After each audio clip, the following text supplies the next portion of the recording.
No. He was using the voice. He could hear himself doing it, but he believed it and he wanted her to believe it as well. You can't blame yourself for not knowing what you were never allowed to know. I'm happy now, I think, she said. She clearly meant it lightly, but then the truth spilled out anyway. Or I would be, if there weren't all these assassinations and bodies and documents and whatnot. Sometimes I still am, and it startles me, because I don't feel like I have a right to be happy when all this is going on. You always have a right to be happy, he said. Her face lit up. She was looking in his direction, and for a moment Stephen thought that look was for him. His chest tightened much harder than it had before, and he took a step toward her, almost involuntarily. Look, she said, pointing. It was over his shoulder. The feeling fled. He turned and found that she was pointing at a branch well above his head. Is that it? He asked, squinting. It looked like a clump of hair on a twig. That's it. Now I just have to get up there. She approached the tree, frowning. It had a Y split in the trunk, and he could just imagine her trying to climb up onto it, despite the slick coating of mud. Saint's teeth. If I wasn't here, she'd do it and probably break her neck. Does no one on earth think of safety? Ever? I have a better idea, he said. She turned toward him. Stephen bent down, wrapped his arms around her hips, and lifted her up to reach the oak moss. Wah! She clutched at his shoulders, torn between laughing and horror. Can you reach now? He asked. I think so. She leaned forward, and he staggered back a step to keep her in position. Within about 5 seconds, Stephen knew that he had made a severe miscalculation. His jaw was pressed against the soft curve of her belly, and one of her breasts was actually resting on top of his head. Saint's bloody tongue! What was I thinking? He groaned. Are you all right? Am I too heavy? You're fine, he said. The weight was not the issue, at all. It was her hips against his chest, the fact that he was drowning in softness. Dear God. He tried to hold still and think of something else, anything else. Nothing came to mind. Actually, quite a lot came to mind, but it was mostly images of finding a convenient tree trunk, lifting her up a few inches higher, and burying his face between her thighs, tasting her until she was soaked and gasping, and then lowering her onto his waiting cock. Sweet gods alive and dead, why had he picked her up? He hadn't been thinking, and now he was thinking quite a lot, and about all the wrong things. It would be a terrible idea, he told himself. Sex in the woods is lousy. You get pine needles in places, and right now it's all mud and mosquitoes. Terrible, horrible idea. His body did not agree. His body had definite opinions about the matter. Stop. You are the responsible one. You are not going to make love to a woman on a mud-infested hillside. That is not responsible. She will get bug bites. So will you. Grace leaned forward even farther, and he could feel her muscles tensing as she reached for the highest bit of moss. Her breast pressed against his scalp. Nearly there, she said cheerfully. He heard the sound of the knife scraping on the bark. It was a sound that would cool nearly anyone's ardor, and he embraced it gratefully. Knives, yes, she'll stab you. You'll deserve it. If you were as honorable as a paladin should be, you'd probably stab yourself for her. Done, she sang out. Let me sheath this knife so I don't stab you. Sorry, did you just say something? Nothing. Stephen set her down, or tried. In practice, this meant that she slid down the front of him, body pressed against his, one hand on his biceps, and the other holding the knife and a bag of thready green moss. We did it, she said, beaming up at him with shared triumph. It was too much. His god had been of steel, but he was only flesh and bone. "We did," he said, and lowered his mouth to hers. Chapter 25. Her lips were like ice against his, and for a moment all he could think of was that she was cold. Of course she was cold. It was a cool day, and they'd been standing around in the cold mud, and he had not realized. He wanted to wrap his body around hers and breathe warmth into her. He pulled one of his gloves off and lifted his hand to her cheek. It was cold under his palm, but the heat that sprang up between them threatened to burn him where he stood. He'd pictured this since yesterday. He would go slowly, carefully, as delicate as a moth's wings. Sudden passion would only scare her. It would sure as hell scare him.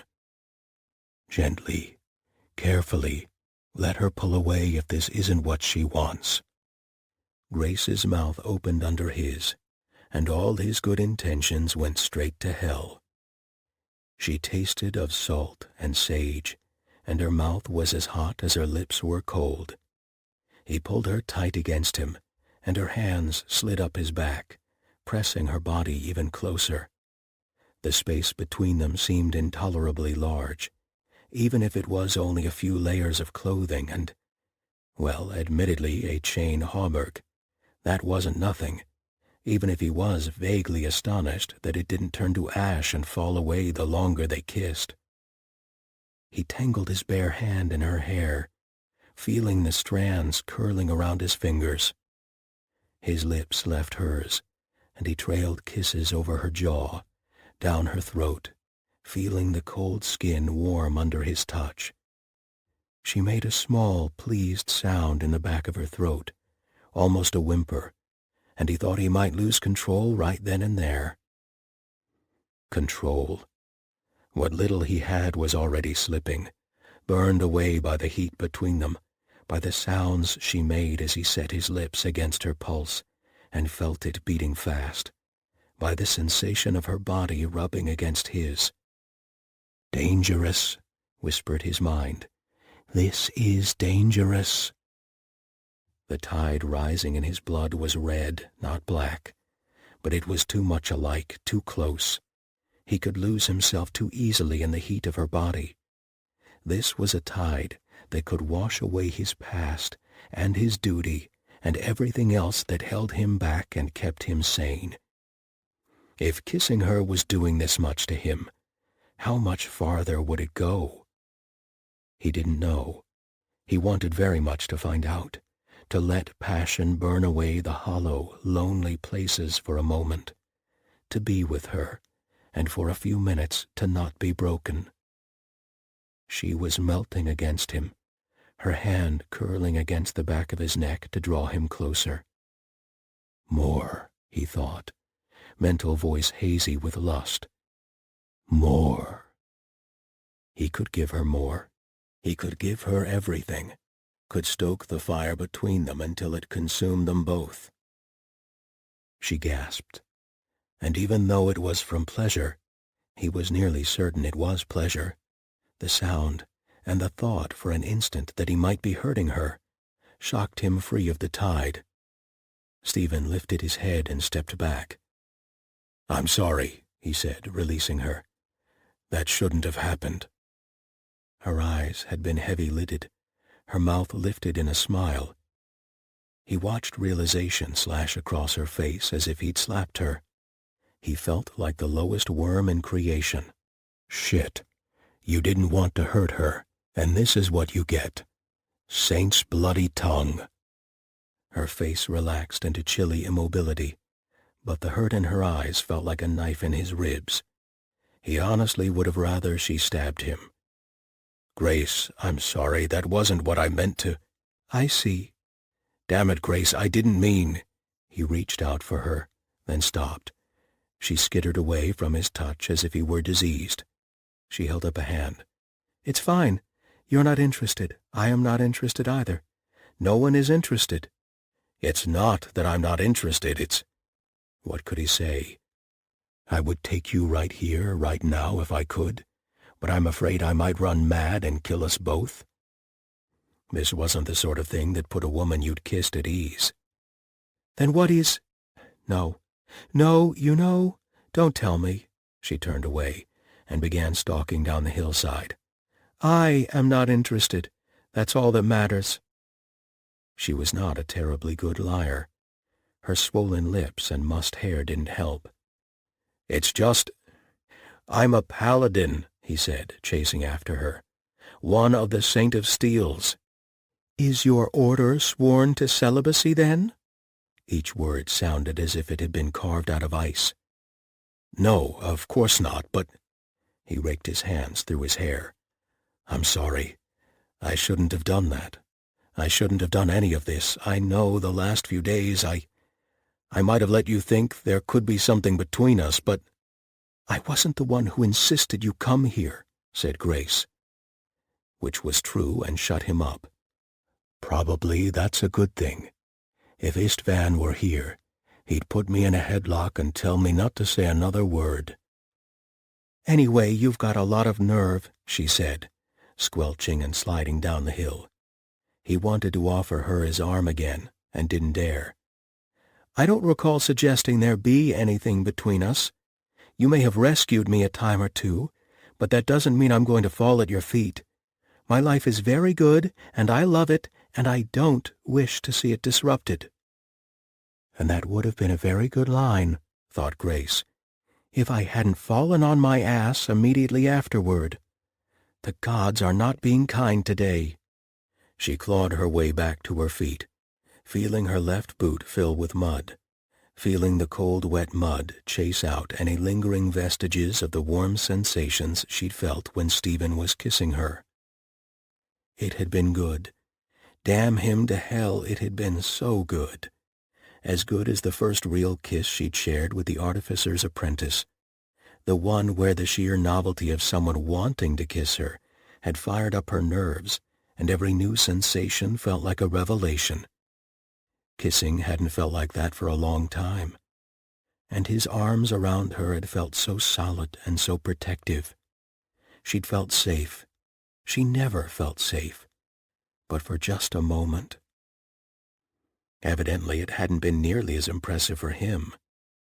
She tried to think of all the ways she could have done better, moved her lips more or done something fancy with her tongue, rubbed against him harder. Apparently whatever she'd been doing hadn't been enough, because she'd been 5 seconds and a good excuse from shucking her clothes off right there, and then he'd set her down and apologized. Philip had been right, she thought morosely. She was just terrible in bed, and there was nothing else to be said about it. Apparently she was even terrible at kissing, and it was entirely like a paladin to apologize to you for how bad you were at something. And the bastard still smelled like gingerbread. He tried to help her up. She just looked at him. Somehow he didn't crumble to dust. If he did, even the damn dust would smell like gingerbread. She wanted to cry and scream and throw things, but damned if she was going to do it in front of him. Crying in front of Philip had been bad enough, but Stephen would actually pity her, would probably try to comfort her, and she couldn't take that. She had her pride. She had precious little else, but damned if she was going to let him play the rescuer one more time. I don't need your help, she said, once she was back on her feet. I have looked out for myself for years, and I am very good at it. You don't need to trouble yourself on my account. Would it be so bad to have someone else watching out for you? It hasn't gone so well for me in the past, snapped Grace. Gods, what did he want from her? First he kisses me, then he shoves me away, then he tells me I need someone to look out for me. Why can't he make up his damn mind? Her lips still felt bruised from the kiss, and the frustrated throb between her legs was gone, but not forgotten. And the fact that she had felt, for a moment, as if someone else was watching out for her only made her furious. Goddamn paladins! You're not worried about your safety? I walked here from a Newcut city with the clothes on my back and a civet. In winter, I'll manage.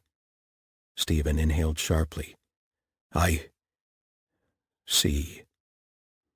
She doubted that he did. She'd gone on foot in a storm, and what should have taken 3 days and a ferry crossing had taken 5.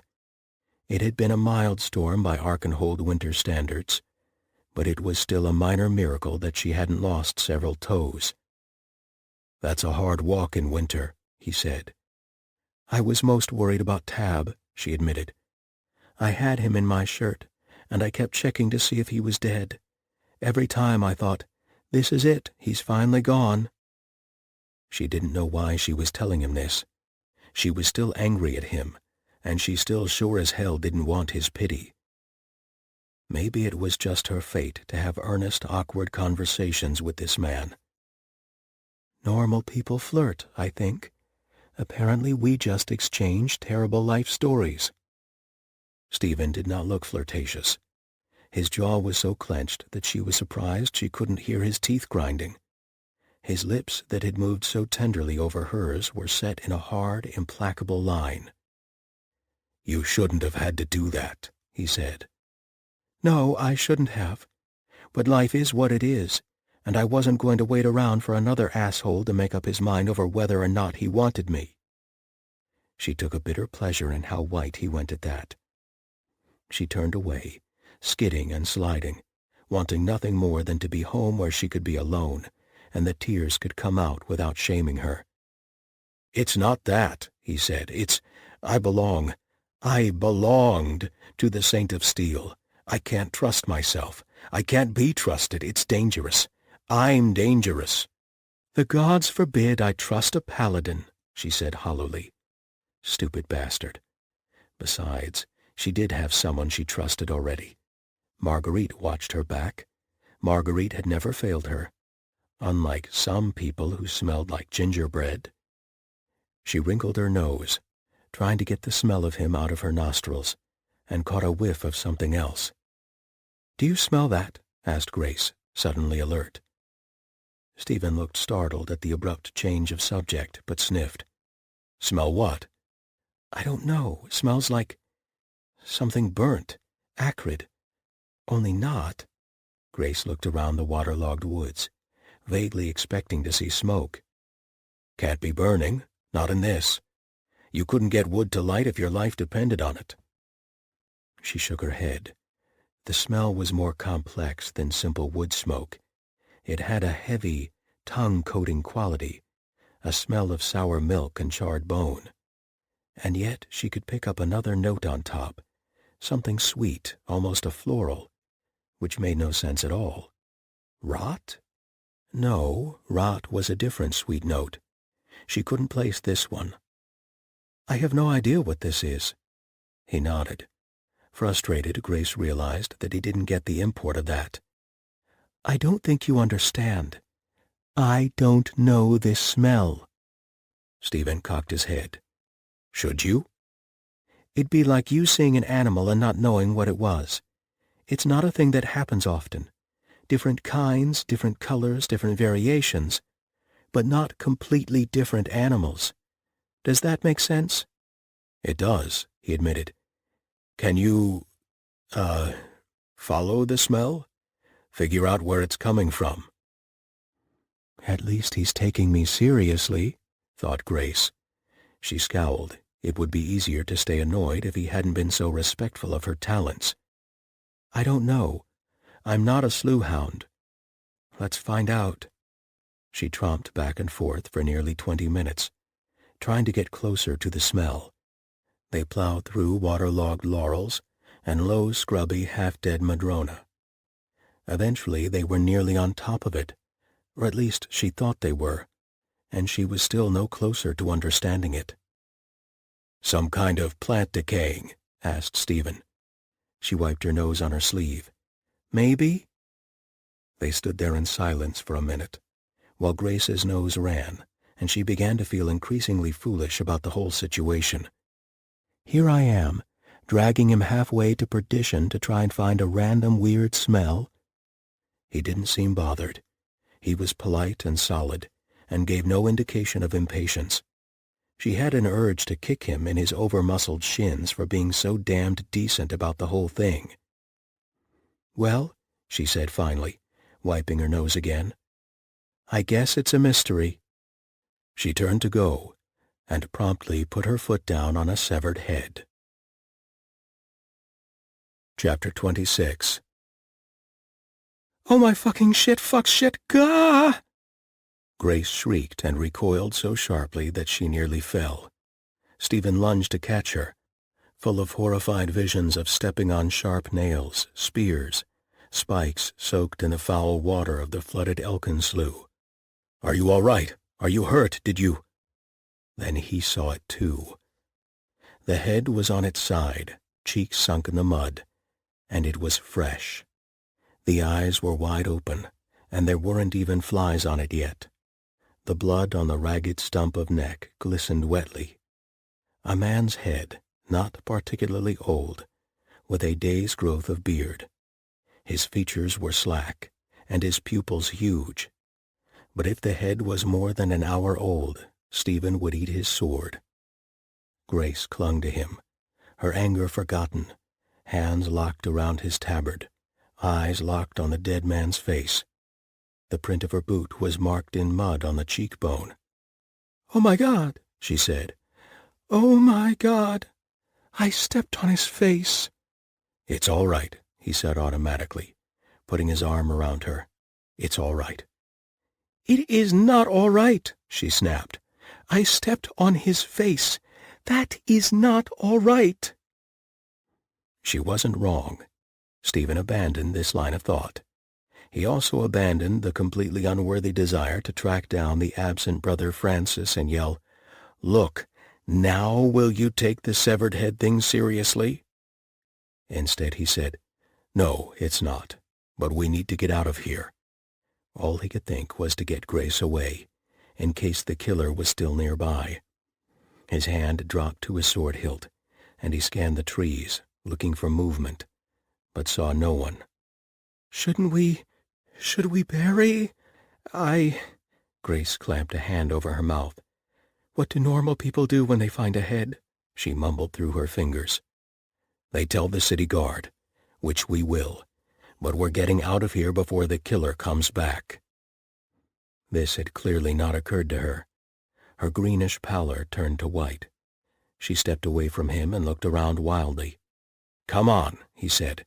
"To the river. Go, go!" They went. Her nose kept working like a slough hound's. "There was something on that head," she muttered. "Or near it. That smell." "The killer, or the method of killing?" "I don't know. Does cutting someone's head off smell like that?" "Not in my experience," said Stephen. He'd cut exactly 3 people's heads off in his life. It happened less than people thought. They tended to fall down before you got the sword all the way through, and unless the angle was exactly right, you chopped into their collarbone instead. Grace swung around to stare at him. "Your experience?" "They were all very bad people," he said. He could see the footbridge ahead of them, but he kept his hand on his sword. The bridge was in terrible shape, caked with mud, but still sturdy. They'd crossed it on the way to the hill, and they crossed it again now. Grace was practically running ahead of him. The river felt like a wall between them and the killer, even though Stephen knew that was foolish. The odds were very good that the killer was now on the same side they were. During the day, he thought grimly. Not in the city. Is he getting bolder? Did he dump the head here and the body in the river? They weren't terribly far from Weaver's Nest here. Had this been a logical expansion of the killer's range as people moved out of the slum? There had been a few makeshift structures in the woods where people might have been camping after being flooded out. They needed to be warned, unless one of those belonged to the killer. The city guard can check this much more effectively than I can. This is a job for armed men in pairs at least. I have to get Grace to safety first. Then I can come back, or send some rat priests. The city guard were not particularly bad men in Arkan's glory. But they were men with badges, and Stephen, like most paladins, was skeptical of martial men who answered to no divine power. He didn't plan to set the guard to rousting homeless people without someone to make sure they didn't get too enthusiastic in their questioning. "Turn here," he said. "There's a raised boardwalk now. We spent most of the week putting it up so that people could get out of the wet." Grace nodded. She was shivering. The mud had caked most of the way up her back. He wanted to wipe it off, and if he tried, she was going to take his hand off at the wrist, and he'd deserve it. He pulled his cloak off instead and dropped it around her shoulders.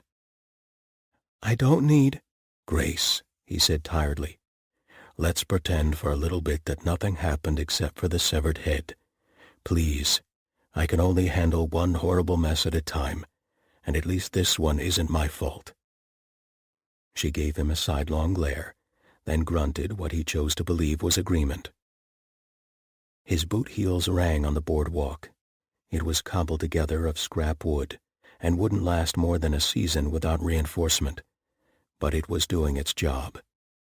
Grace's footfalls were softer, though she had stretched her stride until she was nearly running. His cloak was very large on her, and she pulled it up over one arm, wrapped tight around her shoulders. There was a temporary guard post set up near the flooded area to prevent looting.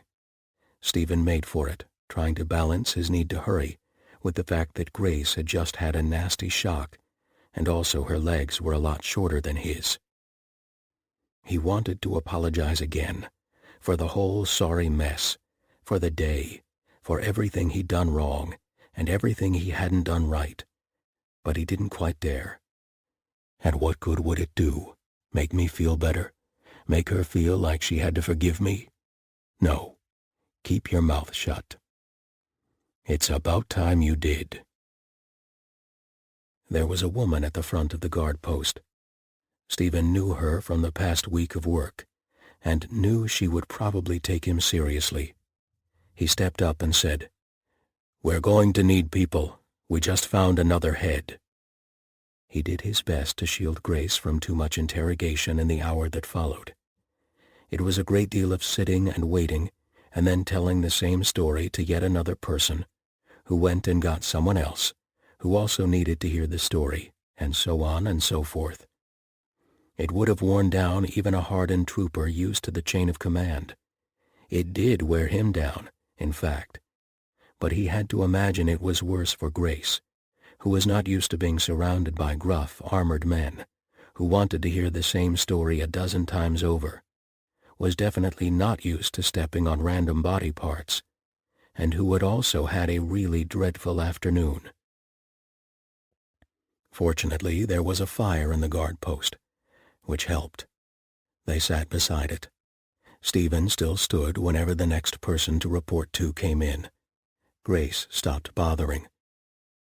"Not much longer now," he said, after the third or fourth person had come by to hear the story. Her eyes flicked to him. "Truly? Or are you trying to keep my spirits up?" "Truly," he said. "That last was the district watch commander. Once more probably to whoever he puts in charge of tracking, and then you'll be done." Grace inclined her head, staring into the flame. Her back was sword straight, her chin lifted. She looked so proud and so vulnerable that it broke his heart. He wanted to throw himself at her feet and beg to protect her from the rest of the world, except that he was the one who had hurt her the worst today, and the best thing he could do was choke down his own pride and find someone else to help her. He went to the woman at the front and made yet another request. "How are you holding up?" asked Stephen, in that gentle voice that made her want to either climb him like a tree or hit him with a brick, depending on her current mood.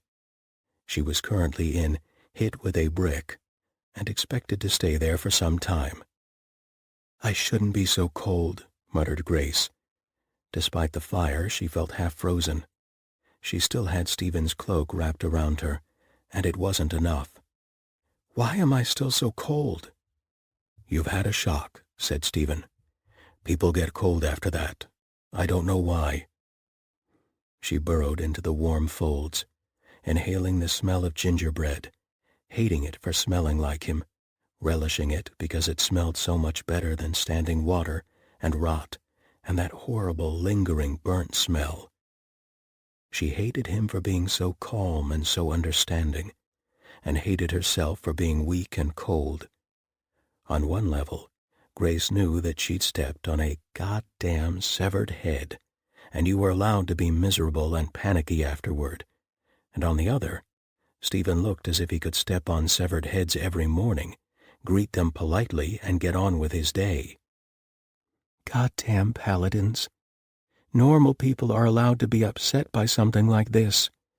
Normal people don't step on severed heads. She couldn't believe that she'd been joking about it yesterday. Had it only been yesterday? And then there one was, the remains of a living, breathing person, ice cold and turning like a rock under her foot. Everyone had been very nice. The guards had asked her for her statement, and she was able to tell them, with great precision, where the head was. She knew the area well, even in the mud. Stephen had done most of the talking, but in that he'd deferred to her absolutely. Even when the man from the guard had looked at Stephen for confirmation of her story, he'd simply said, "She knows much better than I do." What she really wanted, in her heart of hearts, was to throw herself into Stephen's arms and have a good cry at the horror and have him hold her. Not because he wanted her, or because he was strong and she was weak, but simply because she was miserable and exhausted and wanted a goddamn hug. But she still had her pride. She hadn't broken down in front of Lady Vance. She hadn't stopped walking in the snow, even when her feet were frozen, and she was sure that Tab was dead. Pride had been her only trustworthy companion for so long that she wasn't going to let it go. So she straightened her back again and simply asked, "When will I be allowed to leave?" "In a few moments," said Stephen. "You will be escorted home." "I don't need—" He lifted a hand wearily. "Not me, someone else. I realized that I would not be your first choice right now." God damn it. He was even going to be considerate about that. The man who arrived to see her home had golden hair and a handsome, chiseled face. He wore the cloak of the Saint of Steel and carried a sword. He introduced himself as Shane.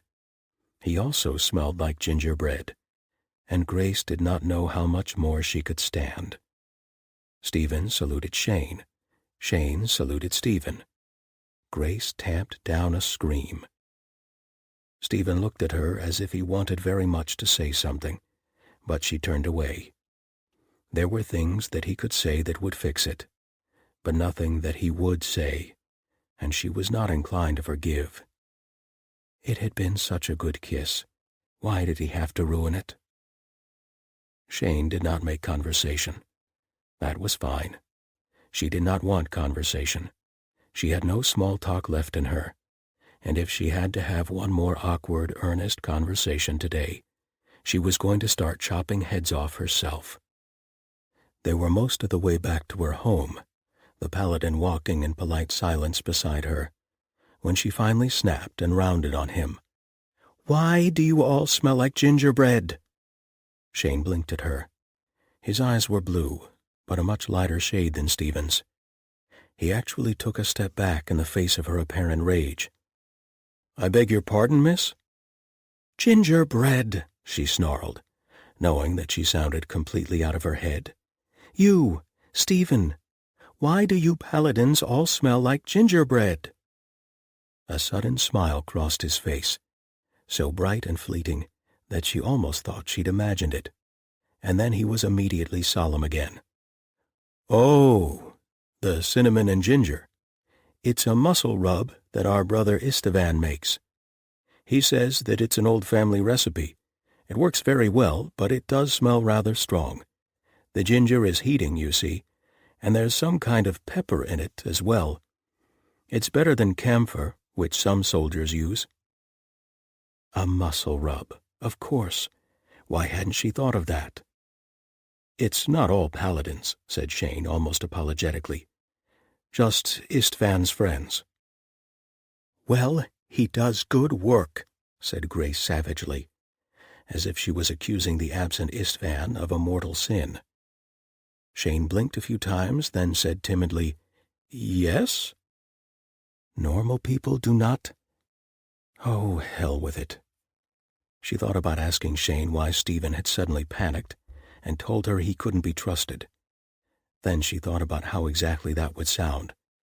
"Please explain why your brother in arms suddenly decided he wasn't interested in me after the best kiss of my life," and ground her teeth so hard that her jaw throbbed. "Are you all right, miss?" "Fine," she growled. Unlike certain other paladins she could name, Shane had the sense to stop talking. She had never been so glad to see her street and her shop front and the cat in her neighbor's window.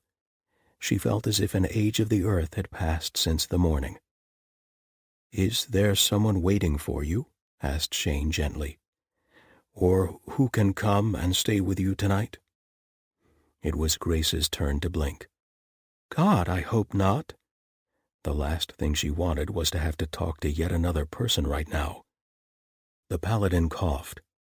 "It's just that, after you've had a shock, it can be helpful—" He trailed off. Grace could only guess that her expression was not conducive to discussion. Forget I said anything. Is this your house?" "This is it," said Grace. "Thanks for—" She waved a hand, too completely out of words to even bother finishing the sentence, and closed the door in the paladin's face. Chapter 27. Stephen's day had started at dawn and dragged on until it was too dark to continue searching the hillside. They did not turn up any more heads, nor the body formerly attached to the one they had. "It's all Commons land on that side of the Elkin Slough," said Mallory, the member of the city guard who had been put in charge of the head situation. "People shouldn't be camped there, theoretically, but we're turning a blind eye until the flooding subsided. But we don't know if the bastard's stalking them out there or just using it to dump bodies until his usual hunting grounds dried out." He scratched at his balding scalp and cursed quietly to himself. "And if you go downstream not even a quarter mile, there's a good 10 or 12 neighborhoods right there, and bridges right into them." Stephen had run into Mallory a few times, and respected him enough to think that the man was angry about anyone being killed, not just the fact that the killer might now be moving into wealthier neighborhoods. But he also knew that the heat was going to be turned up on the man to stop it, now that people with actual power were feeling threatened. "It doesn't make any damn sense," said Mallory wearily, leaning back against the wall. "They found another head this morning, probably only a few hours before yours." "Did they?" Stephen hadn't known that, and the other guards had been admirably tight-lipped. "Near here?" "No," said Mallory. "That's the problem. It was the opposite direction, just on the far side of the Scarlet Quarter." "Shit," said Stephen with feeling. "He's doing 2 a day now. Or there's a copycat. The gods know that the broadsheets are screaming about the red headsman every damn day. It wouldn't surprise me. And we're still no closer. We've gotten descriptions of suspicious people from all over, and none of them look remotely alike." Stephen sighed. "Demon?" he asked. "Jumping bodies?" Mallory shrugged. "I suppose it could be. Didn't look much like demon possession to me, but at this point, I'll grasp at any straw. One of the dreaming god's paladins might be able to help." Worth a try." Mallory glanced at him, and seemed to recall that he wasn't talking to one of his own men. He pushed himself away from the wall.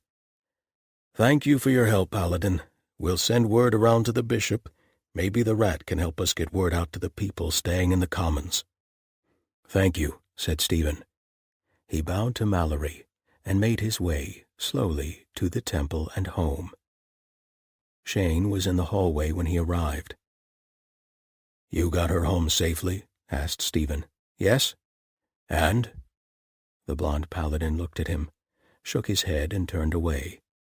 "And I don't know what you did to that woman, and I'm not entirely sure I shouldn't call you out for it." "You probably should," said Stephen, to Shane's retreating back. The other man shook his head again, but didn't answer. Stephen sighed, and made his way first to the baths, and then to his own room and his virtuously empty bed. Despite physical exhaustion, sleep eluded him. He lay in bed, staring at the ceiling, replaying a scene over and over in his mind. Grace's face, smiling, a little flushed, looking up at him with heavy-lidded eyes, and then the flash of baffled hurt, and the sudden retreat into a mask of brittle indifference. He could not stop seeing it. He had managed to drive it out briefly, in the flurry of activity, but even tromping through the mud with the guard, whenever they paused, whenever his mind wandered for even an instant, he was seeing those wounded gray-green eyes. The memory laid him open like a lash, cutting deeper each time. "It's for the best. You should not have gone even as far as you did. The sooner you stopped it, the better. Letting it happen at all, that was your fault. And yes, you should be ashamed." Passion, hurt, indifference. His fault. Stephen sighed, swung his feet off the bed, and went to hammer on Istvan's door. Istvan was shirtless and sleepy-looking. Had it been an emergency, Stephen would have used the knock for quick waking, and Istvan would have been armed, armored, and ready for battle in under a minute. As it was, he leaned against the doorframe, yawning. "What's going on?" Stephen sighed and took refuge in ritual. "Shrive me, brother, for my heart is heavy." "Saints' balls," said Istvan, no longer looking sleepy. "At this hour, did you murder someone?" He held the door open so that Stephen could enter. Istvan's room held different personal touches than Stephen's. A rug to soften the floor, a small painting of a bird, a few books on a shelf. Stephen's room mostly held baskets of wool and half-completed socks. Otherwise it was the same. Stephen reached for the chair that he knew would be there, and pulled it so that his back was to Istvan. Any paladin could take another's confession, but among the Saint of Steel's chosen, it was most often done back to back. That way, if you were on a battlefield together, you could guard each other while you spilled your sins before the enemy rolled over you. "All right," said Istvan. He heard the creak as the other man sat down on the bed. "Unburden your heart, brother. The saint hears." He coughed. "Well, I hear you anyway." Stephen told him. "You got me out of bed for that?" "I couldn't sleep." "So rub one out like a normal person." "Istvan," the other man groaned, hooked his foot under the leg of the chair and hauled it around so that Stephen faced him. "It's lust, you idiot. It's normal. We're allowed to feel it. Yes, even you. I'm not going to grant you absolution for wanting to jump this woman's bones." He held up a hand. "And neither are any of the others, so don't go knocking on their doors either." Stephen put his head in his hands. "So you took her out looking for moss and got turned on. It's really not a sin, brother." "I kissed her." "Still not a sin, unless you think she didn't want to be kissed." "No." Stephen had to admit that Grace had seemed quite pleased to be kissed, at least at first. "No, that part went well." "Then not a sin." "Then we had an argument." "Still not a sin." "I said some very stupid things." "Unsurprising, but not a sin." "Then she stepped on a severed head." "Wait, what?" Stephen told him. Istvan blinked a few times. "I gotta sit down." You're already sitting. I need to sit down more. He looked vaguely around the room, got up, then sat down again. Judging by his expression, it didn't help. Why didn't you start with the severed head? I don't feel guilty about the head. It's not like I'm the one who severed it. Yes, but... Istvan pinched the bridge of his nose. You might have mentioned it. I had Shane take Grace home while I reported to Mallory. Then I took the guards back. They picked it up. End of story. You did have quite a day, didn't you? You could say that. And despite the severed head situation, you're still racked with guilt.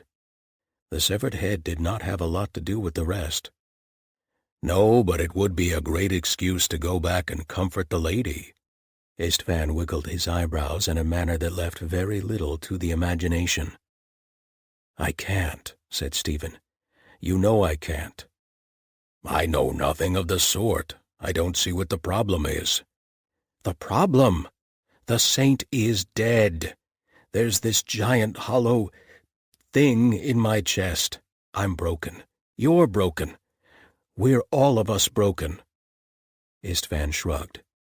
Lots of people get broken in life, Stephen. We're not special. Very few people had their God ripped out of their souls. I'll give you that. Still, if we limited loving to just the sane, undamaged people, the next generation would have about 3 people in it, and presumably humanity would die out shortly afterward. Stephen grunted. Look, we've suffered. No argument. What does that have to do with you lusting after this perfumer? Stephen raised both eyebrows. Our order died. Our head priest burned his own temple down. You, personally, were in a coma for 4 days. Istvan dismissed this with a wave of one large hand. And? You think we're so damn special because of it? Our misery was so much bigger than other people's misery that we can never function again? That's not it, snapped Stephen. It's not... Look, she can't rely on me, all right? And being reliable is all I'm good for, and if I can't even do that, what business do I have with any woman? Have you considered just having a fling? Hell, have you considered just getting your cock wet and taking the damn edge off? Stephen had an immediate urge to deck his brother in arms for saying such a crude thing about Grace, but squelched it because it would only prove Istvan right. What if I snap? What if I'm dangerous? What I can't figure out is how you didn't get over this as a teenager like the rest of us did. Stephen glared at him.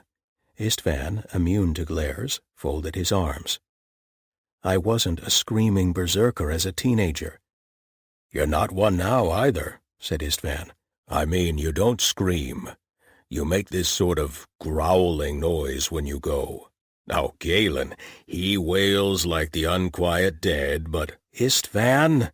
Look, if you can't laugh about the homicidal fits that make you a menace to society, what's even the point? Stephen groaned. All right. Suppose I did keep going. What happens then? What if the tide rises while we're... A fair thought, said Istvan, except that the privies are still standing. What does that have to do with anything? Well, if we were in danger of slipping into uncontrolled berserker fits out of lust, I expect that at least one of us would have done it by now. It's been 3 years. Don't tell me you haven't taken matters into your own hands. Stephen flushed. He had, of course, and yes, it had been in the privies too. Well, shit, I've caught Galen there 3 times. In the last month. Stephen tried desperately to get the conversation back under control. I don't know why you care, he growled. You're sleeping alone at night, same as the rest of us. Istvan coughed. Stephen turned and stared at him. The bishop, said Istvan, almost apologetically, is a marvelous woman. And of course, she could not have a liaison with anyone in the hierarchy, for obvious reasons. But as we stand outside the hierarchy—" "Saint's teeth," said Stephen. "You're nailing Bertong?" "Well, it might be more accurate to say she's nailing me," admitted Istvan. "She's a decade older than I am, and between you, me, and the gods, I'm having a hard time keeping up. I'm honestly thinking about taking one of these assignments to the far north, just so I can get some rest." Stephen blinked at him a few times, a slow grin spreading across his face. "You dog!" "It's not serious," said Istvan. "Well, not for her, and I know better than to get my hopes up. Still, it can be done, man, that's all I'm saying. We may be broken men, but we're still men." He paused, then inclined his head. "And women, as the case may be, although never tell Wren I ever implied anything about her having needs of any sort." "My lips are sealed," promised Stephen. Wren, of all their brothers and sisters, was the one most determined to prove that she was made of iron and stone. He rubbed his hands together. "All right, perhaps that's not the concern so much. But aren't you afraid you'll get jealous?" "What, of some other man with Bertong? I'd throw my arms around him and call him my savior. Perhaps we could arrange a duty roster. A woman in her 40s with a lot of aggressions to work out is a terrifying glory." Stephen folded his arms. "The emissary from the Crown Prince keeps flirting with Grace. I wanted to tear his head off and drink blood from the stump." He said this very calmly, and Istvan took it the same way. "I won't say it's the best thing, but plenty of men feel that way about the women they're attracted to." "Plenty of men can't go into a battle rage with no way to call them back." He swallowed. "Remember Hallowbind?" "Hallowbind wasn't us," the other man said. "Well, not you and I, anyway." Several of their fellows had been at Hallowbind, but no one ever talked about it, and they weren't about to start now. "It could have been. Yes, it very well could have been, but only because the god died. None of us have run mad since then, have we?" Stephen looked away. "No, not completely, but the tide's risen for all of us since then. And we damn well snapped out of it, too." "If by snapped out of it, you mean you choked me until I saw stars, yes. I suppose we snapped out of it." Istvan shrugged. "It worked, didn't it?" "I keep thinking of golems," said Stephen, when the silence had sat for too long. "Golems?" Istvan's eyebrows drew together. "The men they used to make out of clay?" "Those, yes." "Were they even real? I've only heard stories." "Same here, but the stories are all the same. They never stopped a task. You'd set the golem to dig a well, and it would dig to the center of the earth." Istvan waited. "We were only ever killing machines," Stephen said, "but at least there was a way to turn us off. Now," he raised his hands helplessly, "now we just keep going, like the golems did. Easier not to start at all." "You're talking about making love, not digging a well. Believe me, brother, you've got to stop sometime, otherwise there's chafing." Stephen rolled his eyes. "That's not what I'm talking about, and you know it. What if I did let myself fall in love and something happened to her? Saint's blood, Istvan. She could get mugged in an alley and I might panic and take down half the temple before one of you managed to hit me over the head." "Yes? So? Is your plan to cut yourself off from feeling strongly about any woman ever for the rest of your days?" Stephen shrugged. "I didn't say it was a good plan." "It's suicide under glass is what it is. Might as well have asked for the knife 3 years ago." "Maybe, but at least I'll do some good before I die. and pay the rat for the care he's shown us." Istvan rose, shaking his head. "It's no way to live," he said.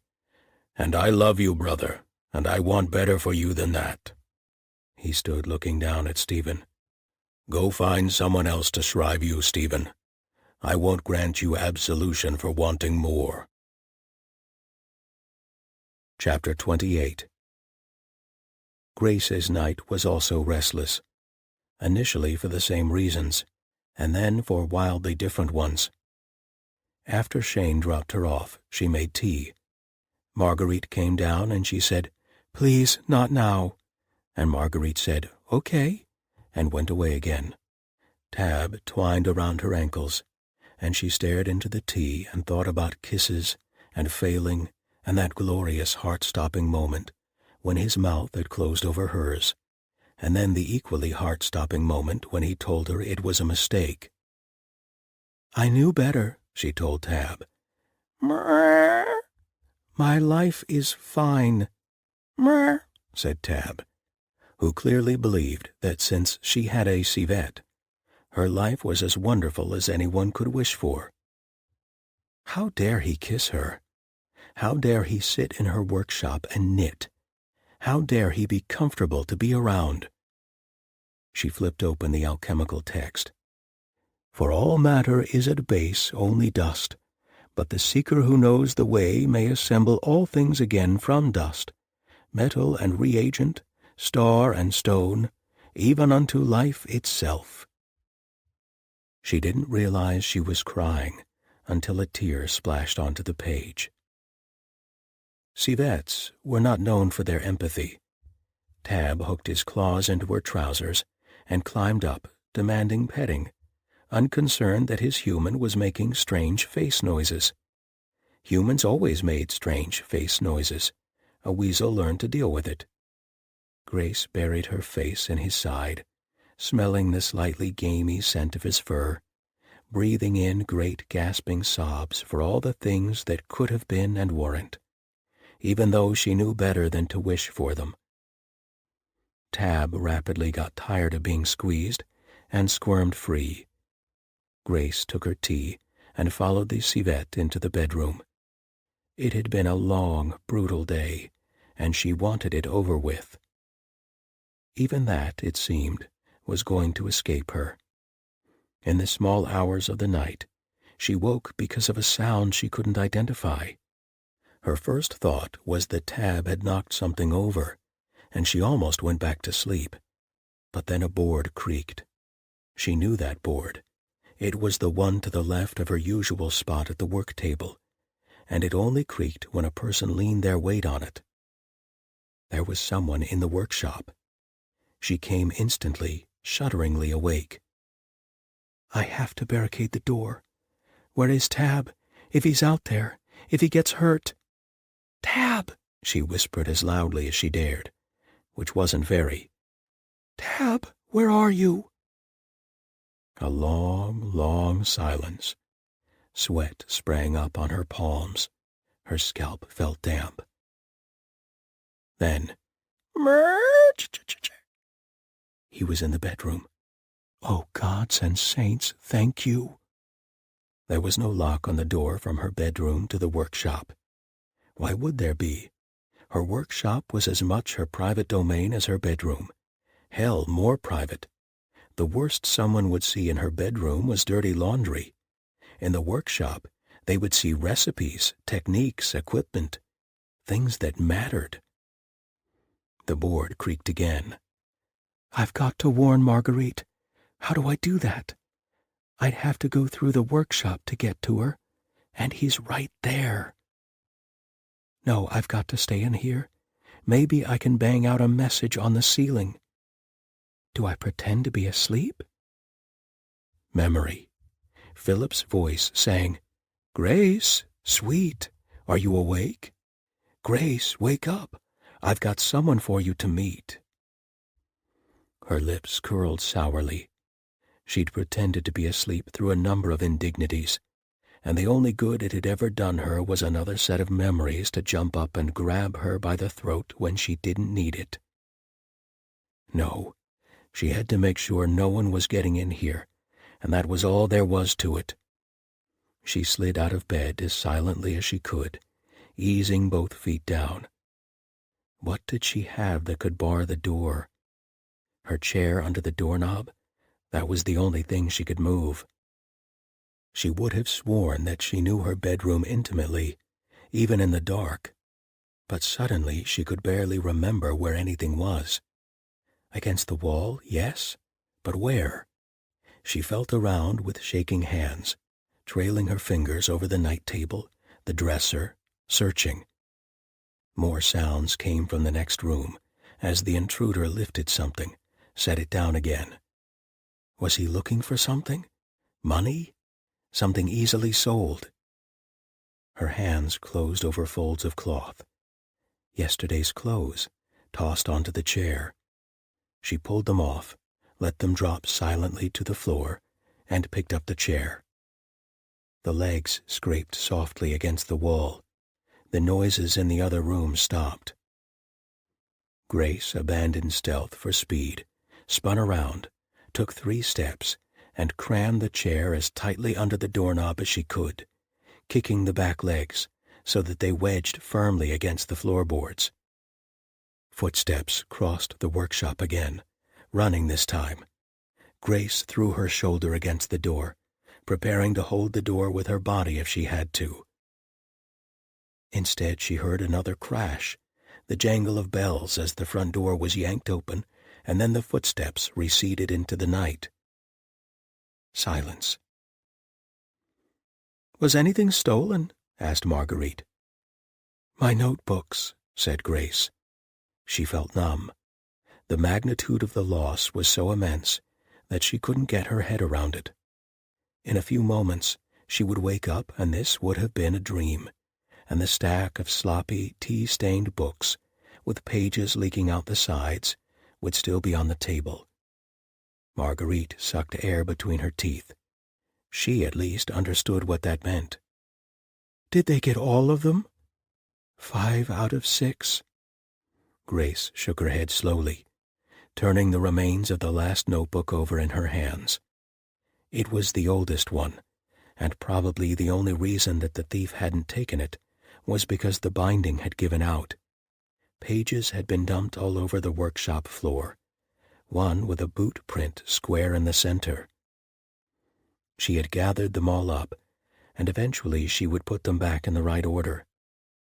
But it was such a tiny scrap of knowledge to have preserved, back when she barely knew what she was doing. Grace stared down at the pages in front of her, her small, tight scrawl of handwriting, writing questions that she'd answered a dozen times over in later notebooks.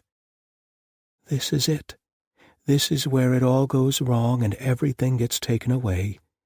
You knew it was only a matter of time." "Why would they do this?" she said softly. "Why would anybody steal my notes? They're nearly impossible to read anyway." "Another perfumer, perhaps?" said Marguerite. "You made a splash at the reception and gave the Crown Prince something he liked enough to order more. A rival might have wanted to steal the recipe and sent someone who didn't know what they were looking for, so they took them all." "But I'm no one," said Grace. "Hardly anyone knows I exist." "You are very mistaken there," said Marguerite. "You are a rising star. Many of the best people wear your scents." "What? I sell 2 or 3 vials a week? I'd lose money on this space if you didn't take the rent in perfumes." "That's exclusivity." "Yes, but—" Grace laughed hollowly. "It doesn't matter now. I'll have to recreate half the scents from memory. I've got no notes left. Years of experiments learning what doesn't work, all gone. If they wanted to ruin me, they did a very good job." She dropped into a chair. She couldn't seem to get enough air. "I can handle this. I've been here before. I was here when I arrived in Archon's glory, and when Philip bought my apprenticeship." That was the wrong thing to think. Her vision swam, and she remembered the smell of cheap paper and watery oak gall ink, the very cheapest tallow candles, as she wrote as much as she could remember, knowing that she was forgetting so much, so many tiny fractional amounts. How many drops, how many parts per hundred, the head note, the heart note. Philip never saying he blamed her, but his disappointment becoming more evident with each passing day, as she could not reproduce the sense that had drawn him to the old man's shop to begin with. She put her face in her hands. "Grace," said Marguerite, "Grace, it's all right. We'll find them. We'll get them back." "He never said he blamed me. He married me the day after he bought out the apprenticeship, and I was so eager to prove to him that it hadn't been a mistake, that he hadn't been wrong, that I was the genius he said I was." She dug her nails into her palms. Tallow and sex and the wool blankets, still faintly damp. That was the smell of that first tiny room they stayed in. There was no way to keep the damp out. Her earliest journal, the one spread in loose pages across the floor, had wavy, swollen edges from that room still. The smell flooded her nostrils again, making her faintly ill. Maybe it was a memory, or maybe it still clung to those pages. Philip telling her what a great lover he was, promising her passion and pleasure, and love and fortune, once they had those cents in hand. "I was an investment in the future, like Tab, and we both worked out about the same, didn't we? A pair of culls who ran away together. We made it, but only for a little while. I couldn't even get him to declare my apprenticeship over. Now it's all going away again." "Grace!" Marguerite sounded frantic now. A moment later, the familiar, rich, acrid scent of charbeans reached her nostrils, chasing away the scent of tallow and damp wool and sex. Grace breathed deeply, letting her lungs fill. She was not back there. She had far more resources this time. Even if it was over, even if everything came crashing down, even if the books were only the first thing to collapse, she was not lost. She had lost everything too many times not to have taken precautions. "They're still there, aren't they?" Panic sank sweat-slick claws into her throat. What if they weren't? "I have to go," she said, standing up. "I have to go check something," and darted to her room, throwing on clothes and ignoring Marguerite's questions. It was easier once she was outside, on the sidewalk. She was walking, and she had a clear goal. There was nothing she could do while she was walking except walk. Her brain gibbered at her, but Grace was in a little clear space where she could ignore it, and the smell of poverty and tallow and sex that kept trying to fill her nostrils. The graveyard on the edge of the glass quarter was small and shabby and overgrown. Very rich people had been buried there once, but their descendants could not afford to pay the army of groundskeepers the space required. The chapel walls still stood, but the stained glass had been taken down and sold, and there were only wooden shutters in their place. Swallows nested in the eaves. There was one elderly caretaker who kept the graves clear, while the edges of the yard softened with weeds, and the roof of the chapel turned to verdigris and moss. Grace was well known there. The caretaker straightened when she walked in and waved to her. Grace waved back. She liked him. He didn't mind her harvesting plants from the edges for perfumes. "Fewer weeds for me to pull, lass." And she made sure that he had a vial of his wife's favorite scent every year for her name day. In the far back corner, there was a run-down mausoleum, overgrown with dog roses and goldenrod. The family had died out long ago, and the door hung open.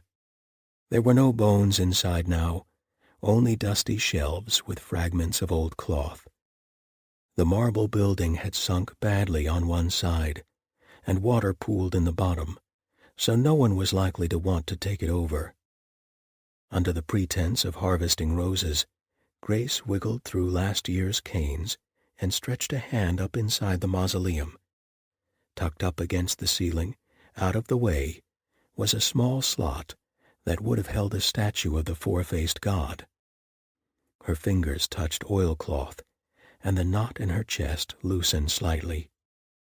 "Still here. I'm not completely helpless. It's still here." She didn't take the package out. She already knew the contents. 2 changes of clothes and a pouch full of coins. A month's expenses, 2 if she was careful. Enough to get her and Tab somewhere safe and start again. There were 3 other stashes across the city. One was tucked in her neighbor's abandoned dovecote. One was in another graveyard. The last was near where she'd gathered the oak moss, in a dead tree. She didn't quite trust that one. The tree was too obviously hollow, and someone might find it. But a stash outside of the city was essential. You never knew when you might have to cut and run. Normal people probably didn't worry about that. Normal people had nice, normal lives. Grace only had her own life, and it had taught her that you took precautions, because life changed too often at other people's whims, and sooner or later, everything would be taken away. "Right," she said. "Right. Okay. Not completely lost yet." "You haven't lost everything. There's still Marguerite. She won't let you down."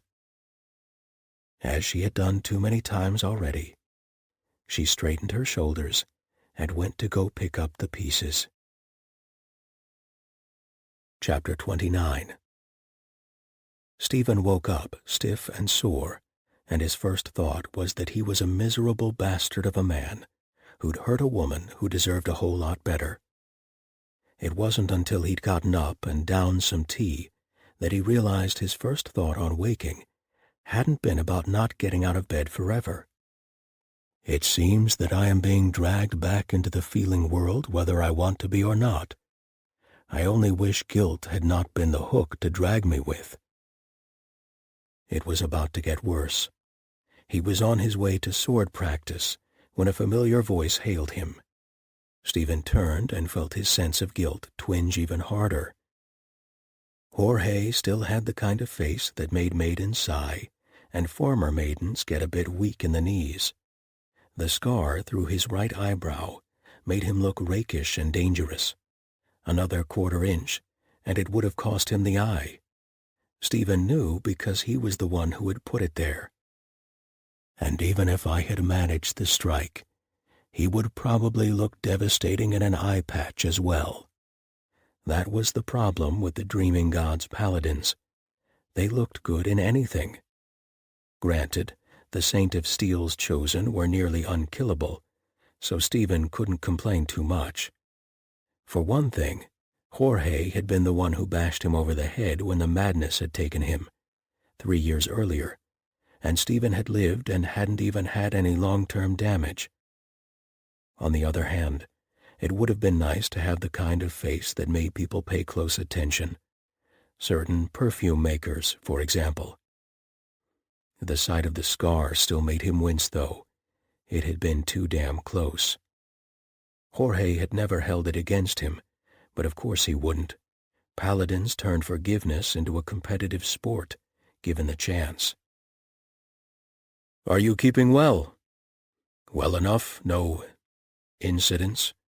His eyes rose involuntarily to the scar on the other man's face. "You are not to blame," said Jorge firmly, gripping his forearm. "You were in a situation no man could endure, and you fought the madness as best you could. You have nothing to feel guilty for." Jorge's voice was deep and calm and sincere, a voice that anyone would trust. Stephen had no doubt of his conviction. Almost he believed him. Almost. "Don't use the voice on me," he grumbled. "You think I don't know what you're doing?" Jorge started, then grinned ruefully at him. "Sorry. Force of habit. But it's true." "My God is dead," said Stephen. Leave me my guilt at least, or the only way they'll be able to tell I'm a paladin is by the armor." Jorge laughed and slung his arm around Stephen's shoulders. "You seem cheerful." "Everyone is saying that," said Stephen. "I don't know why. I'm up to my ass in failed murder plots, and the Motherhood would probably like me thrown in prison on suspicion of something or other."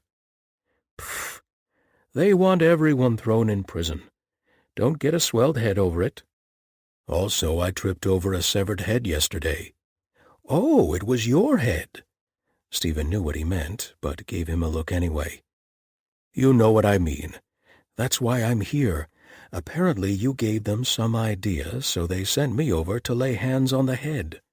Stephen blinked slowly at the dreaming god's paladin, digesting this. "I see." "They wanted to know if there was anything demonic going on." "Do demons often chop their own heads off?" Jorge's smile faded. "It wouldn't even be the 5th strangest thing I've seen demons do. But anyway, no, I didn't feel any taint left behind. You can't always tell, of course, and if a demon was subtle enough and the host took it willingly, I wouldn't be able to feel a damn thing. But I don't think it's demons." "Plain, ordinary human malice?" "I didn't say that." Jorge gnawed on his lower lip. "I don't know. Something's off about it. But then again, I was standing under the palace holding onto a severed head, so the whole situation was pretty off." "That's one way to put it." "Anyway, the higher-ups sent me here to tell Bertong." Stephen nodded. "I'm not surprised. The temple's getting worried the killer moved with the flood. Bad enough when he was working in one area, but if he's expanded his range, we can't even warn people what areas to take precautions in." He ran his hand through his hair. "Yep," said Jorge. "Well, the bishop's waiting for me. Take care of yourself, eh?" "I'll do my best," said Stephen. "Somebody has to." He glanced down. "Are they keeping you in decent socks?" "The finest socks a temple can buy." "Then get on with you." He waved to the other paladin and went to the saal.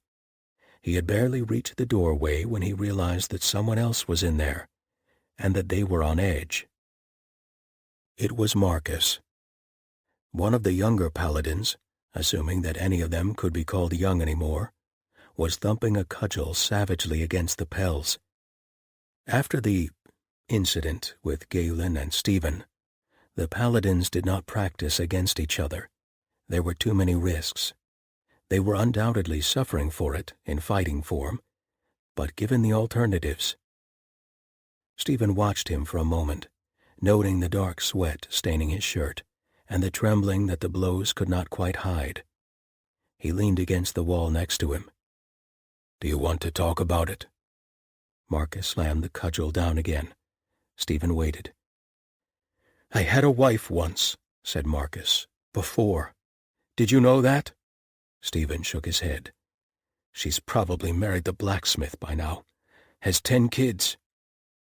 Stephen had his doubts that one could have 10 kids in 3 years, but decided it wasn't the time.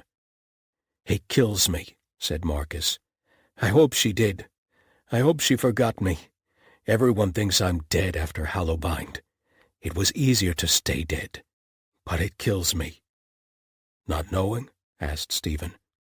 Marcus nodded, then shook his head, then did both at once, and had to stop until the dizziness passed.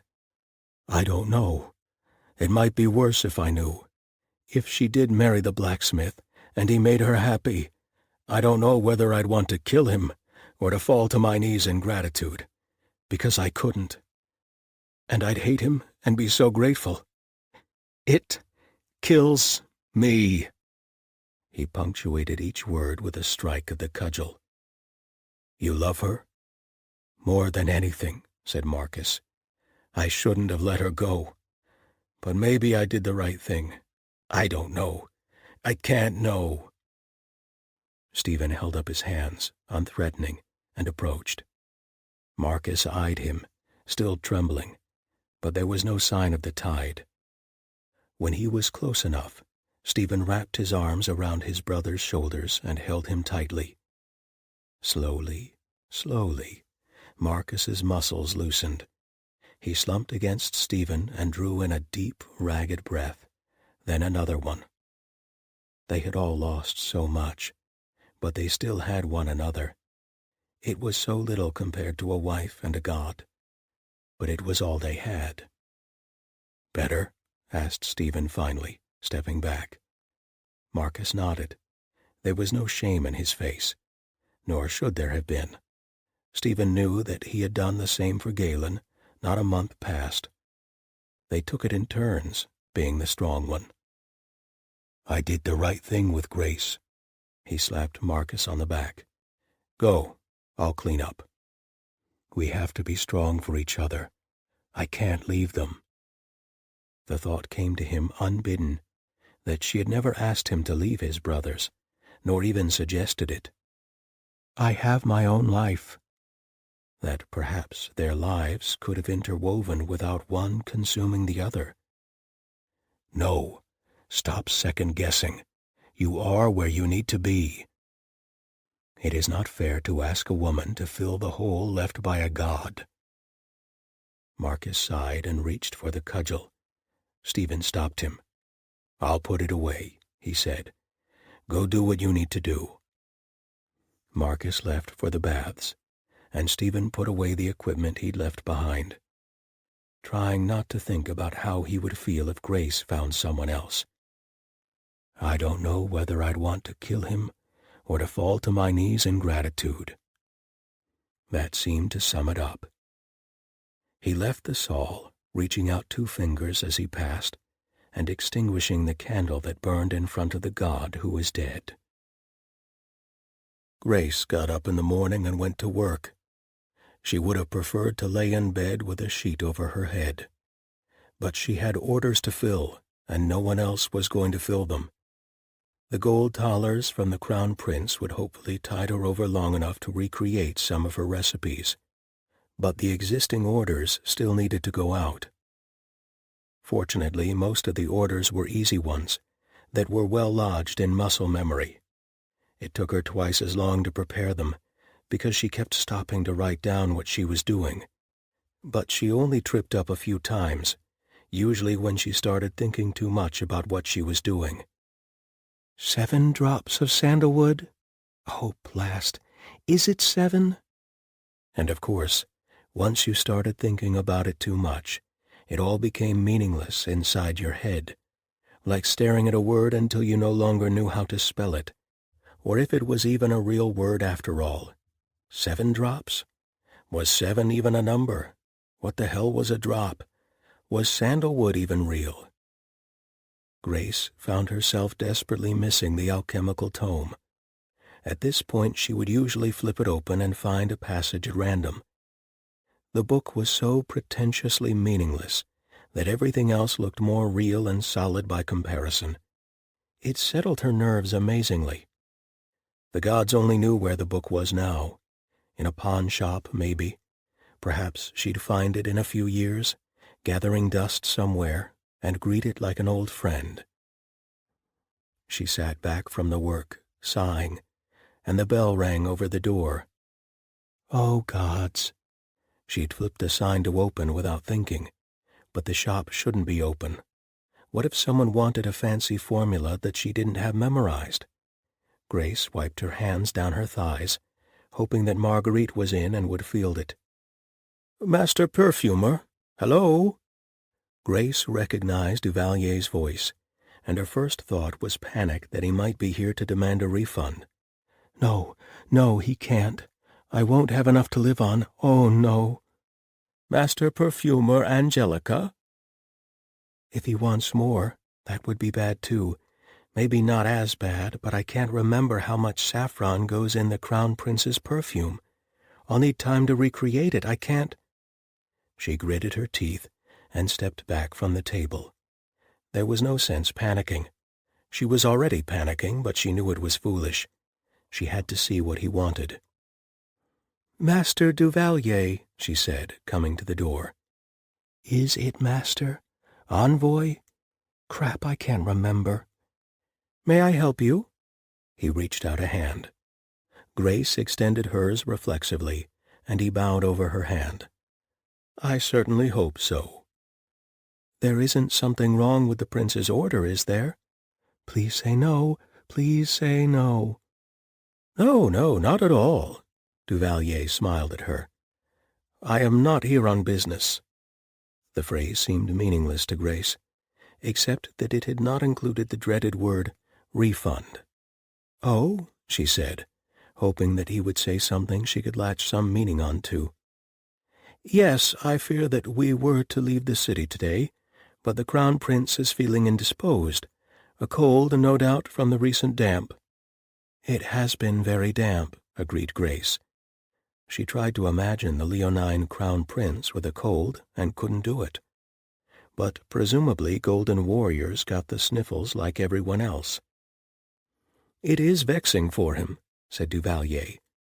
"He has already been delayed because of the floods, and now that the roads are cleared, to take ill." He shrugged. "But the delay has left me at loose ends, as I had discharged all my duties in the city already." "Okay," said Grace. What on earth was the man doing here?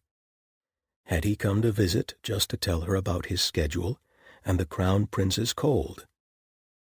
"I thought of you," said Duvalier, "and I have enjoyed the time in your company, and thought I would ask if you were free for the afternoon meal." Of all the outcomes of the conversation, Grace had not imagined Duvalier asking her to lunch. She said. Her initial instinct was to refuse. He'd been very rude to Stephen, and— No, damn it. She was glad he'd been rude to Stephen. Stephen was an ass. A metal-plated ass who had no right to kiss people that well, and then be unaffected by it. There was no harm in having lunch with Duvalier. He was pleasant, and even if he flirted too much, he was probably lonely. All his friends must be in Charlock, if he was looking for companionship with a business acquaintance he'd met twice. She'd just go have a pastry or something with him and be pleasant. It might even mean that if the Crown Prince wanted perfume in the future, Duvalier would put a good word in for her. There were worse fates. Hell, if everything did go bad and she had to leave the city and set up shop somewhere else, there were worse places than Charlock. She smiled determinedly at him. "Sure, let me go find a cloak. There's a place around the corner that bakes cheese pies that are always worth the trip." Chapter 30. Marguerite breezed in that afternoon and said, "Any luck with the journals?" Grace shook her head. "I've only just gotten back myself. Duvalier wanted to take me to lunch." Marguerite paused in the doorway of the workshop, eyebrows rising. "Did he now?" "Was that odd?" Grace sat back from her notes. "Damn it, I knew it was odd." "Not particularly," said Marguerite.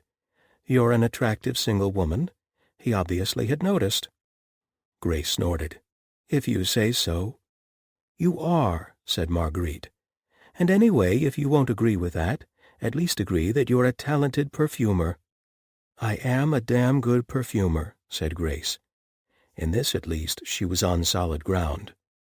"In Charlock, that counts for quite a lot. You smell nice, and maybe he likes your type." "I'm pretty sure he's just one of those people who flirts a lot. He flirted with you, too." "Yes, but he didn't take me to lunch." Marguerite perched on a stool, found Tab snoozing in the glassware, and ran her hand over the civette's back. "So? So what? So what did you talk about?" Grace moved a few drops of oil from one vial to another, sniffed, and sealed the cork up with satisfaction. What had they talked about? She tried to remember. Anukat City, mostly. Where he was from, where I was from, that sort of thing. She honestly couldn't remember it all. She'd spent a lot of it wondering if she was talking too much or not enough, or if she had to say something, or if a polite grunt would suffice. The thought came to her unbidden that it had been far easier to talk to Stephen. She hadn't worried so much about whether she was doing it right. They had just talked. Sometimes about terrible, embarrassing things, but the words had come out regardless. "Stop that," she told herself. "It doesn't matter. Clearly you weren't saying the right things anyway." Marguerite, who had a grasp on human nature like some people had a grasp on a knife hilt, said, "Where's your watchdog today?" Grace's lip curled. "Ah," Marguerite sat back. "The gathering expedition did not go well, I take it." "I stepped on a severed head," said Grace. "What?" The saga of the head and the guard took so long to relate that Grace was beginning to hope that Marguerite had been distracted. She should have known better. The spy fixed her with a gimlet eye and said, "And Stephen?" Grace muttered something into the notes she was trying to recreate. "Grace." "He kissed me." "And?" "And then he said it was a mistake and he couldn't be trusted and that there couldn't be anything between us." "He what?" Grace didn't know if she should be gratified or worried that her friend sounded at least as indignant about that as she had about the severed head. "How was the kiss, anyway?" asked Marguerite, when she had finished condemning Stephen to the lowest of the 7 hells. Grace hadn't known that there was more than one hell, but apparently Marguerite had access to more of it than she did. Grace groaned and put her head in her hands. "That bad?" And then, when Grace didn't respond, "Oh, no. That good?" "It was amazing," said Grace bitterly. "Toe curling, hair curling. Not that mine needs any more of it. Shit. I'd have let him fuck me right there, if it hadn't been 3 feet of mud. The mud does put a damper on things." "Yeah," she rubbed her face, then realized she'd left a smear of ink on her cheekbone and fumbled for a cloth. "Goddamn Paladins." "Well," said Marguerite. Then she paused for perhaps half a minute, while staring at Tab without apparently seeing him. Tab rolled over to give his most inviting belly-rub wiggle, but Marguerite didn't seem to notice. "Well, at least you know he felt it too." "I do? Men don't panic and give you a speech about how there can't be anything between you if there isn't something between you," said Marguerite. "Unless you blurt out that you're in love with them, and that's different." "I definitely did not blurt that, and I am not in love with him," said Grace. "Are you sure?" Grace opened her mouth, shut it again, and glared at the page. "Mostly. I mean, I wouldn't blame you if you were. Shoulders for days and toe-curling kisses. What's not to love? What happened to, what would I do with a man like that? That's me, not you. And you note he's not curling any of my body parts." Grace groaned again. "So you've got all the answers. What do I do?" "At the moment, nothing. He screwed up, he can make it right. Or not." Marguerite shrugged. "Anyway, the murders aren't solved yet, so it's not like he won't be back at some point. Or he won't be, in which case you're better off without him." "I wish I had your confidence," said Grace.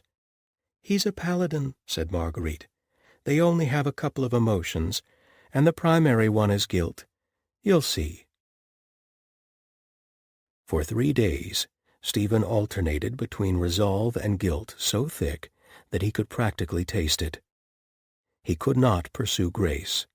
He knew that. It wasn't fair to her. It wasn't fair to his brothers. He had done the right thing. He had also done it in the most ham-handed manner possible. He'd initiated the kiss and then pushed her away. If he'd just controlled himself, none of it would have happened. Why hadn't he controlled himself? The question nagged at him morning and evening. He walked a much subdued Brother Francis through the tent camp and the Elkinslew woods. He helped a party of gnolls dig a culvert for their flooded warren. He traded jibes with Istvan and nearly broke his foot on a submerged block of stone. and every time his thoughts strayed for even a moment, he saw Grace and the stab of hurt across her face that he had put there. Stephen stopped trying to knit socks. It left his mind too free. He found himself blankly staring into a ring of needles and yarn while guilt lashed him, and thought, "I have to fix this." This was easier said than done. What the hell was he going to say?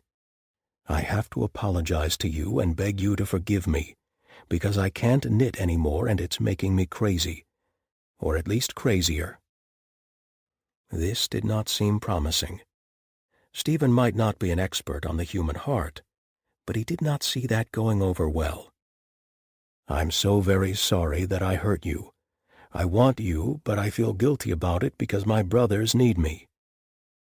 No, that didn't make any damn sense, did it? What did wanting Grace have to do with the other paladins needing him? It had been a kiss, not an offer to move out of the temple and then relocate to the far side of nowhere. She'd think, quite rightly, that the one had nothing to do with the other.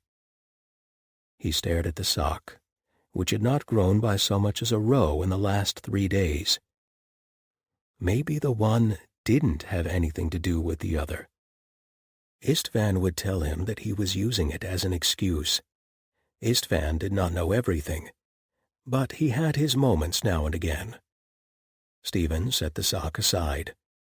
He was going to have to face up to the fact that he'd made a mess of things and go and apologize, which was itself fraught, because he knew his apology might not help, and that meant that he was apologizing for himself, not for her. It wasn't her job to absolve him of the fact that he'd been an ass. If all he wanted was absolution, he should probably be asking Istvan to take his confession again. But damn it, she had to know that she hadn't been wrong. He'd led her down a road he had no right to go down, and it was entirely his fault and none of hers. That she was attractive, and he was just too damn broken. That was all. It was a long walk to the Glover's quarter, during which he prepared and discarded 3 different speeches, and eventually settled on, "I'm sorry, I was an ass," and seeing where things went from there. When he finally arrived, the door was ajar. That was odd. Stephen tapped on the frame, then pushed it open. He took 2 steps inside, and Marguerite lunged out of the back room. "You're here," she said. Yes?" For a moment the spy looked as if she were about to throw herself on Stephen's chest. He braced himself, but she stopped short in front of him. "How did you find out so—" No, of course. Rat has eyes everywhere. Right," she clutched her forehead. "Right, you're here. Thank the gods. What are we going to do?" "About what?" asked Stephen, feeling as if he'd missed some vital part of the conversation. "About Grace," she blinked at him. Then slowly the animation faded from her face. "That's not why you're here." "I came to tell Grace about the severed head, situation." He was starting to feel genuinely alarmed. Marguerite had been unflappable in the face of a boy dying of poison and a body being cut up, but her face had gone pale and she kept wringing her hands. "What's happened?" "It's Grace," she said. "She's been arrested." Well, thought Grace, this is a thing that happened. Normal people did not get arrested. Probably. When the men showed up to take her away, she'd opened the door. She thought they were there about the break-in. It had been a very confusing few minutes for everyone. Everyone had been, not nice exactly, but professional. Almost everyone, anyway. There had been 2 men from the Royal Guard, and they were very professional, and told her that she was under arrest, and she stared at them blankly and said, what?" "For poisoning," said the 3rd man, who was wearing the indigo robes of the motherhood. He was less professional. "Poisoning?" "That is the charge, ma'am," said one of the Royal Guard. "You'll need to come with us, please." Poisoning who? The Crown Prince of Charlock, said the motherhood man, in what he probably thought were dramatic sepulchral tones. He's been poisoned? Asked Grace, somewhat ruining his delivery. Apparently so, ma'am, said the guard, giving the motherhood man a dark look. That's why we're here. But who poisoned him? And then, when the guards looked stoic and embarrassed, and the motherhood man started to turn purple, Wait, you're arresting me for poisoning him? Yes, ma'am. But he seemed nice, she said. The guard opened his mouth as if to say something, then closed it again. If you could just come with us, ma'am. Oh, dear. She wiped her hands on her apron. I hope we can sort this out quickly. You have the right to legal counsel, said the guard, which did not answer the question. Can I have a few minutes? She asked, thinking vaguely that she was in the middle of heating the oak moss, and it was right at the critical bit, and if she could just get it done, then when she'd cleared this whole mess up, it wouldn't be completely ruined. To finish your witchcraft? I think not. I'm afraid not, ma'am, said the guard, with a quelling look at the priest. Oh, said Grace. Dread began to creep through her chest, long gray tendrils wrapping around her heart. This is it. This is where it all goes bad. This is what going bad looks like. Oh, I see. All right. She turned off the heat. The oak moss would be ruined anyway. She'd have to get more. All that trouble, and I got kissed and rejected for nothing. And stepped on a head. She turned back and discovered that there were 5 more people in the room. Wait, where did you all come from? Are they really sending 8 people to arrest me? What do they think I'm going to do, throw perfume in their faces? She began to think that perhaps this wasn't a mistake after all, and that she might not be able to clear it up with a simple explanation. The new arrivals began to move around the rooms, picking things up and looking at them, taking them out of their assigned places and setting them back down somewhere else. Please don't do that, said Grace, feeling the dread growing. Please, I won't be able to find anything again. They ignored her.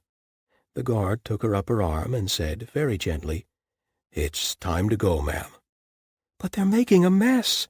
I know where everything is, and if they move it— She trailed off, as one of the men opened the door to her bedroom. Wait, what are you doing? He cried out in surprise as Tab shot out of the bedroom and into the workshop. What the hell is that? That's Tab. He's a civet. Please don't startle him. He's a sweet boy, but he bites if he's nervous. But he doesn't mean it. Panic began to override the dread. What if something happened to Tab? What if he bit one of them and they killed him? You're familiar? Asked the motherhood man. My what? Familiar spirit, to aid in witchcraft. I'm not a witch. He eats my pillows sometimes. I don't know how much help that would be. One of the men grabbed for him. Tab scooted away, clearly unsettled by all the new arrivals. A babble of voices rose up behind him. Catch him! Don't let him get away! That thing is evidence! Get it! Wait, stop, you'll scare him! The front door jangled, as yet another person came through. Tab saw the opening to freedom and bolted. Tab! Grace wrenched free of the guard and gave chase, but she was too late. The civet vanished into the alley. She was on the steps, calling his name, when the guard caught up with her again. Ma'am, please don't do that again. But he's going to get lost or trampled or something. She stared up at the man's impassive face, trying to make him understand. He's not supposed to go outside. He's not good at it. I'm sure he'll turn up again, said the man. Now come with me. I'm afraid we don't have time for this. But— No buts, ma'am. Please come with me. Grace rode over in a carriage, which was much less padded than the one that the Crown Prince had sent for her. I have spent more time in carriages in the last few weeks than I have in my entire life beforehand. It also smelled better, probably because of the lack of fabric to mildew. The guards smelled mostly of lanolin and hints of clover for their armor, with a touch of sweat, although one of them was wearing some kind of hair oil that had a cheap tobacco and orange scent, and was doing him no favors at all. The motherhood man smelled like frankincense gone slightly sour on the edge. Frankincense didn't normally go sour like that, so it was probably body odor seeping through. Grace leaned back against the wall of the carriage, wondering if there was a polite way to ask him if he was wearing a fragrance that happened to have notes of sour sweat. Probably not. They did not go to the palace. They went instead to a large building in the shadow of the wall of the old city. There were bas-reliefs carved along the roofline, and a line of shrubs planted along the front. But there were also bars on the windows. Grace dug her fingers into her tunic and felt panic rising hot and heavy in her throat. "Is this the guard station?" she asked. Her voice came out as a squeak. She probably imagined the flicker of pity in the guard's eyes. "This is where you'll be held until the trial, ma'am." "The trial? But don't I talk to someone first? I need to clear this up. This is all a misunderstanding." "There is no misunderstanding, poisoner," growled the motherhood man. "But—" Grace didn't understand any of this. "Nobody's even asked me if I did it." "I'm sure if you're innocent, you've got nothing to worry about," said the guard. He didn't say it as if he believed it, or as if he expected Grace to believe it. She got the impression that it was like saying, "Bless you," if someone sneezed, a thing you said by rote to move the conversation along and get past the awkward moment. "But—" He gave her a weary look, and Grace closed her mouth, embarrassed.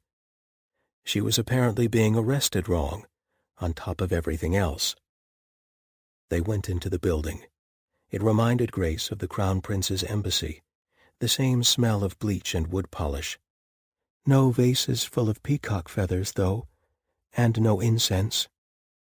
They went up 2 flights of stairs to a hallway, and then another guard stood up from his chair, and the royal guards signed a sheet of paper and went away, and the new guard and the motherhood man walked her down the hallway. There were a number of featureless doors. The guard unlocked one on the outside wall and gestured inside. "You'll be staying here, miss," he said. "I will?" "Yes." She stepped inside. There was a table and a chair and a bed and a small privacy screen. The window had a wooden shutter over it. "But—" she said, and the lock clicked shut behind her. Chapter 31. Stephen did not go berserk. It was a near thing. The tide, which was always lapping around his metaphorical ankles, rose at least to his waist. Only the knowledge that the only thing that would help was calm, clear, methodical action kept him grounded. "Who took her?" he barked at Marguerite, then realized what he was doing and took a step back. "Attention!" he snapped to himself, hearing the voice of his old drill sergeant in his head. The man was 10 years in the ground, and Stephen would probably hear his voice until the day he died. His body responded. Paladins were not military, but he'd been a soldier long before he was a paladin. "Parade, rest!" Hands behind his back, feet a studied distance apart. Yes, all right. Calm, clear, methodical action. Strangely, Marguerite seemed to understand what he was doing, and waited until he had settled into the formal parade rest. "Palace guards," she said. He nodded sharply. "They had a motherhood man with them." Stephen felt his hands curling into fists against the small of his back, and moved back to formal attention. "Did you see where she was taken?" "The old officer barracks. The one they've converted." Stephen forced himself to breathe normally, in rhythm. "Mr. Brass didn't pay his tax." After a moment he said, "That could be worse." At least in the old barracks, it was being treated as a governmental matter. Had Grace been taken to the Hanged Mother's temple, he would have had to stage a one-man assault on the building. and while there was a depressingly good chance that he would succeed, the resulting carnage would have been somewhat detrimental to the image of the broken Paladins. "It could be a great deal better, too," said Marguerite. "I tailed them as far as the building, and I've got people trying to work out what's happening, but it'll take me a few hours. Meanwhile," she spread her hands, and for the first time Stephen noticed the disaster in the room. "The workshop is even worse," she said. "I've been trying to clean up. They turned the place over searching for something." "What were they looking for?" "That's one of the things I don't know yet. I don't even know what she's been charged with." Stephen gritted his teeth. "You think it's related to the assassin?" "Pretty long coincidence if it's not. And there was a break-in a few days ago, where a bunch of her journals were stolen, and I'm starting to think that wasn't a coincidence either." Stephen's conscience did not so much needle him as knife him in the kidneys. A few days ago, they might have had some warning, and she hadn't told him about the break-in because he'd been an ass who shoved her away on the hillside. And if he hadn't come here to apologize, she could have been whisked away by the royal guard, and he'd never have known what happened. Hell, if Marguerite hadn't been here— "Where were you?" he asked, then winced at the accusatory tone. "I don't mean like that, just—" "I know." Her full lips twisted in a smile that most red-blooded men, and a few red-blooded women, would have found intensely attractive. Stephen could only think of Grace and her downturned lips, with their permanently thoughtful expression. Saint have mercy. "I've got someone watching the house at all times." "You what?" "One, I'm a woman in a line of work that's, not dangerous exactly, but certainly prone to occasional upset. 2, we're 2 women living alone with a good-natured weasel for a guard. A watcher only makes sense." "And they didn't see the burglar?" "They saw him but didn't get a look at his face. They're just a watcher, not a guard." A thought seized him. "Where's the weasel?" Marguerite shook her head. "The front door was wide open when I got here. I suspect he bolted." "Shit." Grace would be heartbroken. "I'm hoping he'll come back. In the meantime," she sighed, raking her hand through her thick black hair, "I'll finish the cleanup while I wait for reports." "You don't have someone to clean it up for you?" She looked at him as if he had just said something very strange. "This is Grace's home," she said. "Strangers got into it. You can't just have strangers fix it again. They wouldn't know where things went or how she liked them set up." And so a spy was cleaning up the workshop. A spy that, Stephen was beginning to suspect, was a very high-level operative indeed. "I'll let you know as soon as I know anything," she said. "Please do," said Stephen. "But I think this time I can make things move more quickly." "Oh?" "I believe," said Stephen, "that it is time for the bishop to meet Miss Angelica." Grace had made 3 circuits of the room and found absolutely nothing useful on any of them. The table was bolted to the floor. The wooden shutters on the window had slats to allow airflow, but they weren't just closed. They were a single solid piece of wood, with a bit of decorative carving to make it look like a pair of normal shutters. "I suppose that's polite of them, to make it look like I'm just spending the evening in an inn, not prison-like. I'm just not allowed to leave." She wondered if the Motherhood was not so sure of their case, or if the Archon was just very civilized about how prisoners were treated. Or perhaps it was only prisoners suspected of crimes against the Crown. Presumably, if they thought she was a pickpocket, she'd be in an ordinary jail cell with all the other riffraff. Maybe there was something to be said for being accused of a high-level assassination attempt. On the other hand, if they thought I was a pickpocket, they'd probably either fine me or give me a couple lashes and let me go. Grace was not eager to find out what lashing was like, but people didn't die of it all that often, did they? The room, like the rest of the building, smelled of bleach and wood polish. The mattress was clean and free of vermin, and the sheets smelled like laundry soap. It was entirely her imagination that it also smelled of despair. "This is it. This is how it all goes. This is how they take everything away from you in the end. This is what that feels like." Her mind went back to Tab, bolting out the front door. God, what would happen to him? He caught mice fine, but he wasn't good at survival. Would someone find him and try to sell him as a pet? "Please, gods, let it be as a pet and not as a fur stole." She wrung her hands together, then went to the wooden shutter and sniffed at the space between the slats. It had rained again, so the air was washed briefly clean of human stenches, and now smelled mostly of rain and elkin slough mud, with a faint edge of petrichor, probably from the shrubs planted in front of the building. She closed her eyes. Petrichor, the smell of rain on dry earth, was one of the smells she loved the most. If she could have made a perfume that smelled like that, she would have worn it every day. The door opened behind her. Grace jerked back and tried not to look as if she had been sticking her nose out the window sniffing. Normal people did not stick their noses out of slats in the window and huff air. "You can't get out that way," said the motherhood man. "I wasn't trying to get out," said Grace. "I was trying to breathe." He scowled at her. The guard behind him cleared his throat, and he stepped forward. Grace abandoned the window and resigned herself to sourness and frankincense. "Sign this," said the motherhood man, shoving a sheet of parchment across the table at her. "It'll speed things along." Grace blinked at him, then down at the paper, and began to read. "I, Grace Angelica, hereby confess to the attempted murder of the Crown Prince of Charlock by means of foul poison—" "I'm not signing this." A look of chagrin flashed across his face. Grace wondered if he didn't know that she could read, or if he had simply expected her to sign the paper because he told her to. "If you sign this, everything will go a great deal more quickly," he said.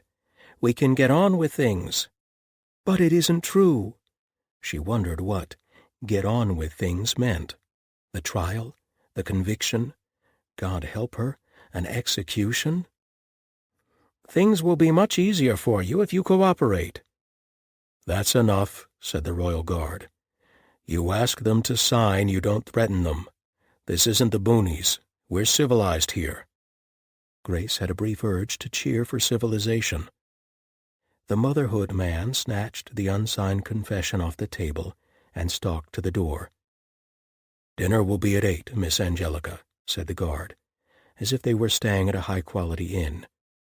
"If you have need of anything, please knock on the door and someone will attend you." He paused, then added gently, "I suggest you do not abuse that privilege." "I won't," said Grace, and heard a squeak in her voice.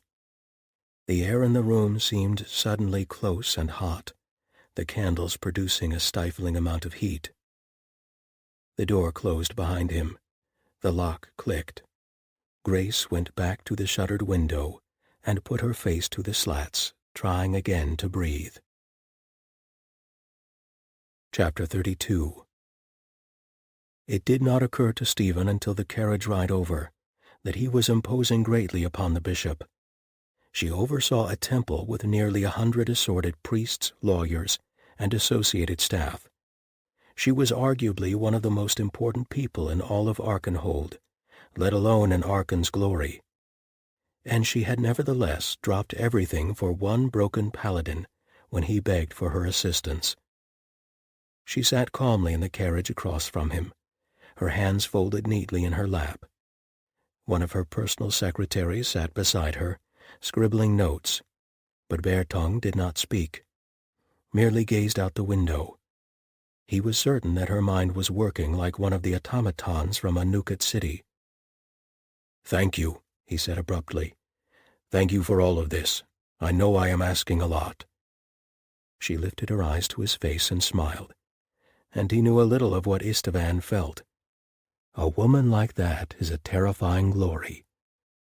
It occurred to him that of all the people he had met, on the battlefield and off it, Bishop Bertong was the closest to true greatness.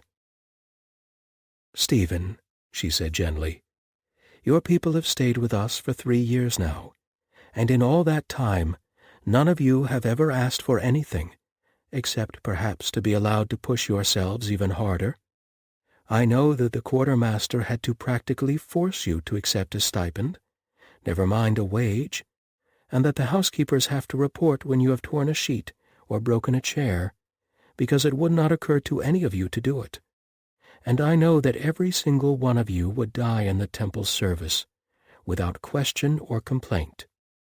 Stephen looked down at his gloved hands. "Well," he said, "we'd complain, probably." She snorted. "And now you come to me and beg me to represent your friend, which is already within the rat's mandate, and which will tweak the motherhood's whiskers, which is a personal joy of mine. And you look as if you are asking to borrow an army or my firstborn or something equally terrible." "You're very busy," he said. "I am," she nodded to him. "But the day I turn down a cry for help because I am busy is the day the rat turns his face away from me. And I would deserve it." Stephen put his fist over his heart and bowed his head like a soldier to his monarch, or a paladin to his god. They reached the building. Bertong alighted and nodded to the secretary. "Go find whoever is in charge," she ordered. "I want copies of every warrant and details of every charge." "Yes, Your Holiness."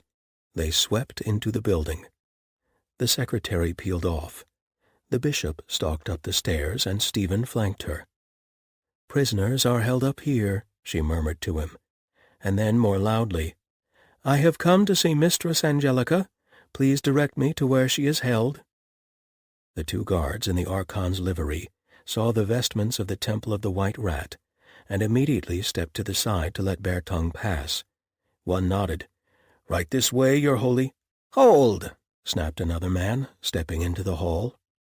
"Oh, it's you, Jordan," said Bertong, unimpressed. "Burn any good books lately?" His nostrils flared, but he did not rise to the bait. "By what right do you wish to see the poisoner?" Stephen bristled.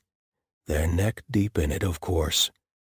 Marguerite had said as much, but the sight of the indigo robes was working on him like red on a bull. He wanted to charge the man and perhaps trample him. "The right of legal counsel," said Bertong. The motherhood man wore dark colors with slashed sleeves. Higher rank than the usual guards, thought Stephen, and used to having someone to back him up. He doesn't have a sword, but he expects someone to be standing behind him who does. Older. I could take him, I expect, but a man like that always has a trick up his sleeve. The Archon's guard looked from Bertong to the motherhood man and back again. "Poisoners do not need lawyers," said the motherhood man. "They fall within our mandate." "All citizens are entitled to protection under the law," said the bishop. "That falls within our mandate. Would you like to take this matter to the Archon? I am willing to go now." His eyes narrowed. Then he muttered a curse and stepped aside, but not very far. The bishop would have to squeeze past him. "Allow me," murmured Stephen, and stepped in front of her. He walked forward. The motherhood man could either get out of the way or take a mailed shoulder to the chest. He chose to get out of the way. "Watch your temper, Jordan," murmured Bertong as they passed. "You don't want another round of dyspepsia like last time." "Your concern is noted," said Jordan, biting off each word. "We had to call a healer to the court, as I recall. It was quite disruptive to the proceedings." "The motherhood still won the case," said Jordan. "Did you?" Bertong smiled over her shoulder. "I'm glad. Everyone should win occasionally." Said the guard, who clearly wanted to stop the bishop from passing the correct door, but also did not want to interrupt the sniping between the 2 priests. Sir," he cast a pleading look in Stephen's direction. "I believe we have arrived," said Stephen. The guard unlocked the door and stepped back. Stephen went first, ostensibly to guard against attackers. In reality, he would have probably trampled the bishop trying to get through the door. And there was Grace. She was just turning from the shuttered window when he saw her, and the fear on her face tore him up like an enemy blade. Then she saw him. Stephen did not know if he had ever seen such relief in another person's face, and his mind flashed back to Grace saying, "Relief feels like happiness, if you don't know the difference." "You found me," she said. She lunged across the room and almost into his arms. He lifted his hands to catch her. "Of course," he said. "Of course I found you. I'll always come for you if you need me. Always." A promise he couldn't make, not aloud, not at all. He was too broken, too unstable. The day she needed him might be the day the tide rose. But a reckless part of him wanted to gather her up in his arms and make the promise anyway, just to ease the fear in her eyes. She halted a step away from him, suddenly wary, her eyes lifting uncertainly to his face.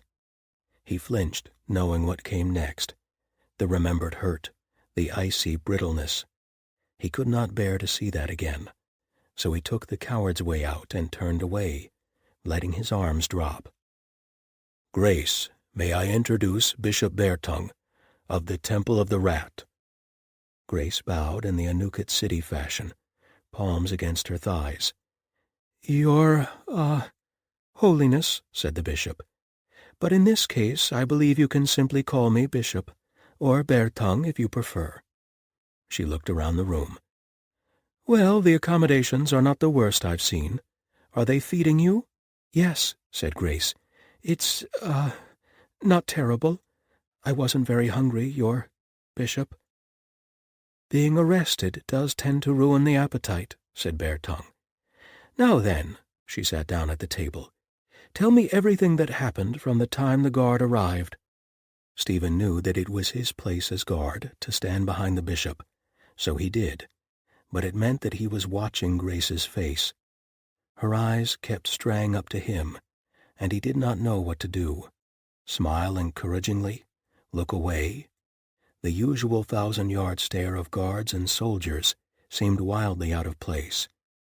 When Grace got to the confession that the motherhood man had asked her to sign, though, his fingers tightened on the back of Beartongue's chair so hard that the wood creaked. The bishop scowled fiercely. "Vultures," she growled. "Unethical vultures."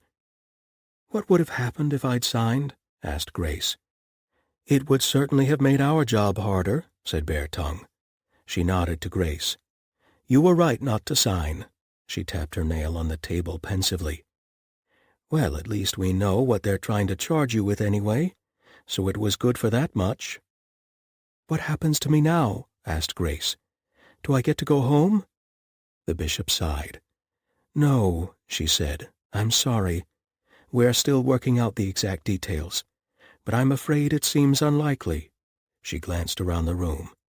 "Will this serve you for now? Do you have anything that you need us to ask for while we plan your defense? Foods you can or cannot eat, or holy books that you might pray?" "No," said Grace. "No, I'm fairly boring. She paused, her eyes flicking to Stephen. "Could I have char beans? The smells. They make the smells go away." "I believe that can be arranged," said the bishop. "You will likely be here for at least a week. Is there someone who can watch over your shop? If you need assistance making arrangements, this is what the rat does. Please don't hesitate to tell us." "Marguerite should take care of the shop," said Grace. "But Tab?" She looked up at Stephen, not at the bishop. "You have to find Tab. Please. He ran out the door. He'll be in the street. He'll get trampled, or someone will catch him, or... Please." Stephen had seen her nearly faint, watch a suicide, watch an autopsy, step on a severed head, and discuss her arrest, and Grace had never cried. But when she asked him to find Tab, there was a tremble to her lips and a thickness to her voice that made him want to weep himself. He would have promised anything at that moment. He would have climbed mountains or murdered kings, Fortunately, this was much simpler. "Of course," he said. "I'll find him. He can't have gone far." "I'm going to step outside," said Bare Tongue, master of subtlety. Stephen could feel the bishop's eyes boring holes in the back of his neck. Then the door creaked and closed. Grace looked up at him. He looked down at her. The silence stretched out and became unbearable. It's good to... Sorry. See you." They both stopped. They coughed. They stared at different corners of the room. Finally, Stephen said, "So I was a bit of an ass." "A bit, yeah." "For that I'm very sorry. Can I do something to make it up to you?" "Well, you could get me out of here." "Working on that." He shoved a hand through his hair. "But I'd try to do that anyway. Are you sure there isn't anything else? Vigil on my knees, perhaps?" "I don't think I need anything vigiled. Is that even a word?" "No, but we can make it one." Grace gave him that crooked smile, marred only by a suspicious shine to her eyes. "But you found me. How did you know?" "Marguerite had someone watching the shop, and they told her. I came by to apologize, and then—" He lifted his hands and let them drop. "I went to the Rat. I would have come sooner, but I didn't think they'd let me in by myself." "I'm glad you're here now." "So am I," he said. And then, because he could hear Bare Tongue and Istvan shouting at him inside his head, he took 2 steps forward and held out his arms. "And if she just stares at me like I'm history's greatest fool, it will be no more than I deserve." Grace looked at him for a long moment, while his heart sank, and then she stepped forward into his embrace. He closed his arms around her and felt a jolt through him. Not lust, but a sensation like a tumbler in a lock, or a bone jarred back into the socket. This was right. This was where he was supposed to be at this exact moment. All his certainty that he had been doing the right thing by stepping away from her was burned instantly away. In service to the saint, he had always known where he was supposed to be. On the battlefield, when the golden fire took you, you knew that of all the places in heaven and earth, this was the singular place where you were meant to stand. Since the god had died, he had not felt that certainty. It was one of many things that he had assumed was lost, that he would never feel again. With Grace's head tucked under his chin, and his arms around her, he realized that this, at least, was a certainty that humans could give each other. They stood for a long time. Stephen did not dare kiss her. It was too soon and too much. But their lungs found a rhythm together, and his heartbeat slowed, and he found himself stroking her back, fingers moving over each vertebrae, as if counting rosary beads. It was all too soon when she sighed and stepped back. "The bishop will be waiting for you." Stephen rather suspected that the bishop would be entirely understanding if he showed up an hour late, stinking of sex, with love bites on his neck, possibly even congratulatory. But this did not seem like a diplomatic thing to mention, so he didn't. "Yes," he said, "I should go. I'll find Tab."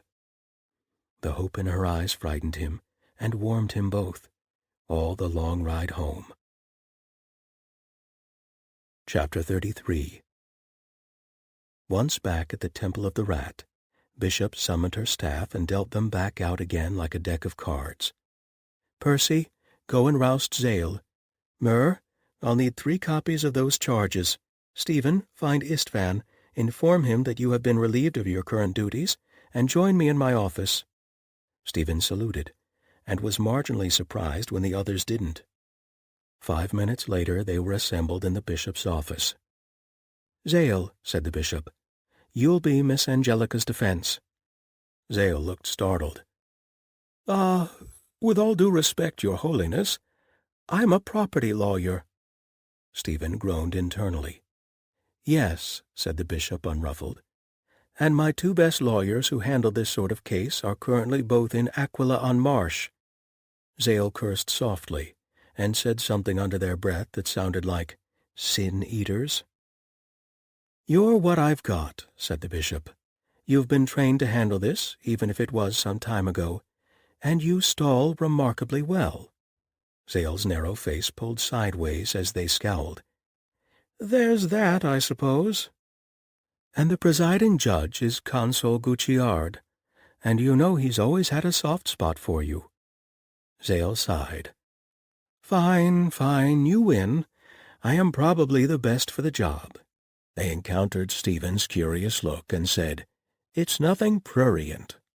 I turned up some bottles of a rare vintage in an estate I was working on and contacted Guicciard. I knew he'd give a fair price to my client, and he was grateful to have the first chance at them." "At this point," said Stephen, "I would not care if you had a torrid affair with him and thought that you could wrap him around your finger. In fact, I would prefer that." Zale snorted. "Sorry to disappoint. I don't suppose you'd consider—" "He is not my type, and I am not at all his. I fear it's going to be plain old legal wrangling." Zale lifted their eyebrows. "Speaking of which, I may require your services as a character witness for the accused." "Of course. Anything." Zale nodded. "I'll go over there now, if you'd like to accompany me." "Unfortunately, I must decline," said Stephen. He looked out into the rain-soaked street and felt his heart sink. "Still, Paladin, faithful until death, etc. I am afraid that I have a date with a weasel." Grace was bored. She was terrified and worried and fretful, but mostly she was extraordinarily bored. She had examined every piece of furniture in the room in minute detail, including the undersides.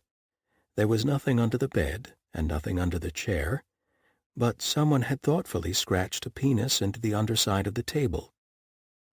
She slept fitfully at night, then stayed in bed as long as possible. She had absolutely nothing to do but sit in the room and try to breathe out the window, so sleep made the hours pass. When sleep failed, she did what humans have done since time immemorial while lying alone in bed, bored out of their skulls, and slid a hand between her legs. Unfortunately, there was only one man that she was thinking about. She hadn't wanted to think about him for days, but he kept clanking into her fantasies anyway. "Damn it, Stephen," she muttered. She'd worked so hard not to think about him for the past week, and suddenly he was back, holding her in his arms and smelling like gingerbread. She'd been angry, and yes, he'd apologized. But more importantly, he'd found her. He was so strong, and she was so tired, and it would be so easy simply to give over to that strength and let him rescue her one more time. Stop thinking about rescue. Rescue is not sexy. Think about the smell of gingerbread and the way he kissed you on the hillside. This wasn't hard. She'd felt that kiss to the roots of her hair. She just had to imagine those gloved hands sliding lower, the roughness of leather against her skin. Someone knocked on the door, and she nearly jumped out of her skin. 16 hours alone in the room, and the minute I start touching myself and thinking of paladins, somebody's banging down the door. Typical. It can't be the motherhood. They don't knock. Suppose they'd have gotten an eyeful if they did. "Give me a minute," she called, throwing on her clothes from the day before and hurriedly washing her hands in the basin. She looked at her hair in the tiny polished steel mirror and gave up any hope of fixing it. Oh well, if they wanted me to look pretty, they shouldn't have arrested me. "Come in," she called. The person who came through the door was slim, silver-haired, carrying a stack of papers. "Good morning," they said. "My name is Zale. I am a solicitor sacrosanct from the Temple of the Rat. I've been sent to represent you." "Oh," said Grace. "Oh, okay. Thank you." The lawyer-priest smiled. "May I use your table?" "Yes, of course." She stood looking down at the papers they were spreading across the table. Were they going to ask her sign another confession? No, this was the rat. They represented the downtrodden. Stephen trusted them. "Has anyone told you what's going to happen next?" Grace shook her head. "No, they'd have to do something before they execute me, don't they? They won't just take me to the headsman. Someone has to say guilty first, right?" She attempted to convey this to Zale, who put their head in their hands. "Well, in theory," they said. "In practice, I won't say that some people don't simply get dragged to the headsman, or the hangman, depending on the place." "Marguerite will do something. She won't let them just kill me." "However," said Zale, "the Temple of the Rat has taken an interest in your case, and will be assisting you." They smiled warmly. "Although I confess, this could have been much better timed, and you may curse my assistance before long. Murder and poisoning is not my forte." "It's really not mine either," said Grace.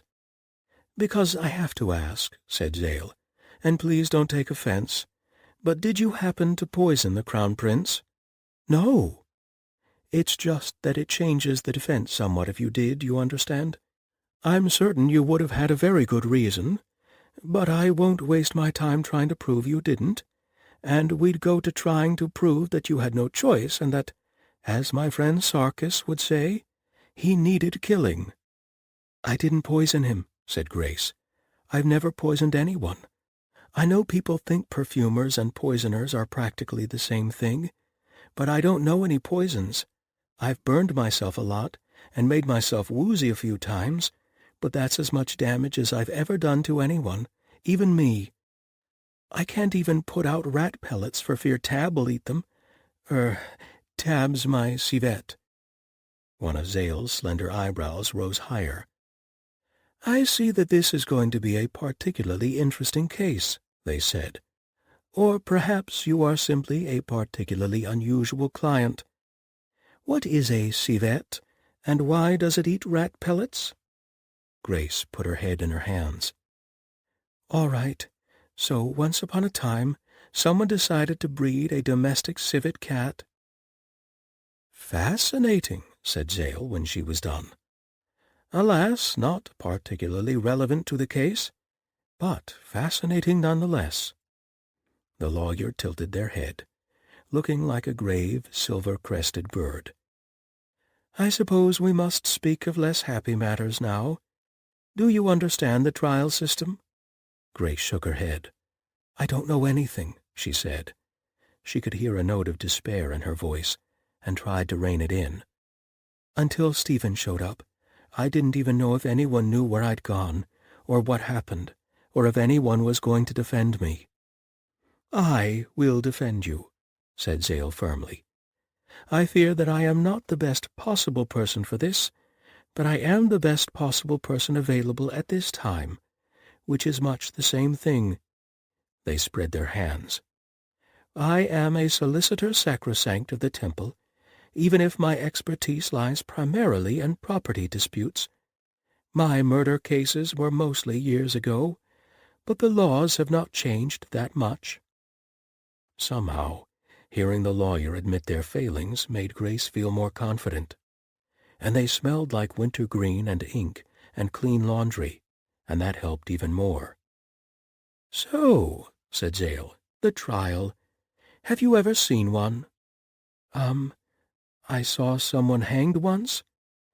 No, that's the execution. That's after the trial has gone very badly. Well, for the accused, anyway. I don't know about this particular case. We are going to try to avoid any of the hanging bits. May I?" They gestured to the table. "Yes, of course."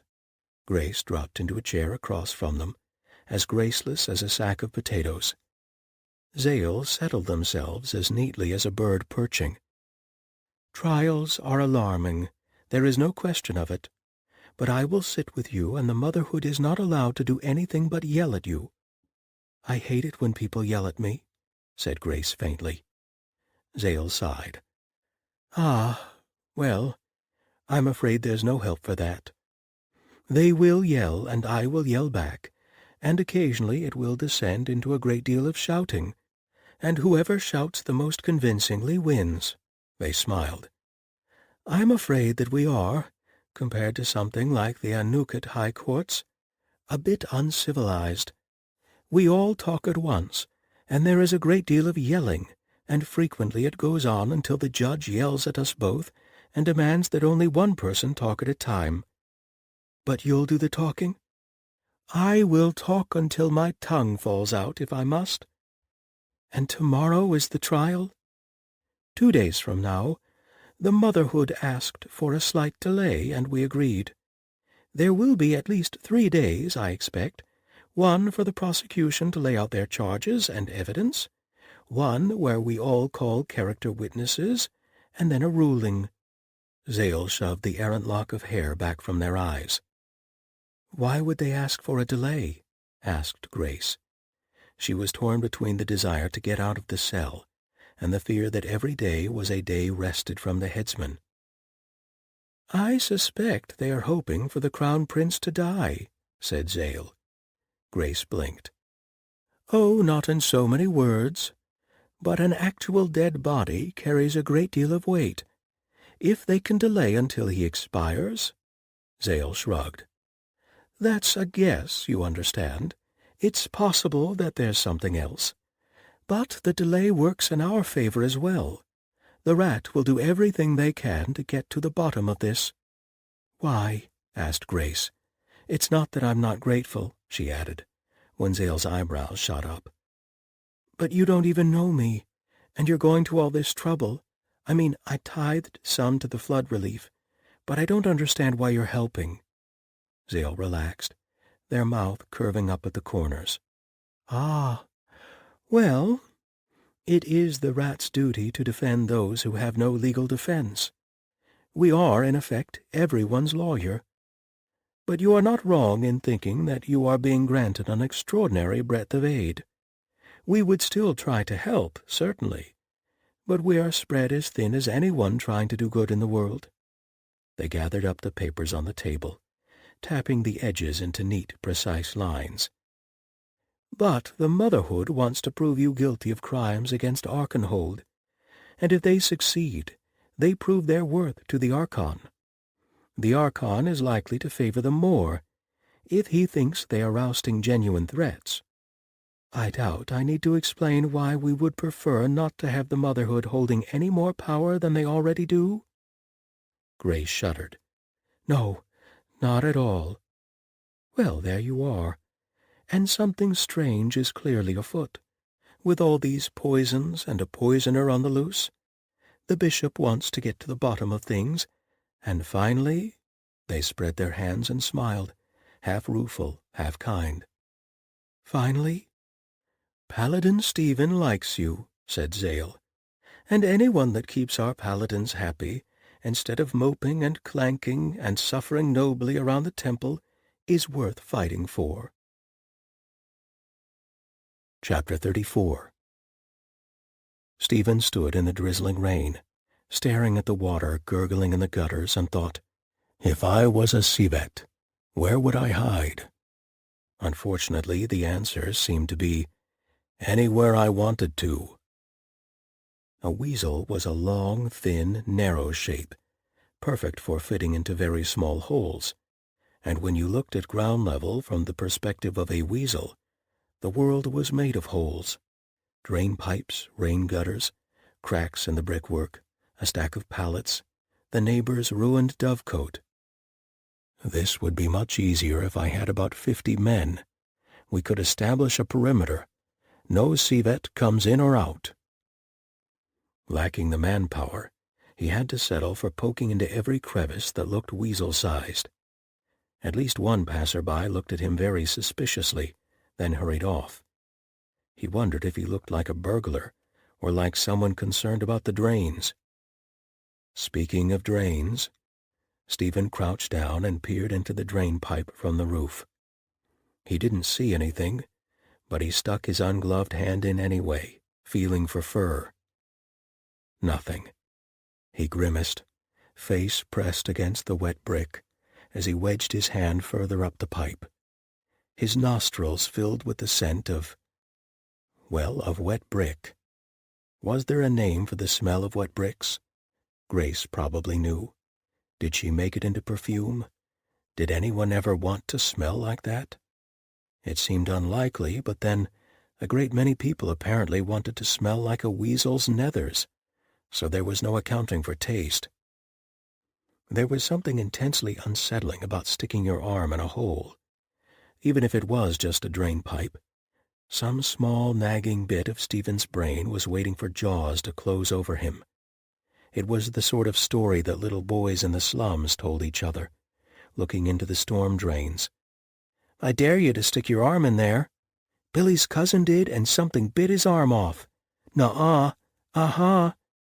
And then there would be shoving. He extracted his arm, unbitten, but also devoid of civet. Should he check the dovecote? Probably yes. It looked like there might be a dry place inside. If he was a civet, lost in a strange place, he would certainly want to be dry. He looked around. This was technically breaking and entering, even if he wasn't going to take anything. What on earth would he say if Grace's neighbors caught him? "Don't mind me, ma'am. I'm a Paladin. Just checking your dovecote for rogue perfume weasels, now that your neighbor's been arrested on suspicion of poisoning a visiting head of state." It would probably be best if he did not actually have to explain this. The dovecote was falling down, and clearly had not housed doves in quite a long time. Stephen lifted off the back door, which was propped against the doorway. The inside was indeed dry, and contained straw that might be older than Stephen himself. He knelt down and crawled inside on his hands and knees, poking in likely corners. Nothing. Something? He felt oilcloth under his fingers. It was warmer than the surrounding air, unexpectedly so.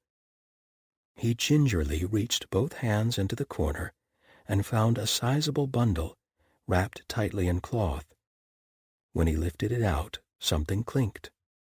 It looked to be an oilcloth sack full of clothes, and, judging by the sound, a stash of coins. And square in the middle of it, in a hollowed-out nest, was a round ball of civet. Grace was not expecting a tentative knock in the middle of the night. Her heart stuttered. The motherhood? Her lawyer? Stephen? Marguerite? Oh God, she hoped it was Marguerite. It seemed strange that her friend hadn't come to visit her, not even once. If Stephen hadn't said that she had been at the workshop, Grace would have feared that the spy had been captured as well. Maybe she's lying low, so that the motherhood doesn't pick her up as an accomplice. She's probably working like a dog to find some way to get me out of this, but she doesn't dare come here until it's time for the trial. "Hello?" she asked tentatively. "Hello, are you there?" The voice was familiar, but not one she was expecting. "Duvalier?" He pushed open the door. "Master Perfumer. Miss Angelica?" The envoy looked tired. There were dark circles under his eyes, and his clothes looked less immaculate than usual. The toes of his boots were scuffed, and the amber crystal bounced against a plain shirt, devoid of embroidery. Said Grace. She thought that she had abandoned hope, but it flared unexpectedly. "Oh, my goodness, Duvalier, you're here. You can tell them, the motherhood people. You can explain I didn't poison the Crown Prince. You can fix this." "Miss Angelica," said Duvalier, sadly, "I regret I cannot." "But you know I didn't poison him." "I know that," said Duvalier. "I know. I believe you, but I cannot say who did, and the motherhood says that if I do not know who did, then I cannot know who did not. They are determined that you are responsible." He spread his hands. "I tried to argue, but—" Grace sat down heavily. Her hopes had hardly risen enough to be dashed, but she felt a stab of sorrow anyway. "Oh, I will do my best to help," said Duvalier. "But I fear that I've come because I need your help." She lifted her eyebrows. "I'm not exactly in a position to help anyone, as you can see." "It's your expertise I need," said Duvalier. "If we can only determine how the Crown Prince was poisoned, or with what, perhaps both of you can be saved." Grace stared at him, puzzled. "I don't know anything about poisons." "But you know perfumes, and if we work through this, step by step— Please, I know we haven't known each other long." He took Grace's hand and pressed it between his palms. "But I am at wit's end, and there are so many perfumes, and it could be any of them." Grace shook her head helplessly. "I don't know. I don't even know if you can kill people with a perfume. People think you can, but— I mean, they say you can make poisoned gloves, but I can't imagine that actually work." "One would think, but one hears of subtle poisons, and gloves would be a good method." "I suppose." Grace gnawed on her lower lip and reclaimed her hand. "You have to use very strong scents to overcome the tanning smell, so if it smelled, then no one would notice. But I don't know anything that can kill you just by touching it." She met his gaze and shook her head. "Truly, I don't." Duvalier sighed and ran his hand through his golden hair, looking less courtly and more forlorn. "I am grasping at straws," he admitted. "But my liege is dying, and he is my friend." His voice did not quite break, but there was a fracture in the timbre that cut Grace to the quick. She touched his shoulder. "I'll help if I can," she said. "Help me think of poisons, and we'll see if I can think of any way to get them into a perfume." They spent nearly an hour at it, and at the end, Grace didn't feel like she'd helped at all. They kept coming back to gloves, but all the poisons that either Grace or Ethan— "Call me Ethan, I beg of you. Formality is for a less urgent time," could think seemed doomed to fail. "You'd blister," she said. "All of these. Surely your skin would blister, so you'd take the gloves off. It would be awful, but I think you'd know it was the gloves. Has the Crown Prince's skin blistered?" Ethan shook his head. "He is very weak," he said. "Weak, and he sweats and keeps no food down. His fingertips are blue. It is very hard to see a man of his strength brought down so quickly." "Blue," murmured Grace. "Blue. The assassin, the attempted assassin, he had blue fingertips, and he was sweating and vomiting." She looked up at the Crown Prince's friend. "Could it be the same thing?" "The one who the Paladins caught? I thought it was something he had taken to avoid capture. One of the glass pills." "Yes, but no. Or also, Grace hurriedly sketched out the situation with the double poisoning. "It could be the same thing. If it's the same, then— Oh, dear." She tried to remember what Dr. Piper had said, but he hadn't named any, had he? There had simply been too many. "You should talk to him. He might be able to help more. And he's a doctor." "Piper?" Duvalier leapt to his feet. "I will go at once." He caught her hand once more and held it to his chest. "Miss Angelica, Grace, thank you." "I don't know that I've done anything," protested Grace. He dismissed her protest as he strode to the door. "On the contrary, I don't think you know how much help you've been. I'll seek out this Piper at once. Thank you." The door shut behind him. Grace sighed and slumped back in her chair, feeling helpless to stop anything. "It's as if the world is careening out of control, and we are all trying to pull on the reins or stop the wheels. But we are so small, and the world is so heavy." She had done her best. There was nothing more that she could do. But curled up in bed that night, she prayed to whatever god listened to small perfumers that the Crown Prince would recover from his illness, and not merely because she hoped to live to see another day. Chapter 35. Stephen knocked at the door early in the morning. When Grace said, "Enter." He unlatched it and went in. She'd obviously been picking at her food.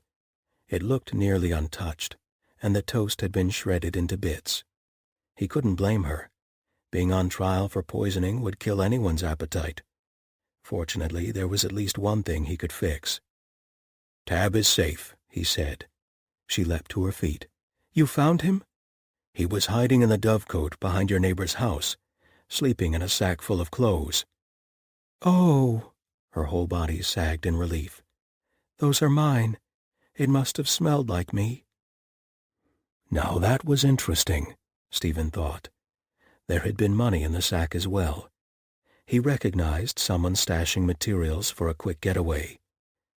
"He's back at the temple now, and the cook is stuffing him so full of tidbits that he's going to look like a sausage." She put her hands over her eyes, and when she took them down again, Stephen was horrified to see her cheeks were wet. "Grace." "I know," she said, turning away. She dashed the tears with the heel of her hand. "I know. But he's all I've got, you see." If he had thought, he would have lost his nerve. All the reasons and the fears would have risen up to stop him. But he did not think. He saw only that she was crying, and he cupped his hand around her face and wiped his gloved thumb across her cheek. Her skin, even flushed, was absurdly pale against the dark brown leather. She gave a small, watery chuckle. "It's all right," she said, as if she were the one who should be reassuring him. "I'm all right. You found him." "He's not all you've got," he said, desperate to chase the tears away. "You have friends who love you, and a great skill, and a career." She took a step back, holding up her hands as if to ward off a curse. "No," she said. "No, don't. I know you're trying to help, but don't. I can't." She searched his face, as if looking for understanding. "If you have things, you lose them. They all get taken away. You always lose everything eventually." "Everything?" he asked. She nodded. "I was an orphan. Then my master bought me away, and I lost what little I had. I served for 9 years before I realized he was never going to fulfill the articles and name me a tradesman. So Philip, my partner, bought the articles of apprenticeship from him, and I lost everything again. I couldn't even take my notes.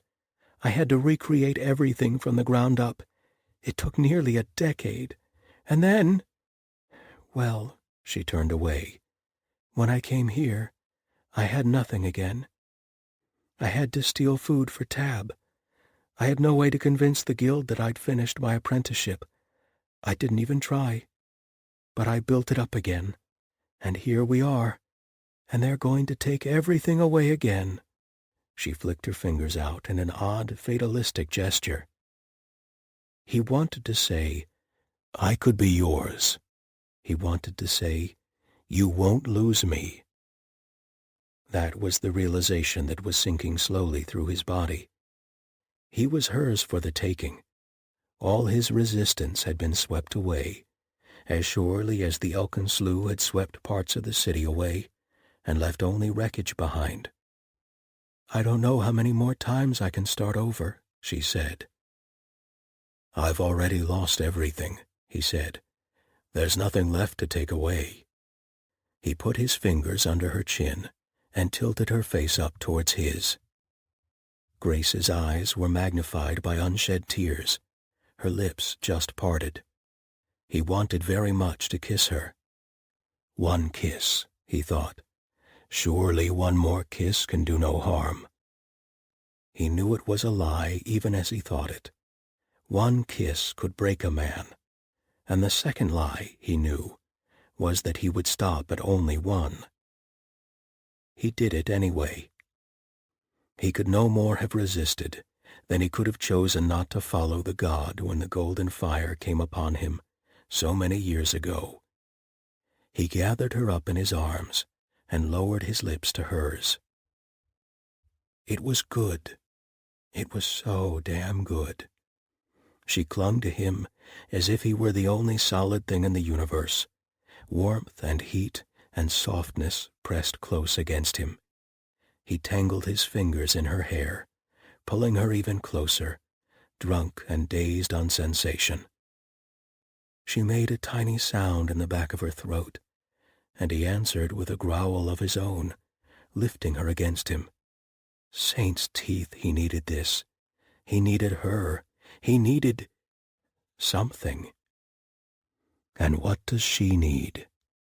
The thought nagged at him, even as he slid his hands down her sides, feeling the dip at her waist and the flare of her hips under his palms.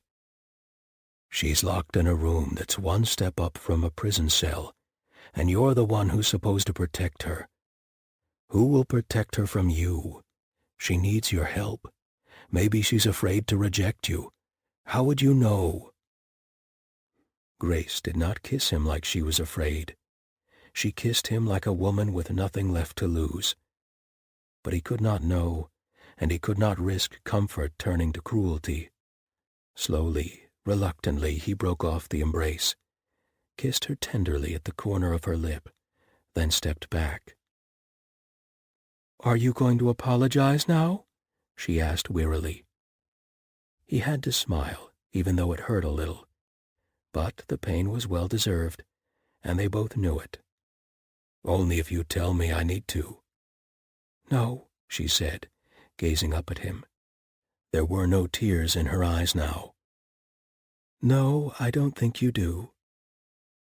He pulled off his glove and cradled her cheek, letting his thumb drift across her lower lip.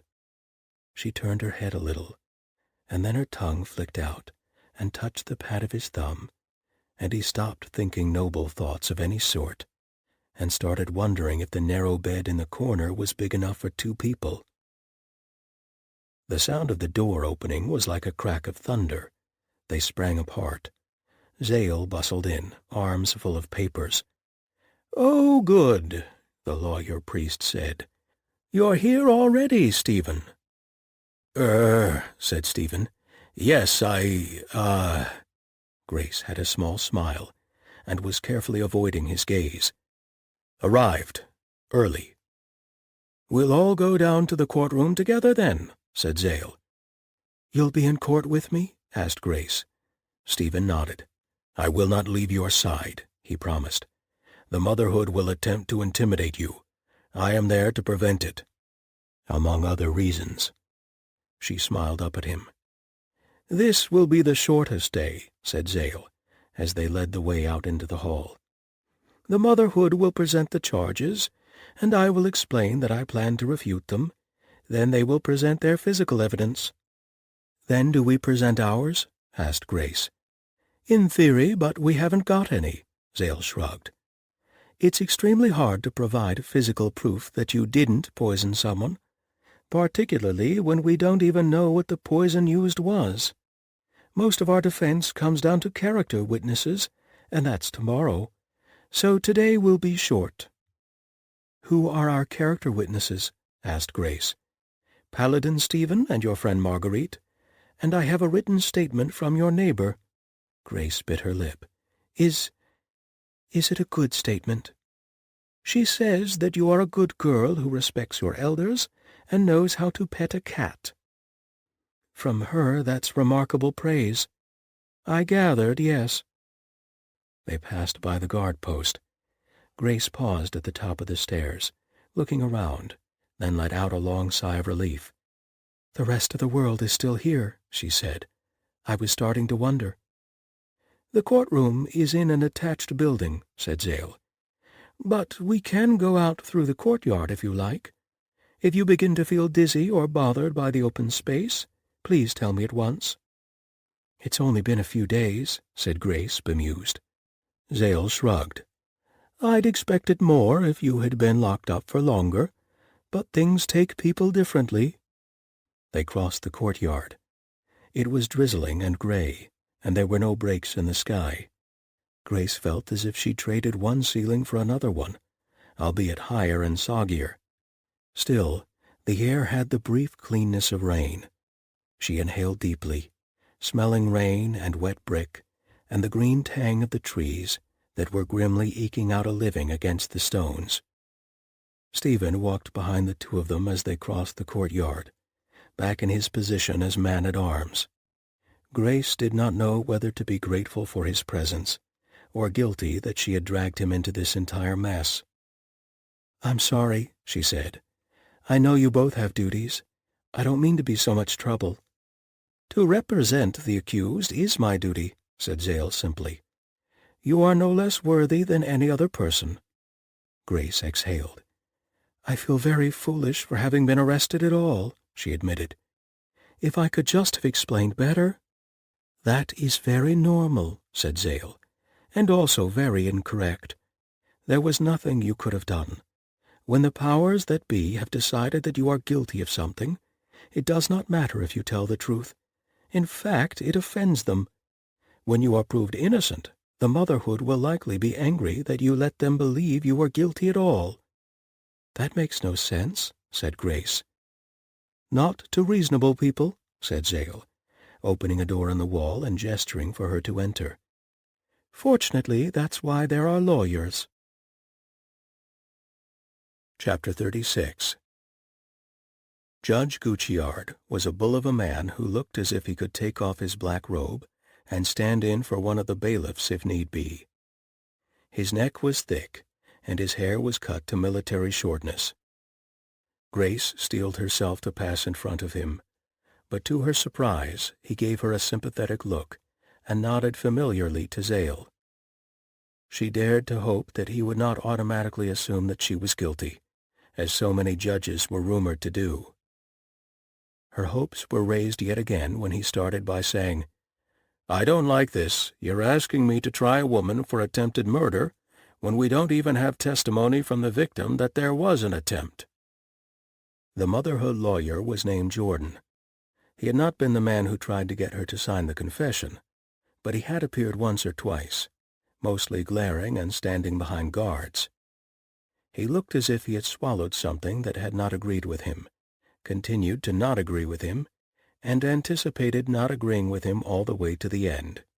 He waited until Guicciard had finished speaking and said, "The Crown Prince is very ill and cannot attend. His emissary will testify to that effect." He nodded over to one side of the room, where Duvalier sat at a long wooden bench. Grace felt a pang of relief. Surely Duvalier would explain that she could not be responsible. Perhaps this would be cleared up sooner than anticipated, and it would all be a very unpleasant memory. Said Guicciard. "I am certain that you understand that it is important to be seen to be dealing with this matter swiftly, Your Honor," said Jordan. Guicciard looked as if he too had swallowed something that didn't agree with him, but he reached out and grabbed a sphere of rock crystal on the table and banged it down. "Very well, trial is now in session. What have you got?" She leaned over to Zale. "What did that mean? Important to be seen to be dealing with this?" Zale did not take their eyes from Jordan, but murmured, "Politics. Jarlock is very unhappy. We must be seen to be acting to find those responsible." Grace nodded. "Perhaps this is just a smokescreen while they find the real culprits, then." It was a comforting thought, though she was immediately suspicious of comforting thoughts. Certainly the Motherhood lawyer did not act as if this were a smokescreen. He spoke like a preacher, denouncing poisoners as the vipers in the bosom of a just society, and pointed a trembling finger at Grace. "I shall show Your Honor, beyond the shadow of reasonable doubt, that this woman is of a piece with those coiling serpents, making her nest within the walls of this city, that she may more easily pour poison into the blood of the innocent." Grace had a strong urge to look behind her and see who Jordan was talking about. No one had ever called her a coiling serpent before. "I can't possibly coil. I can't even sit cross-legged for very long without my rear end falling asleep. And you don't put perfume into blood. That would be very strange." Yes, said Judge Guicciard wearily. "I'm sure you will. Defense?" "I'm sure they won't," said Zale, "since my clients never poisoned anyone." Is that your opening statement? Would you like a longer one? Sweet Lady of Grass, no. Gucciard cracked a smile. Grace started to think that she could have done far worse for a lawyer than Zale, even if they claimed to primarily work with property disputes. All right, said the judge, turning back to the motherhood side of the room. I suppose you have evidence of all this? If it pleases your honor, we present our written evidence first. Books of poison from the very home of the accused. With a conjurer's flourish, he held up a leather-bound book. 5 such. It took a moment for Grace to recognize the cover, not because it was unfamiliar, but because she could not believe that it was here, in this room. "Those are my journals," said Grace. "My recipe books." She rose to her feet in outrage, and Zale pulled her back into her chair with a thump. "Someone stole them from my workshop a few days ago." "But you do not deny that they are yours," said the motherhood man, looking down his nose. "No, of course not. Where did you get them?" And then a sudden horrible certainty churning in her gut. "Gods above and below, you stole them from my workshop." "Collecting evidence is hardly stealing, particularly not books of poison. It is our mandate to root out such." "Those aren't poison. They're perfume." "Oh, really?" He opened the top book and began to read. "To construct a poison such that both rats and men shall fall dead without cure, begin with the boiling of antimony in a crucible of gold, and add to this the urine of a dog and 5 leaves of the plant called monk's hood." "That's not one of my journals," she said angrily. "It's a weird book of alchemy. I've never made any of the recipes in there.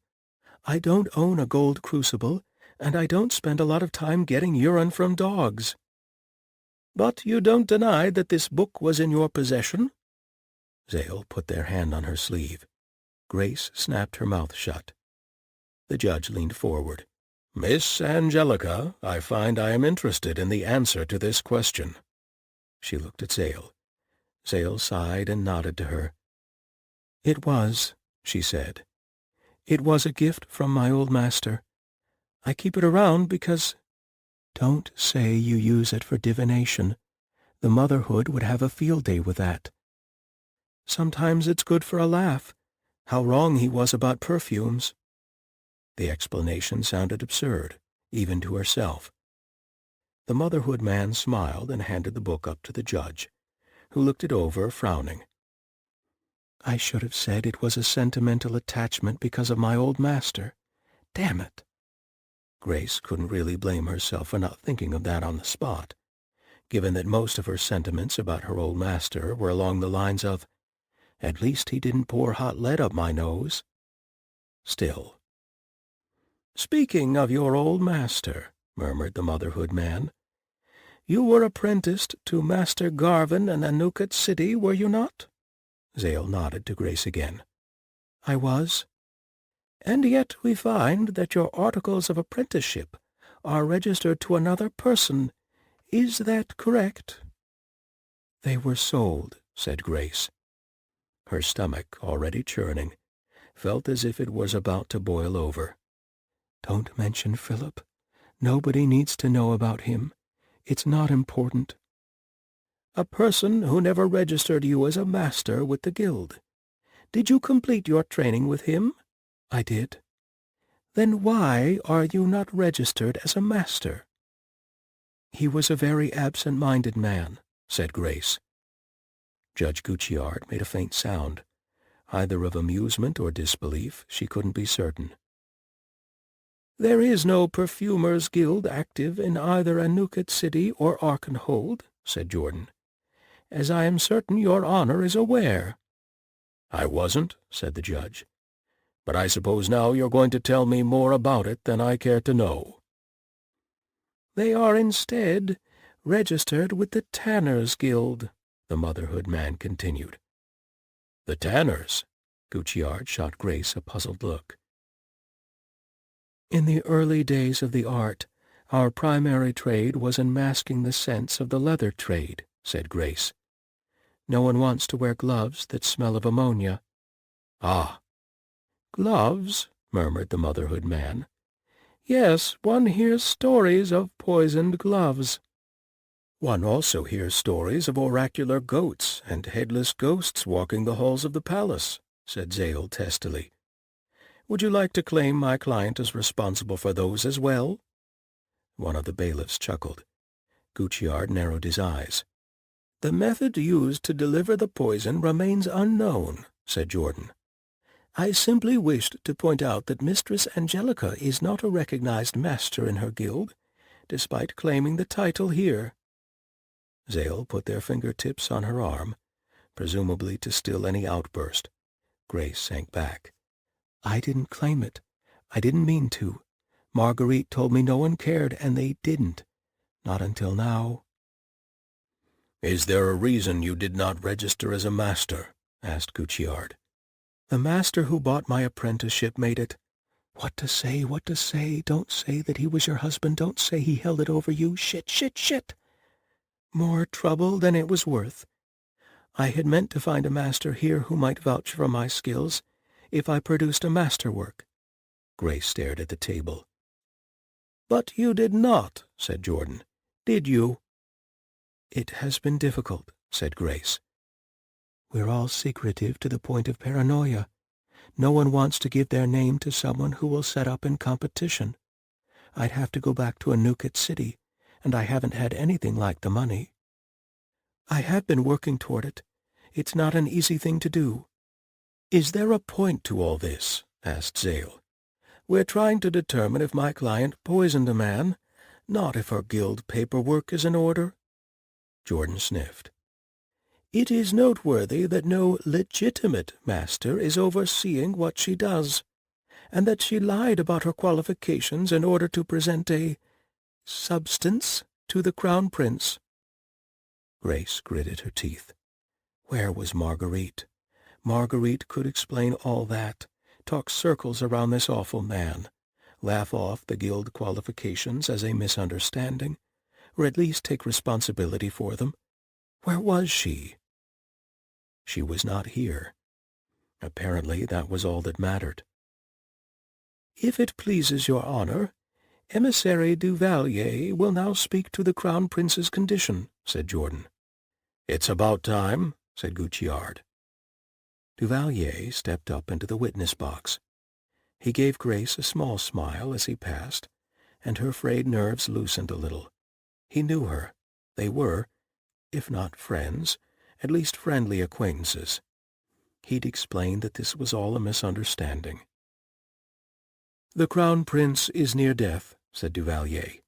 "It is unlikely he will recover. His physician tells me that his symptoms are consistent with poisoning. He is feverish, weak, and his fingertips are violet. He can keep down neither water nor food. I am afraid that he will not last the night." "I'm sorry to hear it," said the judge. "When did this start?" "A few days ago," said Duvalier. "Though I am told that some poisons will show no signs until they reach a tipping point, beyond which there is no return. His physician has sweated and purged him to try to drag out the poison, but—" He spread his hands. "You say this started a few days ago," said the motherhood man. "Yes." "Can you be more specific?" "Certainly," Duvalier gave a pained smile. "It began the day after Mistress Angelica delivered her order of the prince's perfume." "And you believe that she could be responsible?" asked the motherhood man. Grace waited expectantly. "It is the only link that I can find," said Duvalier. "We changed his sheets, his food, his clothing. Her perfume was the only constant.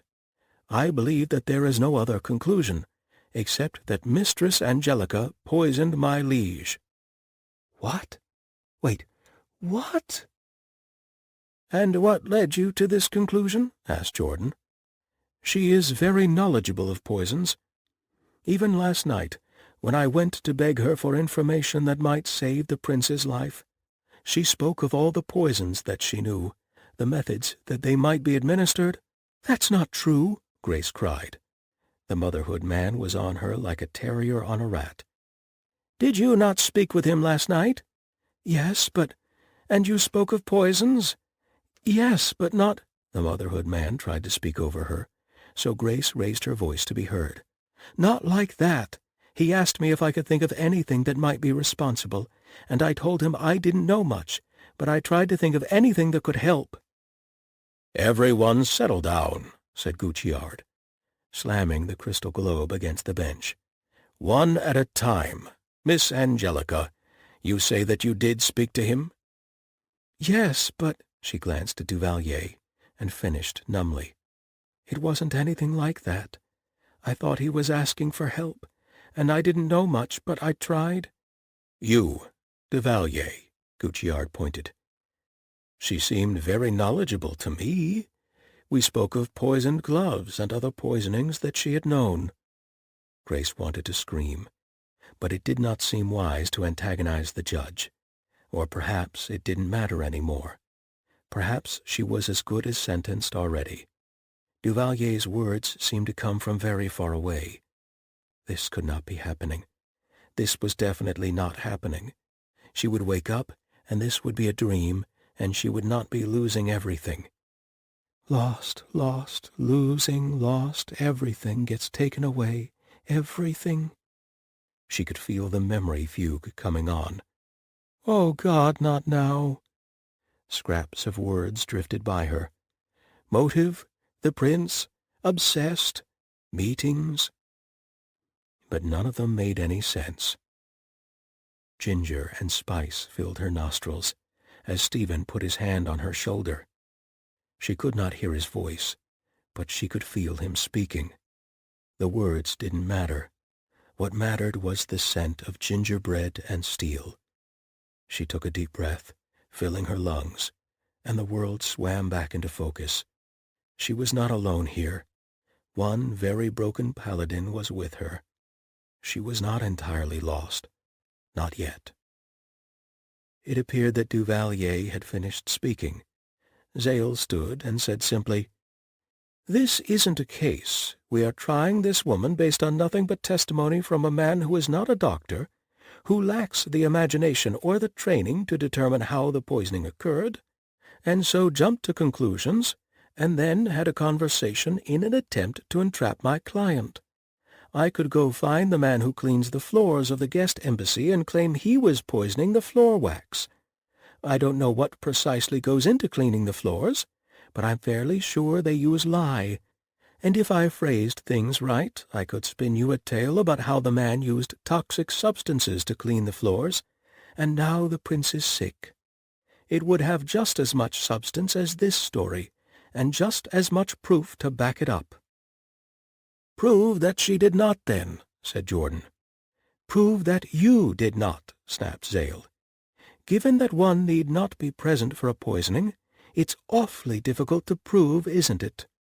"If you two are quite done sniping at each other," said Gucciard wearily, "I believe I have had enough for one day. Court will re-adjourn tomorrow morning." He stood. Everyone rose as he left. Duvalier looked in Grace's direction with a pitying expression, and Grace felt raw rage fray at the edges of her vision. Is this how berserkers feel? Well, if it was, it seemed that Grace would make a very poor one. Zale put a hand on her arm, and she felt an immediate urge to apologize. The lawyer and Stephen led her out, and she allowed herself to be led. "This could be going better," admitted Zale, as they returned to Grace's cell. "Gucciard is a reasonable man, but there is a great deal of pressure from Charlock, and thus pressure from the Archon on him. He may simply decide that there is evidence that you are a poisoner, even if you are not the one who poisoned the Crown Prince." They flipped loose strands of silver hair from their eyes. "And as he is also a practical man, ultimately, I cannot be as confident as I would like that he will not throw you to the wolves to appease the Archon." Grace nodded, not because she agreed or understood, but because you nodded when people spoke in that tone. Her mind ran in little gibbering circles. She could not believe that Duvalier had turned on her. It made no sense. A poisoner, a poisoner, a poisoner.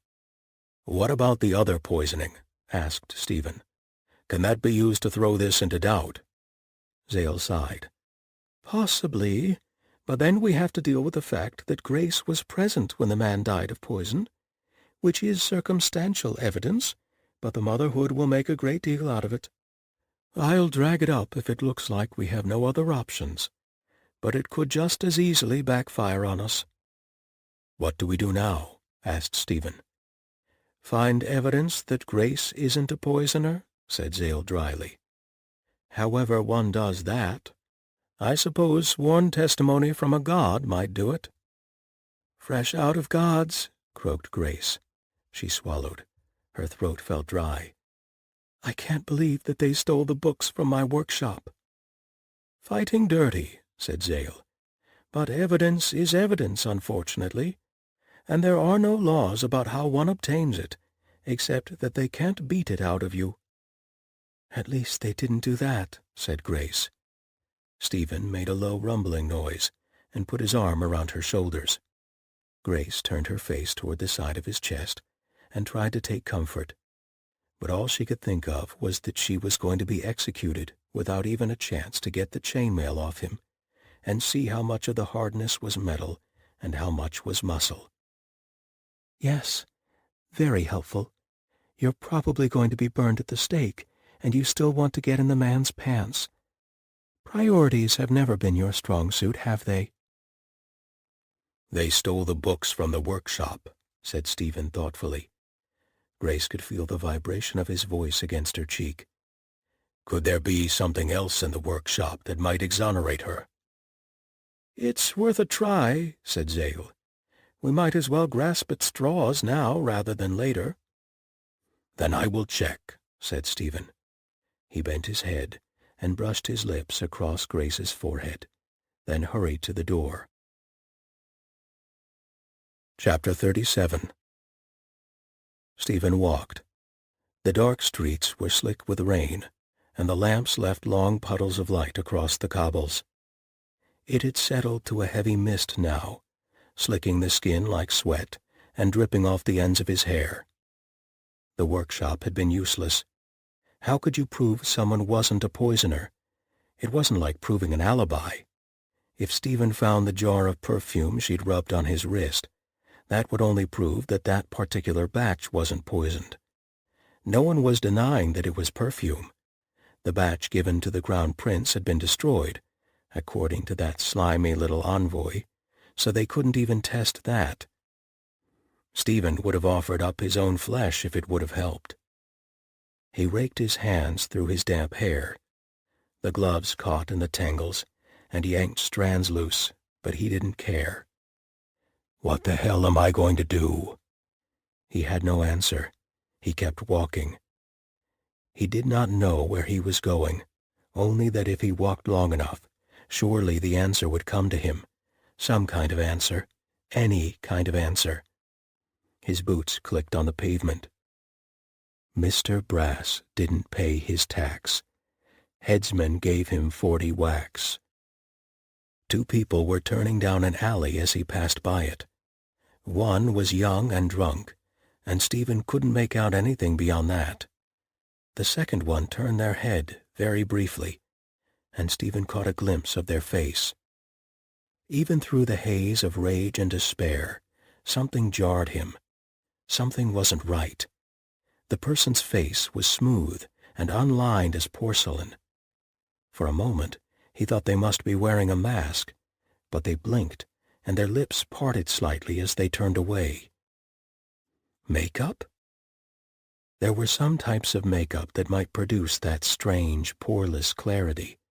White lead and fat was the one everyone had heard of, but hardly anyone used it anymore. The way the lead ate away the skin was too well known. Stephen remembered seeing a few great ladies in his youth that still wore it, but they were long dead, and he had only been a young boy who could get away with staring at his supposed betters on the street. He absolutely could not get involved with someone else's problems. He couldn't. He had to save Grace. He nevertheless seemed to be turning down the next alley and moving as stealthily as possible to the cross street. "The youngster was drunk. You're just checking to make sure that nothing shady is going on." For a moment he was afraid that he had missed them. The buildings were turned and twisted, and the road turned and twisted with them. It wasn't as bad a neighborhood as Weaver's Nest, not by a long shot, but it was very old, and things had been thrown together haphazardly over the years. He almost overshot when he heard the sound of a drunken stagger scraping against a wall, a surprisingly distinctive sound, in his experience, and realized that he'd found the cross alley. Unfortunately, there was a large wooden gate in the way, with a chain holding the halves closed. Someone had probably gotten tired of the alley being used as a cut-through to avoid the busy street corner. Stephen eyed it speculatively. Could he get over the top? Maybe, but not quietly. There was a gap at the hinges on one side. Stephen peered through it. He could see a slice of alley, and then his quarry came into view. "Back here?" slurred the younger one. The smooth-faced man said nothing, but put a hand on the younger one's shoulder. "You're about to watch a trick turned in a back alley. This is certainly helping your court case. Give me a minute." The smooth-faced man brought his other hand on the youngster's other shoulder, and then, before Stephen could move or even react, that too-smooth jaw yawned open impossibly wide and closed over the back of the other man's neck. It happened so fast that Stephen did not even have time to cry out. At first he wasn't even sure what had happened. Surely it couldn't have been what it looked like. The man's mouth couldn't have opened so jawlessly wide. It was a trick of the light, or... The youngster dropped. The smooth-faced man went with him, lowering him to the ground. Stephen heard a series of wet, crunching noises that sounded, the saint have mercy, exactly like someone eating a carrot. "He's dead. No one's neck makes that sound who's still alive. Shit, I was too late. But how could I have moved fast enough for that?"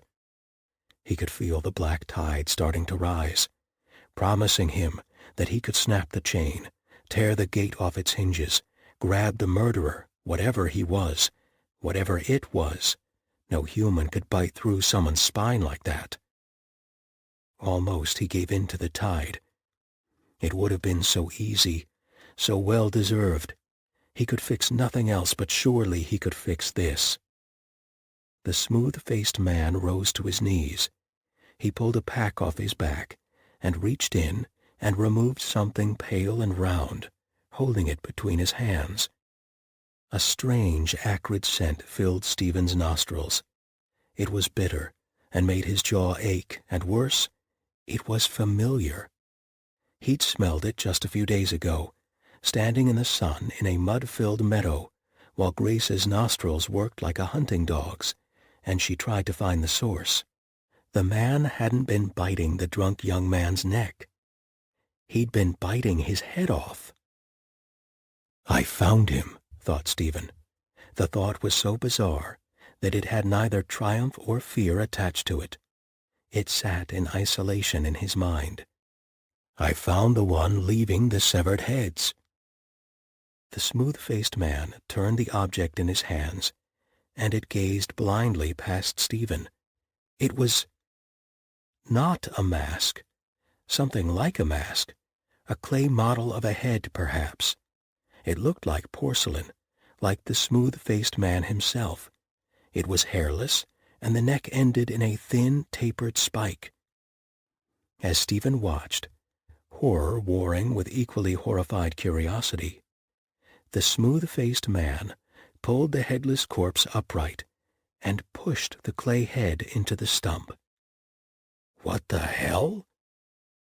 There was a great deal of blood, Decapitations, in Stephen's experience, were messy. The man wiped it off with his sleeve, showing no more emotion than if he were wiping away water, bent his neck, and covered the clay head's mouth with his own. He breathed into the mouth several times. Is he kissing it? What kind of sick? The head inhaled and opened its eyes. Stephen's gorge rose. He fought it back. This was magic, the bad kind of magic, the kind that no one could be expected to understand. Whether the smooth-faced man was a wonder-worker or a demon or something else entirely, he didn't know. He only knew that it had to end. He leapt for the top of the gate. It was not so easy to pull himself over a wall as it had been when he was 20. He pushed himself up until his hips were level with the top, in time to see two figures gliding away down the alley. One was walking hesitantly, as if drunk, and the taller one was holding it upright. Stephen landed, feet skidding on the wet stone. Blood and rain mixed at his feet. He sprinted after the pair, kicking something out of the way. It's the head. You know it's the head. No, don't think about it. No, don't look at it. Trying to keep his feet. When he reached the mouth of the alley, they were gone. Stephen staggered into the compound of the Temple of the Rat, rain slicking his hair to his forehead, throat ragged from having run too far, too fast. He had to get word to the city guard, but the temple had been closer, and he was no longer able to run across an entire city without stopping for breath. The drizzle had turned into a deluge, and steam poured off his cloak as he stood gasping for air in the cloister walk. As luck would have it, the first person he saw was Zale. "Stephen," said the lawyer-priest, their eyes going wide. They were wearing a heavy overrobe that showed signs of having been thrown hastily over a dressing gown, and carrying a steaming teapot and a mug. "Are you all right?" "I found what's leaving the heads," gasped Stephen. "I need the bishop." Zale raised their eyebrows. "What? Not who?" Trust a lawyer to seize on that. Stephen nodded. "What? It's not human. I don't know what it is. Bad magic. Gotta see the bishop. Send a message to the guard." He burst into a coughing fit. "Sorry. Ran all the way." Zale looked down, then shoved the mug into his hand. "It's tea. I was going to be up late working on Mistress Angelica's defense, but, well, drink this. I'll get the bishop." Stephen collapsed gratefully on the bench, holding the mug in his fingers. Grace. He hadn't been able to find anything that would help Grace. He had to get the guard after the smooth-faced men. Then he could go back to helping Grace. Something teased at his brain, but he couldn't bring it into focus. Tea wasn't bad. It didn't taste like hay. He wondered if Zale's rank as a solicitor sacrosanct meant that they got the good tea. He had nearly finished the mug when the bishop arrived. Despite the hour, she looked as if she had been awake and working. Her secretary padded after her, looking significantly worse for wear. "I've sent a runner for Mallory. Can you lead them back to the alley?" "Yes, of course." She gave him a bemused look. "Paladin Stephen, forgive my crudity, but you look like hammered shit. Are you certain?" He dredged a smile up from somewhere. "It's what we do," he said. "Look like hammered shit?" "Keep going, even when we look this way." She shook her head. "I'll expect a full report, but in the morning. Once you've done what you can? Well, I suppose it's useless to ask you to get some sleep, but do what you can." "Go through it again," said Mallory. "I'm not accusing you of lying, but I'll be honest. If you weren't a paladin, and if I didn't have a head right in front of me, I'd think you were drunk." "Oh, saint, if only," muttered Stephen. Mallory snorted, then glanced around. His rank and file were fanned out, checking the nearby streets, and asking the locals if anyone had seen the two men enter the alley other than Stephen.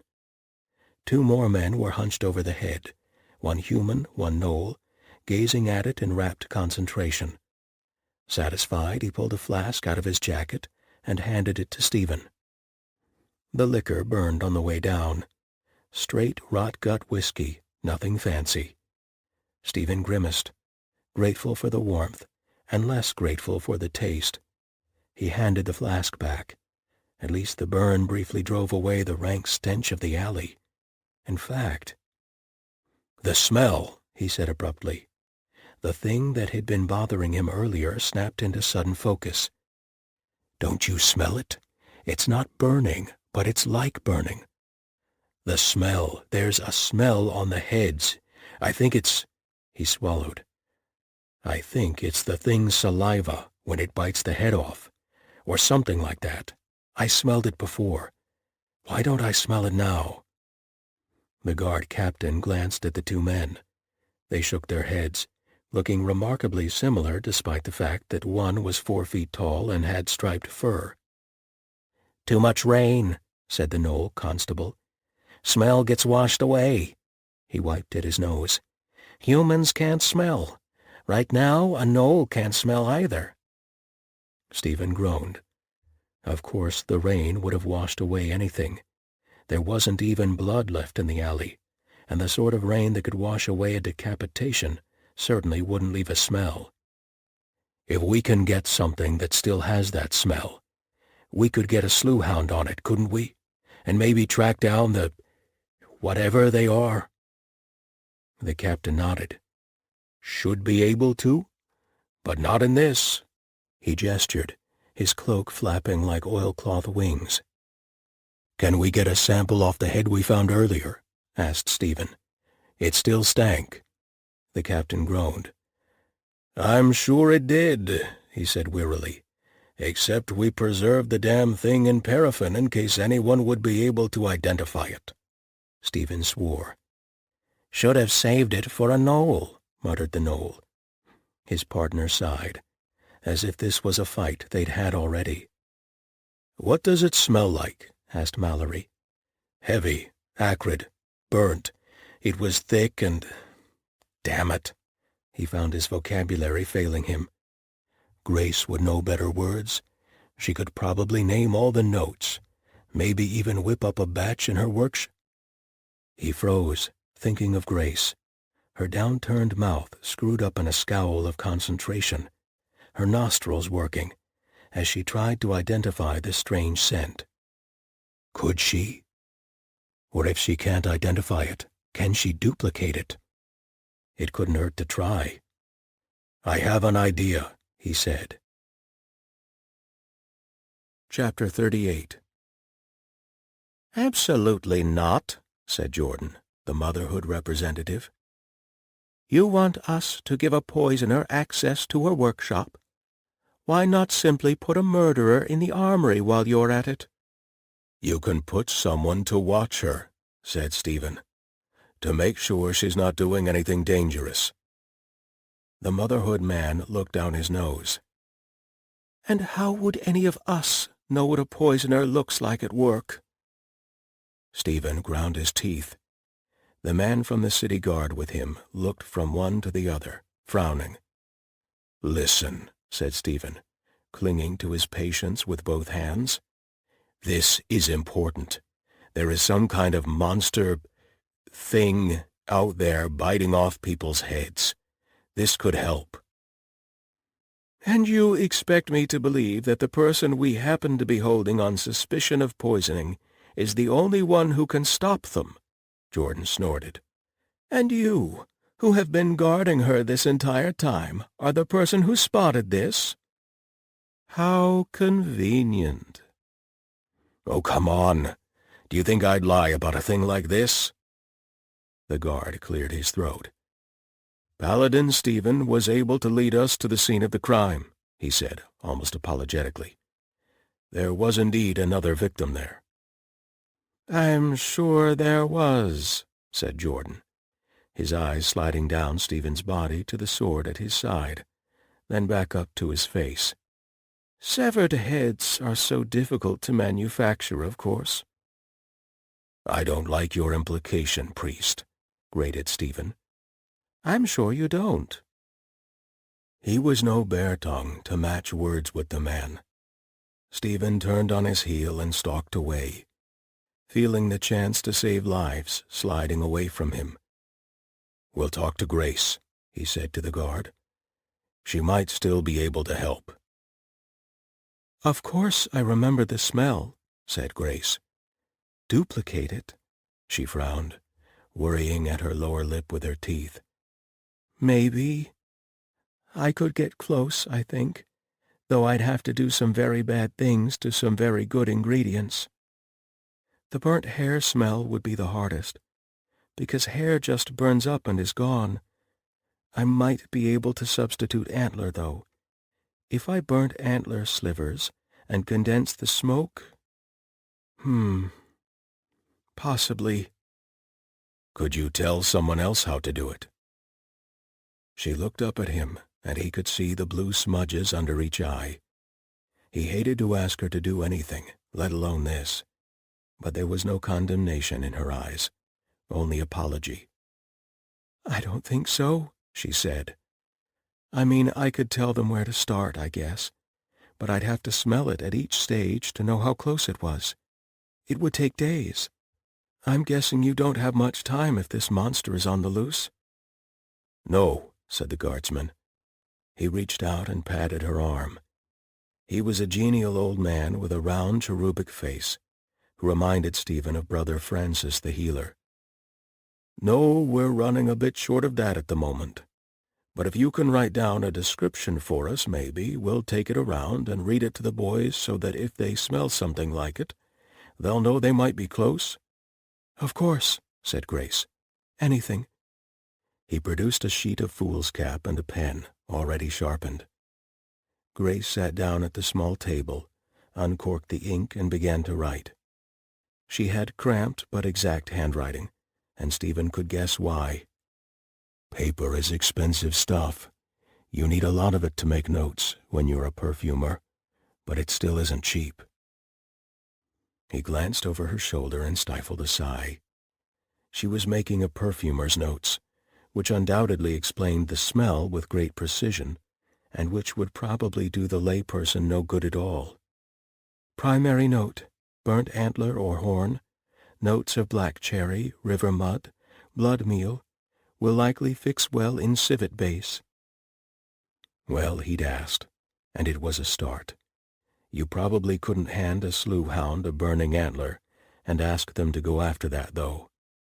But gnolls had a better sense of smell than humans, and perhaps the gnoll constable could do something. It was more than they had now, at any rate. She finished writing, scowled at the page, and blew gently on the ink to dry it. "If you bring me samples, I could compare them," she offered. "I'll see what we can do," said the guardsman. Stephen did not dare kiss her as he wished in front of the guardsman, and certainly not the sour-faced motherhood priest. But a thought came to him, tinged with irony. "Thank you, Mistress Angelica," he said, flicking his eyes toward the priest. He bowed over her hand and lifted it to his lips. She laughed. It was a short, choking sound. Less humor, more an acknowledgment of how absurd the situation had become. But it was still a laugh and still a kiss, and at the moment it was the best that they could get. Morning came too early, or not early enough. Stephen wondered if Grace saw the dawn as one day closer to freedom, or one day closer to execution. His stomach clenched. She looked calm, sitting behind the table. Too calm. Her face had the carefully blank look that he recognized from far too many captives waiting to learn their fate. He'd rescued people who looked like that. Presumably he'd failed to rescue people who looked like that as well. "If it please your honor," said the Motherhood man, "an additional witness has arrived. May we present him?" Zale straightened in their chair, eyes suddenly sharp. "Go ahead," said Gutchard wearily. "I don't suppose it's the Crown Prince?" Jordan licked his lips, clearly weighing his words. "I am told that the prince is near death's door, your honor." "I'm told the same thing," said Guicciard. "I'd feel better if I could see that for myself, but dying monarchs don't feel the need to entertain mere judges. Carry on, but make it good." "Our witness is the husband of the accused," said the Motherhood man. "Philip Artemisian of Anuket City." Husband? Stephen's first thought was that there was some mistake. He looked over at Grace and her lawyer. Zale's eyebrows had shot up. Grace herself was so pale that she looked as if she might faint.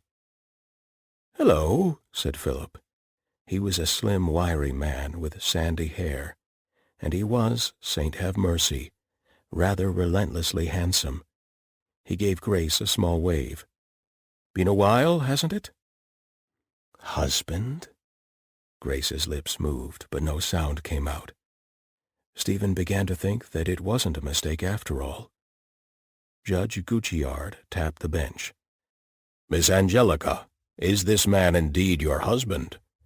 Grace croaked something, swallowed, and said, "He was."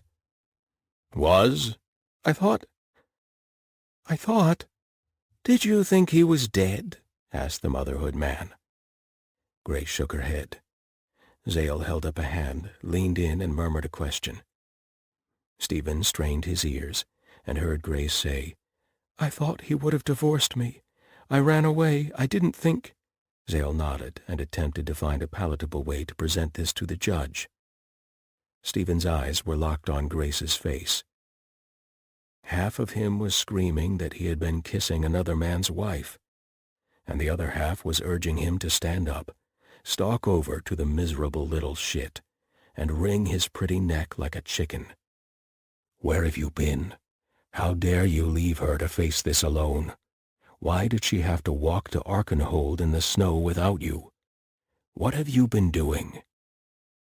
And then, looking at Grace's bone-white face, he knew the answer. She'd walked here to get away from him. What had she said that day on the hillside? "I got tired of waiting for some asshole to decide if he wanted me or not." This man? Really? "Your profession?" said the Motherhood man. "Oh, I'm a perfumer," said Philip. "That's how we met. We were in business together. Except that, he seemed to remember something, and swallowed. "She was always into other things, you know. Herbs, spices." "Spices?" said the Motherhood man sharply. Not spices. The other thing. Poisons." "Right, that's it." "They cannot possibly believe this man's testimony," said Zale, just loud enough to be heard. "This is absurd." "Is there a problem, Solicitor Zale?" asked the judge. Zale stared at the judge, then gestured to Grace's husband and waved their hands in the air, a gesture that managed to be both meaningless and supremely eloquent. The judge hid a smile behind his hand. "Your opinion of the character of the accused?" "Oh, well," Philip rubbed the back of his neck. "She was a good girl, but so odd. Normal people don't act that way, you know. And so jealous. Always thought I was cheating on her with the other ladies, don't you know?" "Because you were," said Grace, sounding less furious and more simply astounded. "Lady Vance, Lady Morgan, that one girl you brought home to try and get me in bed with. I moved into the workshop because you kept bringing women home." The Motherhood man cleared his throat loudly, possibly to try to cover this outburst. "Well, there, you see," said Philip. He gestured at her. "Always jealous. Convinced," he leaned forward and said, in the judge's direction. "You see how it is. I bought out her articles of apprenticeship, you know. Felt sorry for her."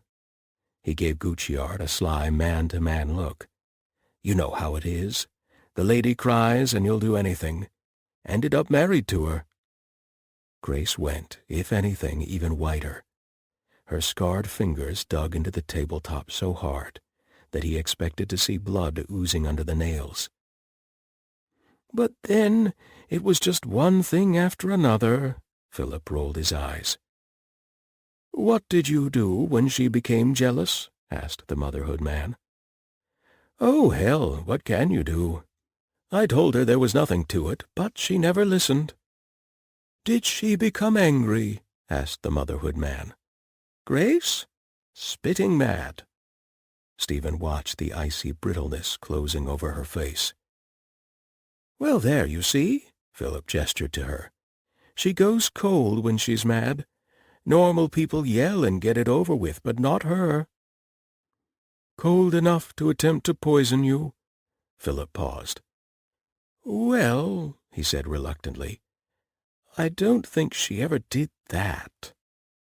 "But she did leave you?" "Oh, yes. Ran out on me with a valuable animal and took half my recipes with her." "That is a lie," hissed Grace between her teeth. "A filthy lie. Those were my recipes. You only bought my apprenticeship in order to use them." "But you don't deny you left him and took the recipes?" snapped the motherhood man, lifting his head like a war horse sighting the enemy. Grace said nothing. Zale was too experienced to wince, but Stephen watched them write the word "shit" 3 times on the paper in front of them, in an elegant copperplate hand. The indigo-clad man's lips curved. "In your opinion, Master Perfumer Philip, would you say she was capable of murder?" Philip looked at her, then away. "Well, I wouldn't have thought it at the time," he said. "But when I heard about the trial, I can't say I was surprised. Soon as I heard, I said to myself, 'You had a narrow escape, my man.' She always was a cold one." He gave Gucciard that sly look again. "In every way, if you know what I mean." The mask of ice cracked. Stephen could see raw anguish underneath. Grace bit her lower lip so hard that a thin line of blood sprang up, shockingly red against her skin. The tide roared in Stephen's ears. He did not realize that he was walking forward. He could not conceive of why the motherhood man was looking at him with that expression on his face, or why Philip's mouth was hanging so foolishly open. Why would they look at him like that? And why were they standing so close? He would have liked very much to close his hands over Philip's throat, but he was not quite so far gone as that. Instead, he placed both hands on the railing of the little witness box. The wood let out a groan of strain. From a very great distance away, he could hear Gucciard shouting for order and demanding the bailiffs restrain that man. Did someone need restraining? Undoubtedly. Stephen would help the bailiffs as soon as he had finished expressing his displeasure to Philip. He was a paladin. Paladins were helpful that way. "Ah," said Philip. Hello? I didn't mean, The wooden railing snapped in half. As if the lawyer were standing directly beside him, Stephen heard Zale say with real regret, "Well, that's torn it." The noises seemed to suddenly get a great deal closer. Stephen took a deep breath, then another, fighting back the tide. He had come very close, much too close. Saint's bloody teeth, what had he been thinking? You were thinking that he hurt her. You were thinking that he was a worthless failure of a man and needed to be hurt as badly as she was.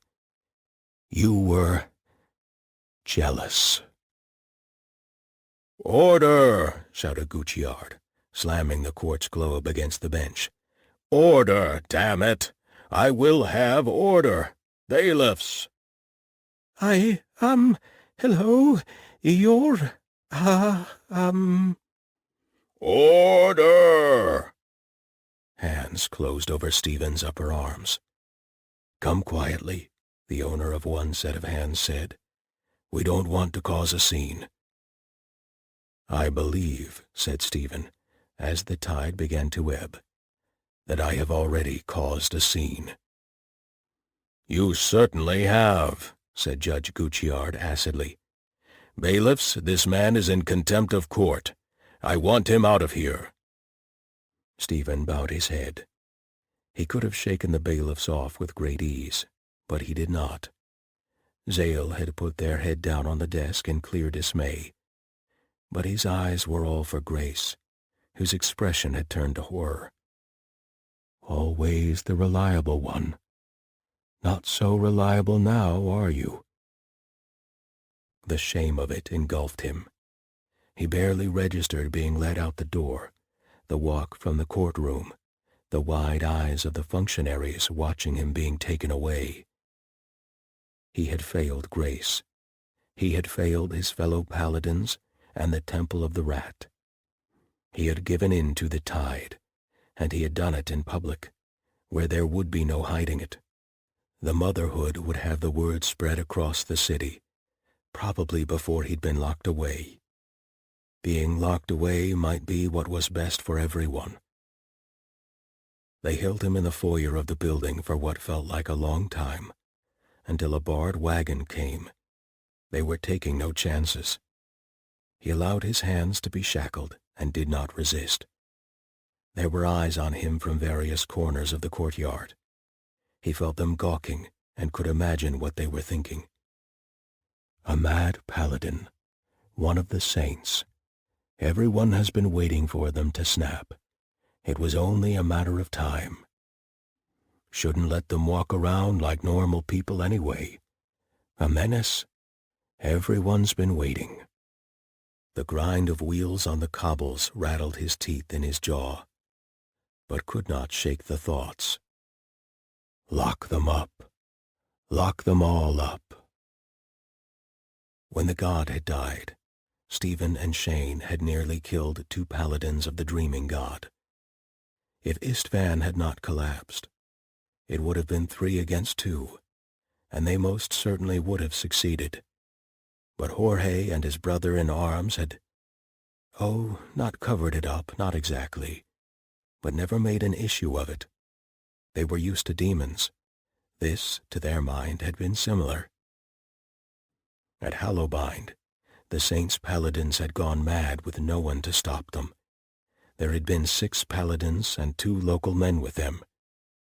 They knew that there were 2 of them because they found 2 left hands. They hadn't found a great deal else. By the grace of the rat, they were to meet a rat priest who had come upon the unconscious paladins and what little was left of their victims, and somehow, some way, the word had not gotten out.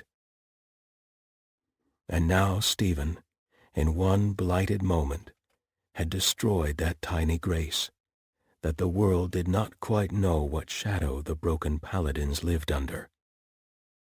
They knew now. Chapter 39.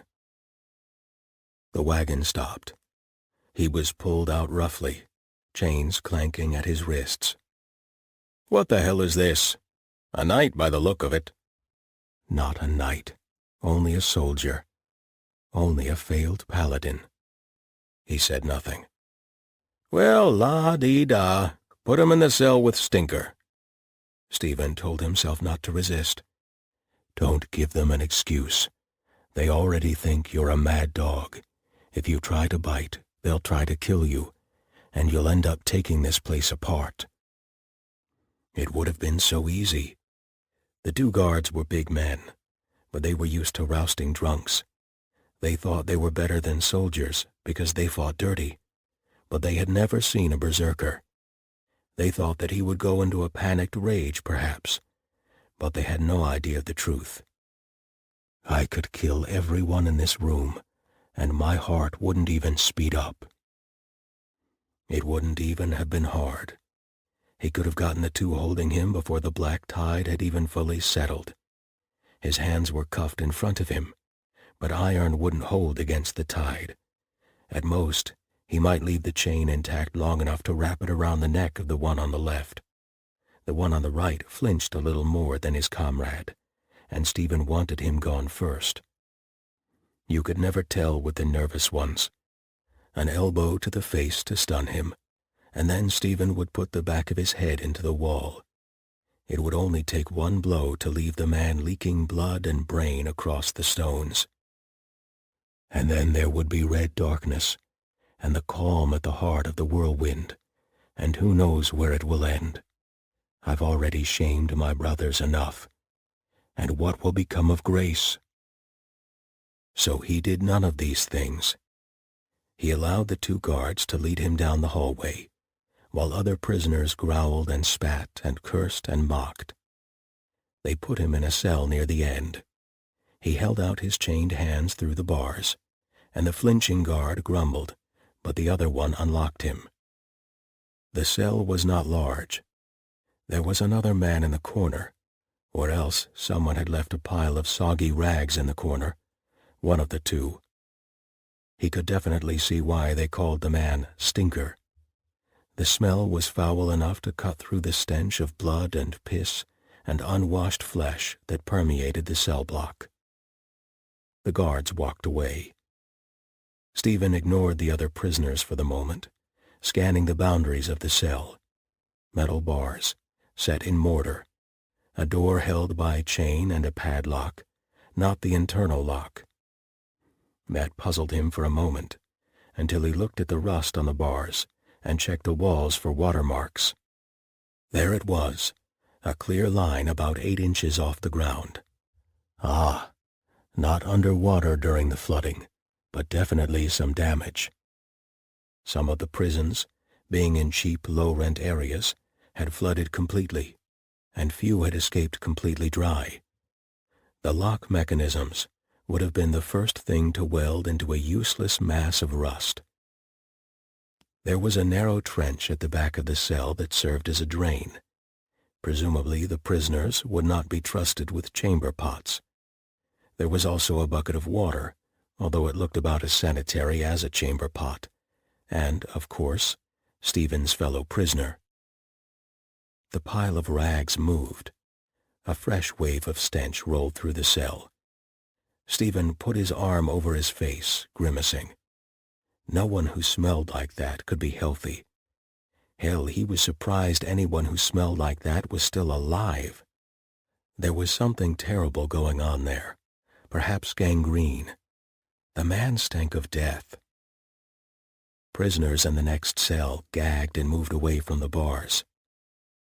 "You all right?" he asked gruffly, keeping his mouth covered. The prisoner said nothing. Stephen leaned against the bars, seeking clearer air. "This is how it ends. I'll rot in this cell until they drag me out. Maybe it's better this way. Here, there's nothing I can do to shame the saint any longer. If there's any grace left to me, though, please give me a cleaner death than this man." "Hey, you there. Are you all right? Is there anything I can do?" The prisoner turned his face toward Stephen, and he had his answer. He fell back a single step. "Oh." The smooth-faced man looked up at Stephen and smiled. "Ah," said Stephen. Even to himself he sounded very calm. "I see." The smooth man rose to his feet. Another wave of rot filled the cell. The other prisoners shouted, wordless complaints and demands that someone do something about the smell. Stephen registered retching sounds and cursing, but he never took his eyes from the smooth man. "Of course he stinks. That body is a few days old now, isn't it? I wonder if they simply ride around on the corpses until they fall apart, or if they take them somewhere else. For all I know, they might dig their own graves and lie down in them." "Do you talk?" said Stephen. "Whatever you are." The smooth man did not reply. His mouth stretched open, much too wide. Stephen nodded to himself. For a moment he thought of just letting it come for him. It was no more than he deserved. But the thought of his body getting up and walking around, of the damage that he might inflict, even after death? No. The smooth man reached out with hands gone soft and swollen with rot. He had been fighting against it for 3 years now. With occasional slips, he had held up well. But in the end, he always knew he'd fall from grace at last. One of the very last paladins of the Saint of Steel turned and embraced the tide. Grace was having a nightmare. She suspected that it was real life, but it was easier to think of it as a nightmare. Surely this could not really be happening. Her husband could not have found her. Stephen could not have tried to attack him and been dragged away. At any moment she would look down and find out that she was not wearing any pants, and then perhaps her teeth would start to fall out, and she would wake in bed with Tab on her chest, and everything would be a dream. But she did not wake up.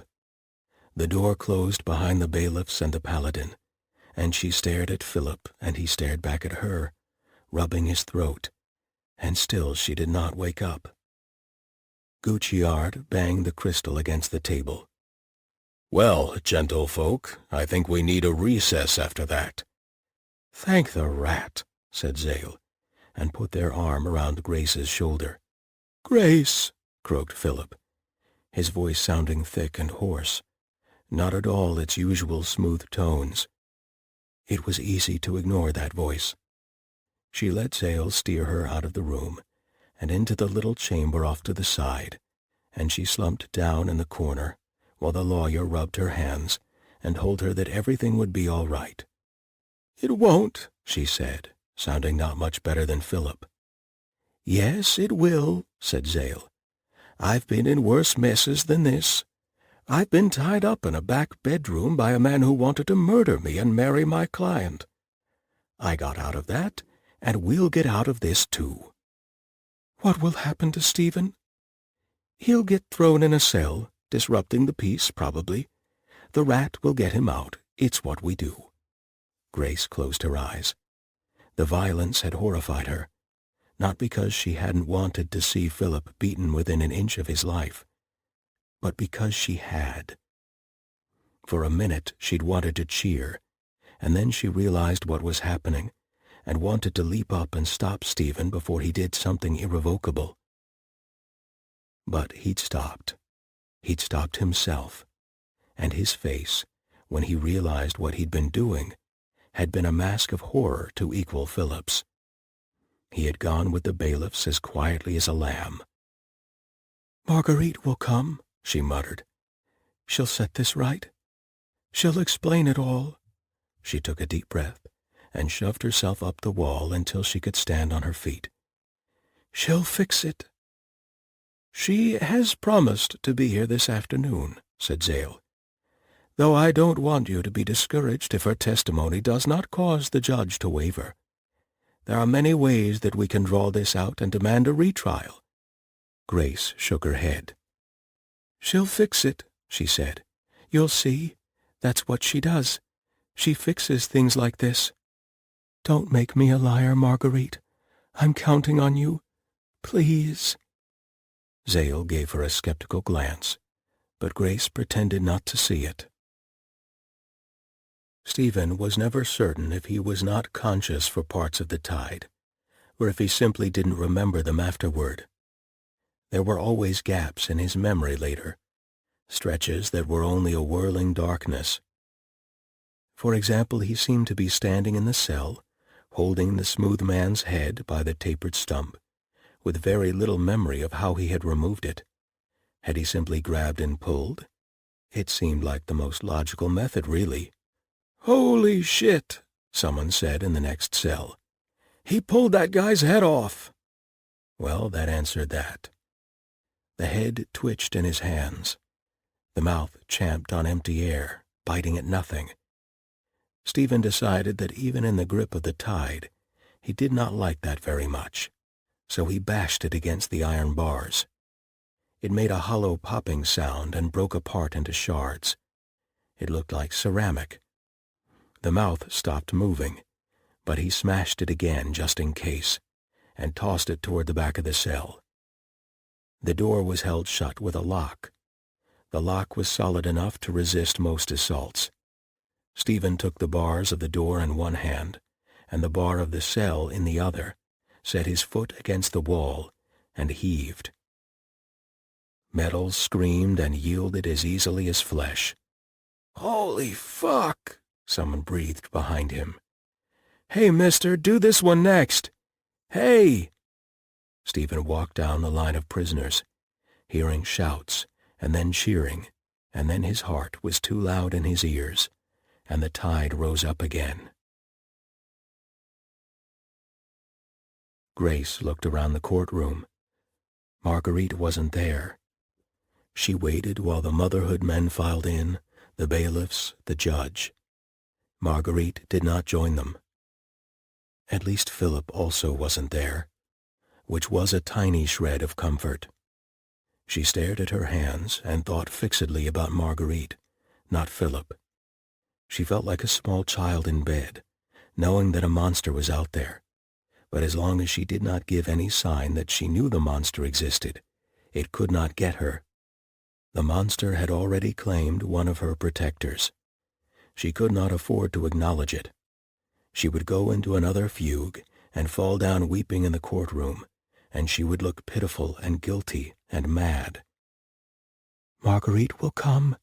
Marguerite will save me." Except that she didn't. Zale stalled as best they could. Even through the increasing haze of despair, Grace admired that. There was no way to disguise the fact that one of her character witnesses was now in jail, and the other was curiously absent, but the priest tried. They asked for recesses. They talked about the lack of evidence. They asked Grace about perfumes and deliveries for poison, and highlighted the fact that she didn't think it was even possible to kill a man that way. They pointed out that no one had seen the Crown Prince, and they were relying on accounts of his illness from a man who had personally testified against Grace. But the water clock's drops kept falling, and at last, with what Grace thought was a pitying look, the judge adjourned the case until tomorrow. She barely heard the words.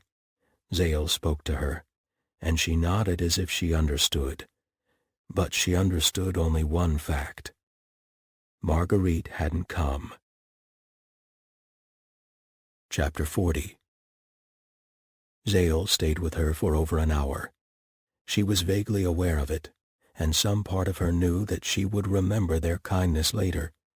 And then some other, larger part whispered, "There is no later. Marguerite didn't come to save you. No one is going to rescue you. It's what you wanted, never to be rescued again." "They're going to execute me, aren't they?" she said. She tried to keep her voice calm, but it shook anyway. The lawyer-priest took her hand and gripped it firmly. "They are going to try," they said. "The Temple of the Rat will not allow the Motherhood to proceed so quickly. We will fight for a new trial, and perhaps demand better evidence of the Crown Prince's illness." They paused, and then said, somewhat reluctantly, "Although, if he dies, I am afraid he will be tried as a murderer, rather than merely an attempted murderer. And things will become more difficult." "How?" "How will it become more difficult? Well, at that point we are dealing with an act of war. Charlock will demand someone be held accountable, and here you are. The Archon will demand something swift and public." Grace swallowed. The priest's fingers were slim and strong, and seemed to be the only thing holding her here in this room. If they let go, she thought she might become weightless and drift up through the ceiling, or perhaps simply die and save the Motherhood the trouble. "No," she said. "How will they execute me?" Zale went very still. "It's bad. It's very bad. It must be." They turned to face her, and put their other hand over the top of hers. "Poisoners and witches belong to the hanged Motherhood," they said. "You would be burned alive." "Oh." She'd known it would be bad. but it had all seemed distant and impossible. It would not come to that, surely. Everything would be taken away, but not like this. Burned alive. Pain searing up her legs, and smoke choking her lungs. On and on and on. Not a distant impossibility, but a thing that was going to happen, and take an eternity while it happened. Zale grimaced. This is the coldest kind of comfort, they said. Rat willing, it will not come to that. But we will not let you suffer. We will slip you a drug of some sort, so that you are not aware of what happens to you. Poison for a poisoner, said Grace hollowly. Zale squeezed her hand. I will do everything in my power, they promised, to keep you from that. I know, said Grace. Even through the horror, she felt guilty. This poor priest had thrown their lot in with hers, for no reason except that Stephen had asked them to, and now they had an unwinnable case, with not a single soul to speak on her behalf, and Stephen had been dragged away in chains. My fault, all my fault. She found herself patting Zale's hand. It's all right, she said. I know you're doing the best anyone can do. Please don't feel guilty. Zale stared at her, then shook their head slowly. There is absolutely no chance, they said, that you poisoned the Crown Prince. I've met plausible murderers in my day, but— They stood up, sighing, and shoved the rogue lock of hair from their face. I'm going to go back to the temple and see what I can do to spoke the wheels of this trial. Motherhood dragged it all out so they could get their witness in. Surely they can grant me another day or two, perhaps long enough to find your friend. Grace shook her head slowly. Marguerite had not come to help her, the one person she had trusted above all others. I wouldn't count on it, she said softly. I don't think she's going to be found. Zale bowed their head. The door closed behind them with a soft, final click. Hours passed, while Grace sat on the bed, gazing at nothing. Night fell. Her captor brought food. She stared at it, her stomach roiling.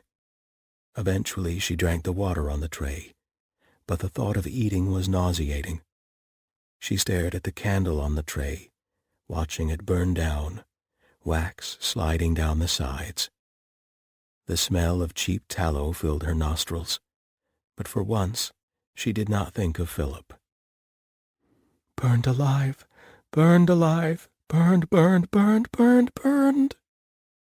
Something knocked on the window. Grace jerked back in her chair, nearly sending it over. What? I'm on the second floor. What the hell could knock at my window? Is it a bird? No, it's after dark. A bat. Another thought against the shuttered window. It wasn't a knock so much as something bashing against it. If it was a bat, it was the size of Tab. I can't even open them to see what it is, although if it's that big, I don't know if I want to. The wooden shutters exploded inward. Grace threw herself out of the chair and scrambled backward. Had the Motherhood decided not to wait? Was she going to be murdered right now, right here? A dark shape crouched below the windowsill. Slowly it rose, shedding splinters and bits of broken wood. It had blood on its face, blood on its hands, eyes like dark holes, ringed with bruises. Grace slowly rose to her feet as well. She took a step forward, then another. She knew what she was seeing, but she could not quite believe it.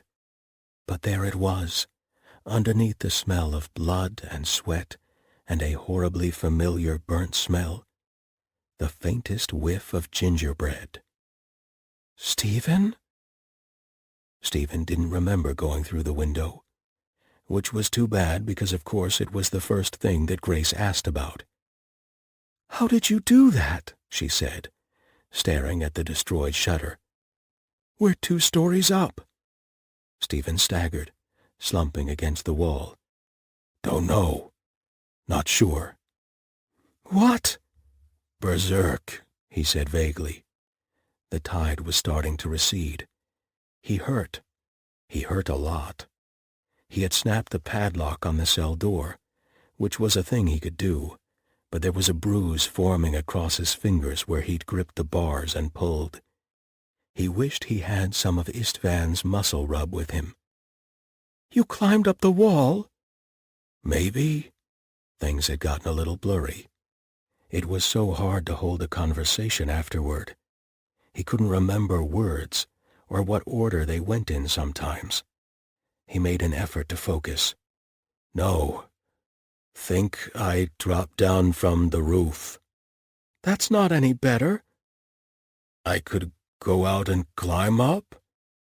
Grace did not look as if this was any better. He felt vaguely ill-used. He was trying to meet her halfway.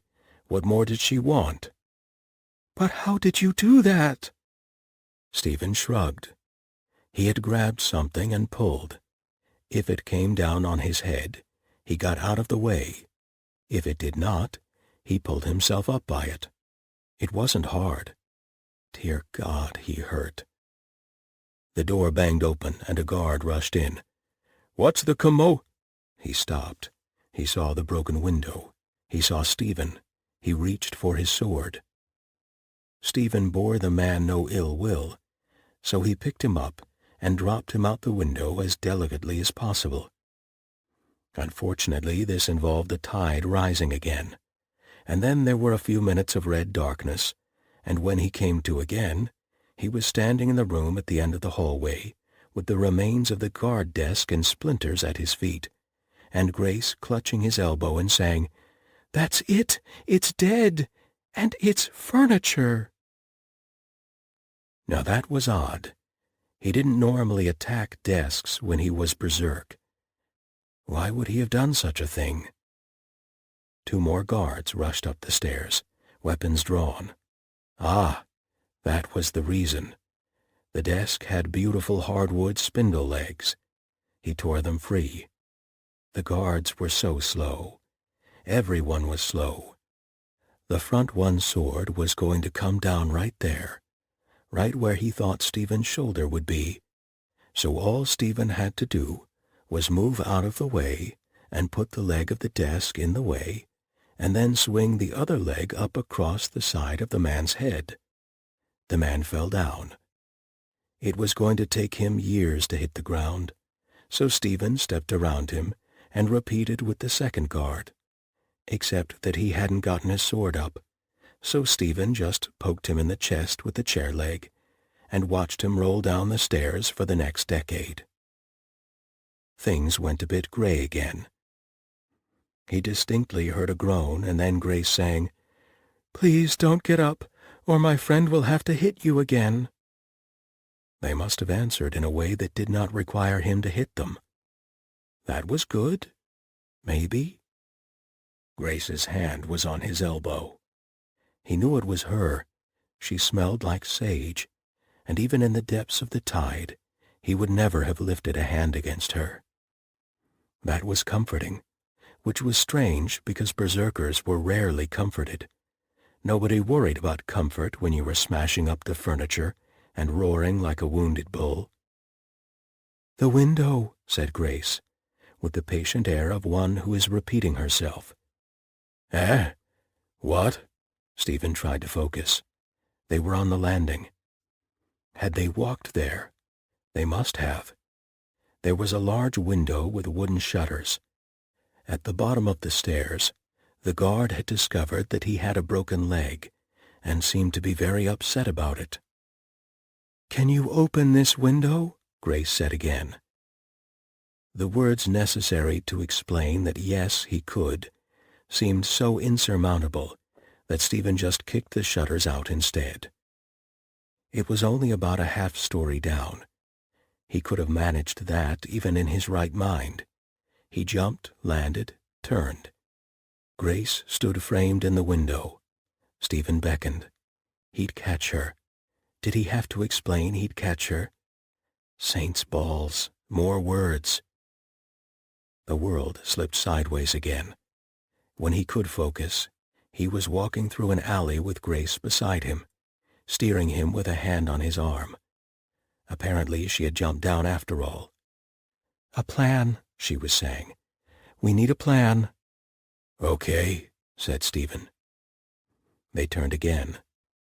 Were they trying to lose pursuers? He looked back over his shoulder, but saw nothing. It seemed rather late in the evening. Had it been dark before? Yes, surely it must have. It had been dark when he... "What's your plan?" said Grace. Wait, he was supposed to have a plan. Damnation. He tried to drag himself further to normal functioning. As soon as he did, everything started to hurt. Istvan always said that was why berserkers were considered cursed in the old days, not blessed. It had nothing to do with the fact that you murdered people. Murdering people was a hobby back then, even a vocation. No, it was that you were superhuman and unkillable, right up until it wore off, and then all the muscles that had been working far beyond mere human capacity wanted to let you know just how badly they had been abused in your service. "Plan," he said. "Are you sure you're all right?" "No." Stephen recognized that branch of the conversation as a trap. If he went there, he would have to think of even more words, and then she would just come back to the plan part anyway, except that he would be out of words. "Plan. A plan. Leave the city." "What happens if someone tries to stop us?" said Grace. "Kill 'em." He thought this was a perfectly reasonable plan, and did not know why she screwed her face up like that. "Where will we go?"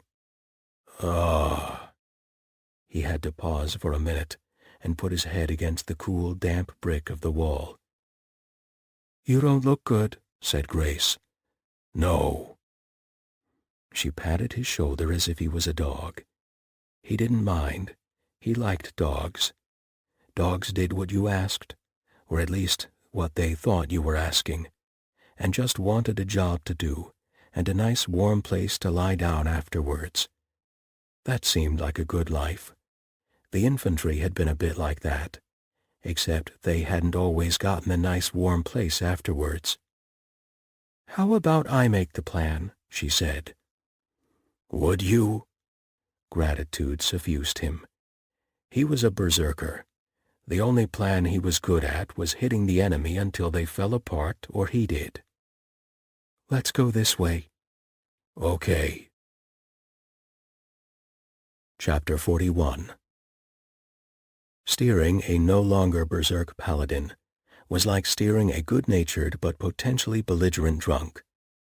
Stephen was obedient enough, but he ran into things, and then sometimes he tried to fight them. Grace had to disentangle him from a pitched battle with a rain barrel and convince him to drink the water instead.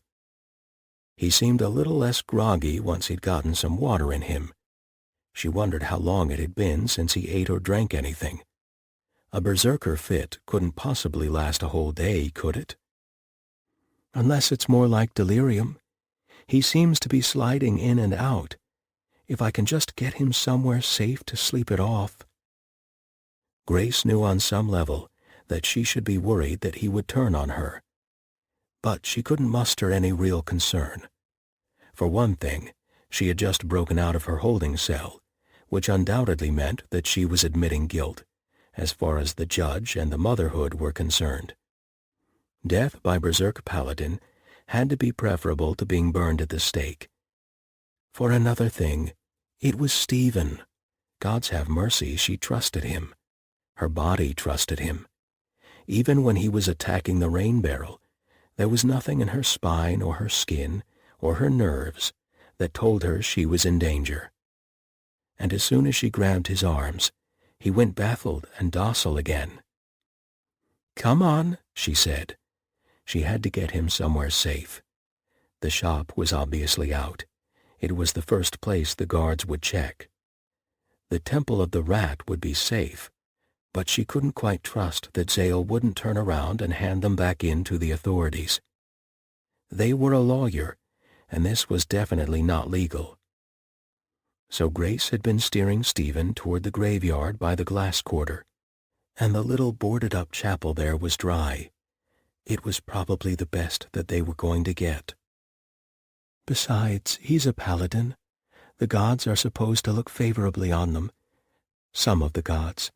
Not the Hanged Mother, obviously. But it's a chapel to the Four-Faced God, and they won't mind us using their chapel. I hope. She wished she could go ahead and scout out the path, but she was afraid to leave Stephen. He might take it in his head to fight a building. In his current state, he might even win. So she held her breath and waited for long minutes at each cross street, looking for guards or flashes of indigo. It might have been luck or the grace of the rat that they saw no one who would take notice of them. This area had faded into genteel poverty long ago, as evidenced by the state of the graveyard. It was not rough enough to require more guards, but it was also a place where people kept firmly to themselves. She'd always found that useful when hunting for plants. It hadn't occurred to her that it might be useful while running from the law, too. Badger stripes flashed at her from the mouth of the opposite alley, as a gnoll turned to look at them, then looked away again immediately. Grace hurried down the street, avoiding the pools of light left by street lamps. The lamplighters had come and gone long since, but if he tried to fight a street lamp, someone was bound to notice. But he did not try, and Grace's heart leapt with relief when she saw the worn metal gates of the graveyard. Stephen looked up wearily. "Graveyard," he muttered. "Am I dead?" "Not yet." "Always. Next time." He laughed softly, his chin dropping to his chest, as if he were about to fall asleep. The gates hadn't opened in years, but the little caretaker's door around the side was less visible anyway. The door was locked, but there was a key under the flower pot. Grace knew this because the caretaker had shown her once. "Master key," he said. "It'll open the gate if I'm not here, and you get locked inside." She felt a pang of guilt for taking advantage of the old man's hospitality, but desperate times called for desperate measures. She led the Paladin through the graves. He seemed inappropriately amused by the headstones, but did not try to fight them. "Light a candle," he said. "We can't light a candle," said Grace. "Someone will see it." "The dead'll see," he agreed. "Later, we're going to the church." "Vigil?" "No. The choir loft is still intact, and the wood's not rotted out. If we can get up there, it's an enclosed space. It'll be warm enough." "'Kay," said Stephen. He had been slurring his words since before they reached the graveyard. Whatever strength the berserker fit had given him, it was long gone. Grace just hoped that she could get him someplace horizontal before he collapsed completely. The door opened with only a soft sound of oiled hinges. The caretaker did his work well. Grace sighed with relief. "Eh?" "It's all right. We're nearly there." "'Kay." Getting Stephen up the ladder to the choir loft was an experience that she was not going to soon forget. She kept worrying he'd forget what he was doing and try to fight the ladder. But about halfway up he seemed to grasp what he was doing, and went up the rungs with a speed that Grace could only envy. The choir loft was bare wood, but even that was warmer than stone. The windows were shuttered, but cracks of reddish light shone through, the dull ambient light of the city at night. She wondered what time it was. Much closer to dawn than midnight, she guessed. She pulled his cloak off his shoulders and spread it on the boards. "Lay down." "'Kay." She wasn't even halfway down the ladder when he began to snore. It only took her a few moments to retrieve her stash from the mausoleum. She didn't worry that Stephen had slipped away in her absence. She could hear him snoring when she entered the church. "Gods, do I have to worry that the sound will give us away?" She went back up the ladder and dropped the oilcloth cloak over him. "Roll over," she said. "On your side." "Hmm?" "Roll over." She shoved his shoulder. He obediently rolled sideways, and the snores settled down to deep, even breaths. She wished she'd been able to get his armor off, but frankly, after the day he'd had, a stiff back was probably the least of his concerns. Grace sat in the dark listening to him breathe and thought, "I can go now." She'd rescued him. She'd gotten him to a safe place before he collapsed. She'd shoved water down his throat. They were even now, weren't they? "I could leave, run for the next city, whatever it might be, change my name. Tab's in good hands. Marguerite doesn't care about me. I don't even have to worry about taking my books, because they've all been impounded anyway. This is my chance." She'd have a much better shot at getting out of the city unobserved by herself. Little gray mice were much less noticeable than large men in armor. All she had to do was pull the cloak off him and strap on her pack, and she could be out of the city by daybreak. It was the wisest thing to do. She'd lost everything, just as she always knew she would. What they didn't tell you, once you'd lost it all, was the crazy relief that erupted in your heart. Relief feels like happiness if you don't know the difference. The axe had fallen. The worst had come. Nothing more could touch her. Grace had nothing left to lose except her life. Stephen shifted under the cloak and muttered something in his sleep. Nothing left to lose, except a broken man who had given up what little he had left to save her. The red-orange light of the city was colder than firelight. It lay unkindly across the planes of his face. He looked old and worn and weary. "I could go. I should go." Grace unlaced her boots and pulled them off. "This isn't wise. You're only doing this because he kissed you. You're letting lust do the talking." She pulled the oilcloth cloak back. "Get out while you have the chance. He's dangerous. He told you himself that he couldn't be trusted." She lay down next to him and pulled the cloak over them both. The wooden boards were hard, but he radiated heat like a furnace. "You can still get away." She closed her eyes, and sleep dragged her down immediately. Grace lay on a wooden floor and heard someone call her name. "Grace! Grace, wake up!" It was Philip. She opened her eyes, puzzled. She was on the floor of the workshop, a blanket pulled over her. Why was she sleeping in here? Was something wrong with an order? "Grace, sweet, there's someone I want you to meet." And then a giggle, a very feminine giggle. Memory swung down on her like the headsman's axe. He had gone out, probably to meet one of his lovers. He'd stopped even bothering to deny it anymore, and she stopped even bothering to ask. There was no point any longer. She'd worked herself to the point of exhaustion, because if she was thinking about essential oils, she wasn't thinking about what he might be doing. Except now, apparently, he had brought one home. "Come on, Grace, come out." There was a wheedling note in his voice that he always used when he was trying to seduce her. Grace closed her eyes again and pressed her cheek against the smooth wooden boards, trying to blot out the voice, and then the sounds that followed. When she did not come out of the workshop, Philip must have decided that one woman was enough.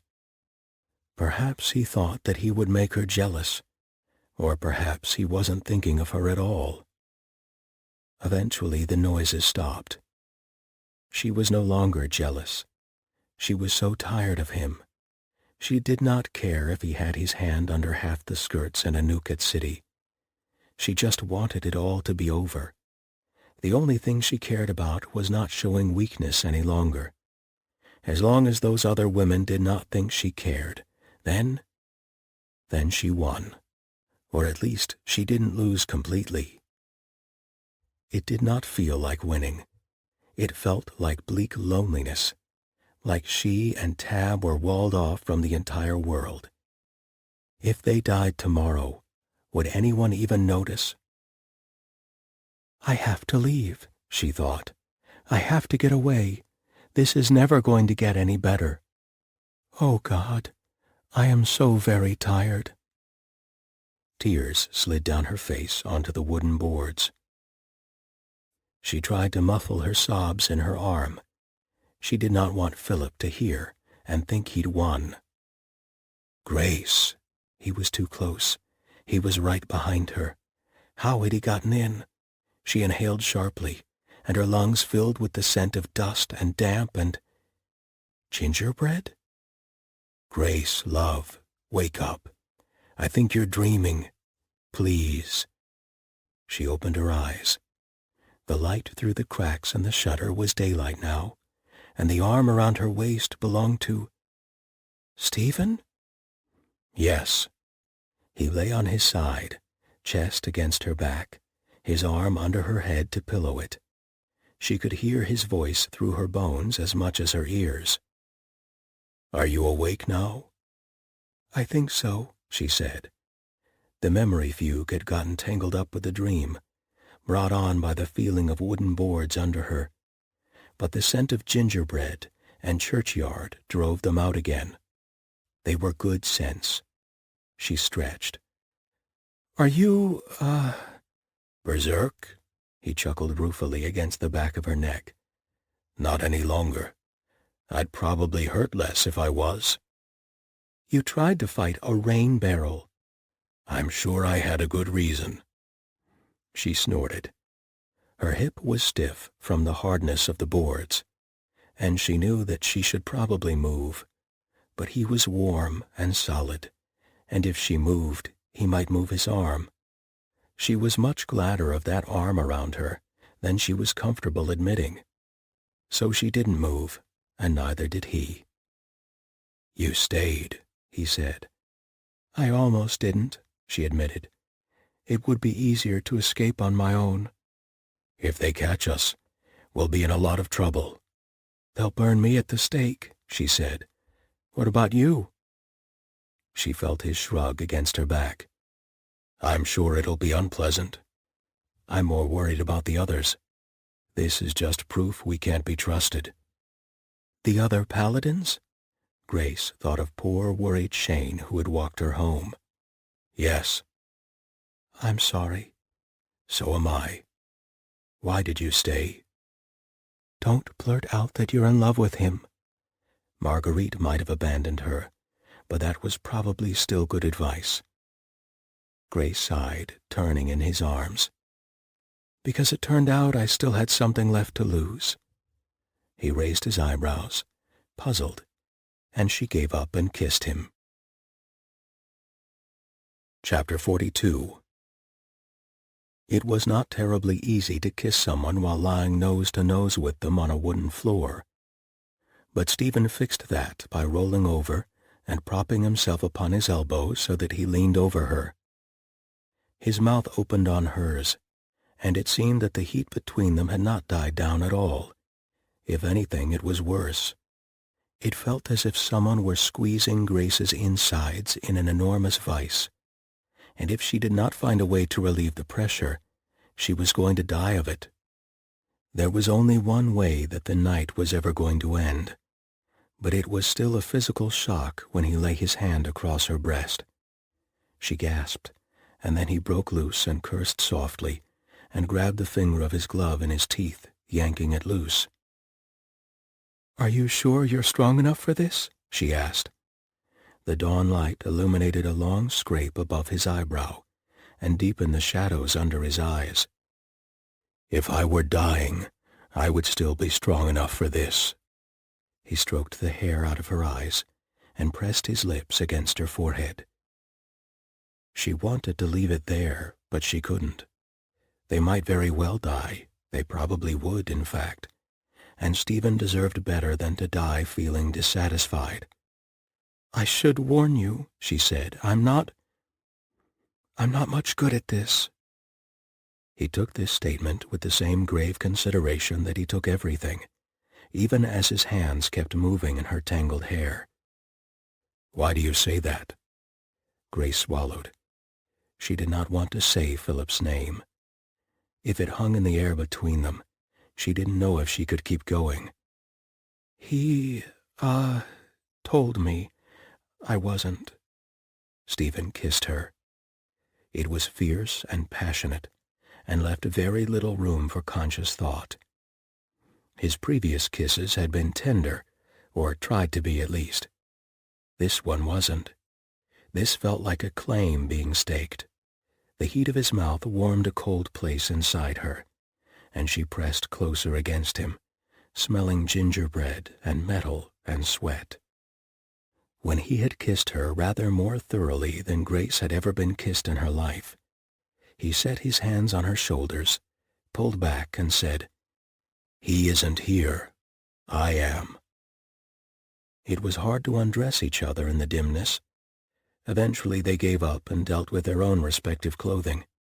It took Stephen rather longer, and she heard the chink of chain and a good deal of quiet muttering.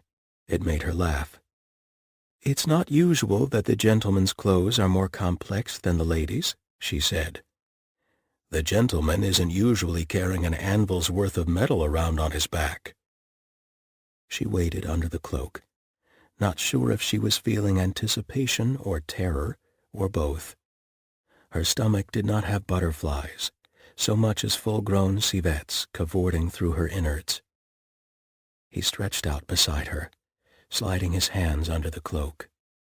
There was certainly a lot of him. Grace laid her palm flat against his chest, wondering what she was supposed to say, or if she needed to say anything at all. For a moment desire overwhelmed her, and then, as he folded his arms around her, the fears came rushing back. This part was always so exhausting. Was she moaning enough, making the right sort of noises, so that he would feel smug in his skills at pleasing a woman? Gods, she and Stephen had had so many awkward conversations already. Could they have one more where she said, "I don't care about all this groping and moaning. I don't even care if I come. I just want you inside me so I don't feel so alone"? She closed her eyes and leaned into him, only to find him leaning away. "You've gone very stiff," he said. "Are you certain you want this?" "Yes," she said. "I want you. I just don't want to disappoint you." "You won't," she sighed. "You say that." He lifted his hands, which had been hovering tantalizingly close to her breasts. "We don't have to do this." "No." She fought the urge to grab his hand and pull it back down, then decided that was a stupid urge to fight and did it anyway. His skin was very warm, and he inhaled sharply as her breast filled his palm. She covered his hand with her own. "I worry that it's not enough.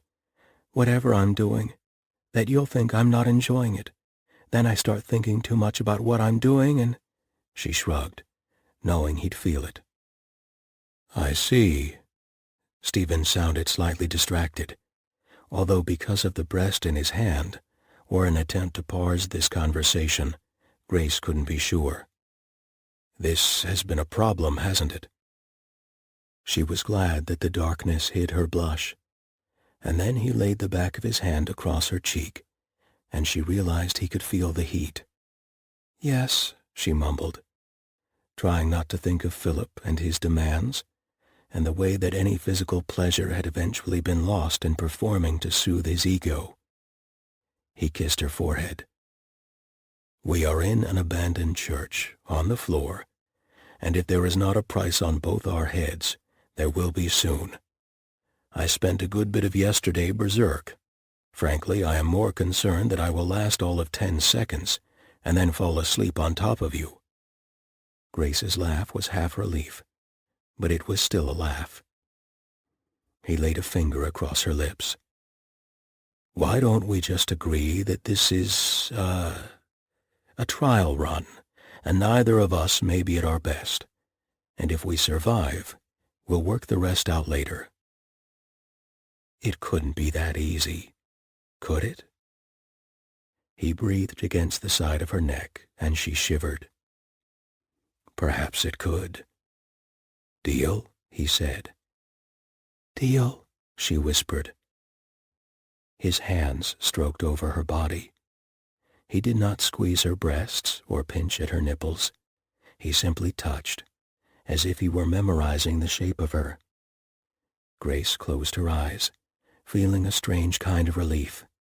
She did not have to pretend to respond when he did this. She just needed to occupy this dark space and feel, and not worry that he'd be insulted.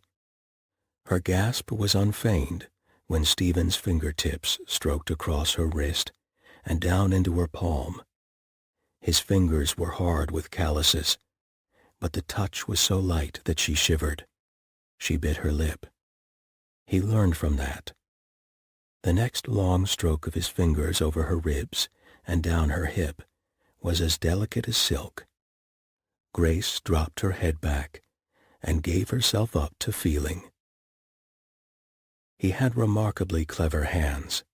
How clever she hadn't realized, until he slid his fingers down between her thighs and touched her in ways that neither Philip nor the artificer's apprentice had ever managed.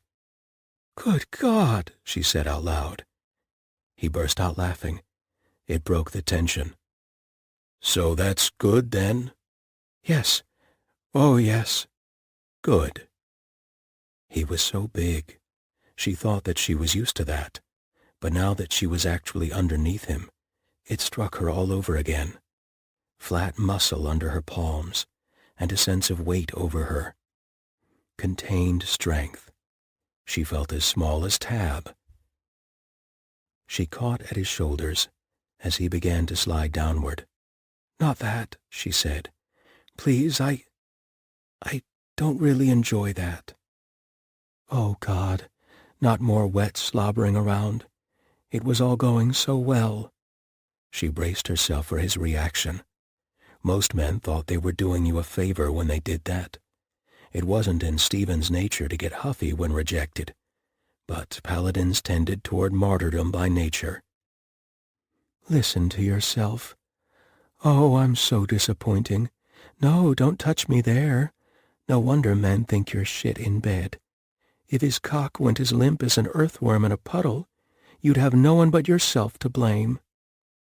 "All right," he said. He didn't sound either angry or particularly martyred. He slid his fingers slowly across her tender flesh, and she nearly came up off the floor. "But this is still good?" "Yes," she said hoarsely. "Yes, that's fine." Something pushed against her hip. Something large and very firm. Apparently her fears of earthwormhood were unfounded. "Good," he said, and kissed her. Stephen was going to kill Philip. He had already made a mental note that the man needed killing, but now he was going to make it a priority, assuming he survived the next day or two. What in the saint's blessed name had the man done? Well, it was obvious what he had done. He'd taken a beautiful, responsive woman like Grace and taught her that the price of pleasure was a performance to puff up his pride. Given that Grace was, to put it kindly, an absolutely piss-poor liar, it must have made the marriage bed a nerve-wracking experience. Suddenly, that first encounter in the alley clicked into place. She'd cried out like a wanton and moved like a virgin. The saint give him strength. And she was responsive. That was the hell of it. You simply had to pay attention. Her breath hitched and caught whenever he touched her. She shivered and trembled when he dragged his fingertips across her skin.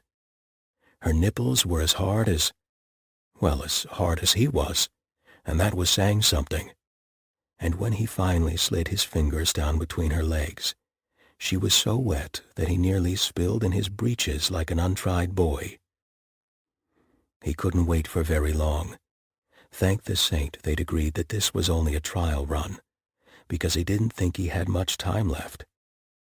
He slid inside her, only halfway, and stopped. He couldn't seem to get enough air, and every fiber of his being was screaming to drive forward and take her now. And once he started, he knew he would not be able to stop. "Grace," he said hoarsely. He shifted his weight to one arm, found her hand, and slid it down between their bodies. "Come for me, love. Please." He felt her hesitate. Well, of course. This wasn't the sort of thing a man obsessed with his own skills would ask their lover to do. But there was a better than even chance. They were both going to die tomorrow, and damned if he was going to let her go to the gallows or the pyre without a memory of pleasure.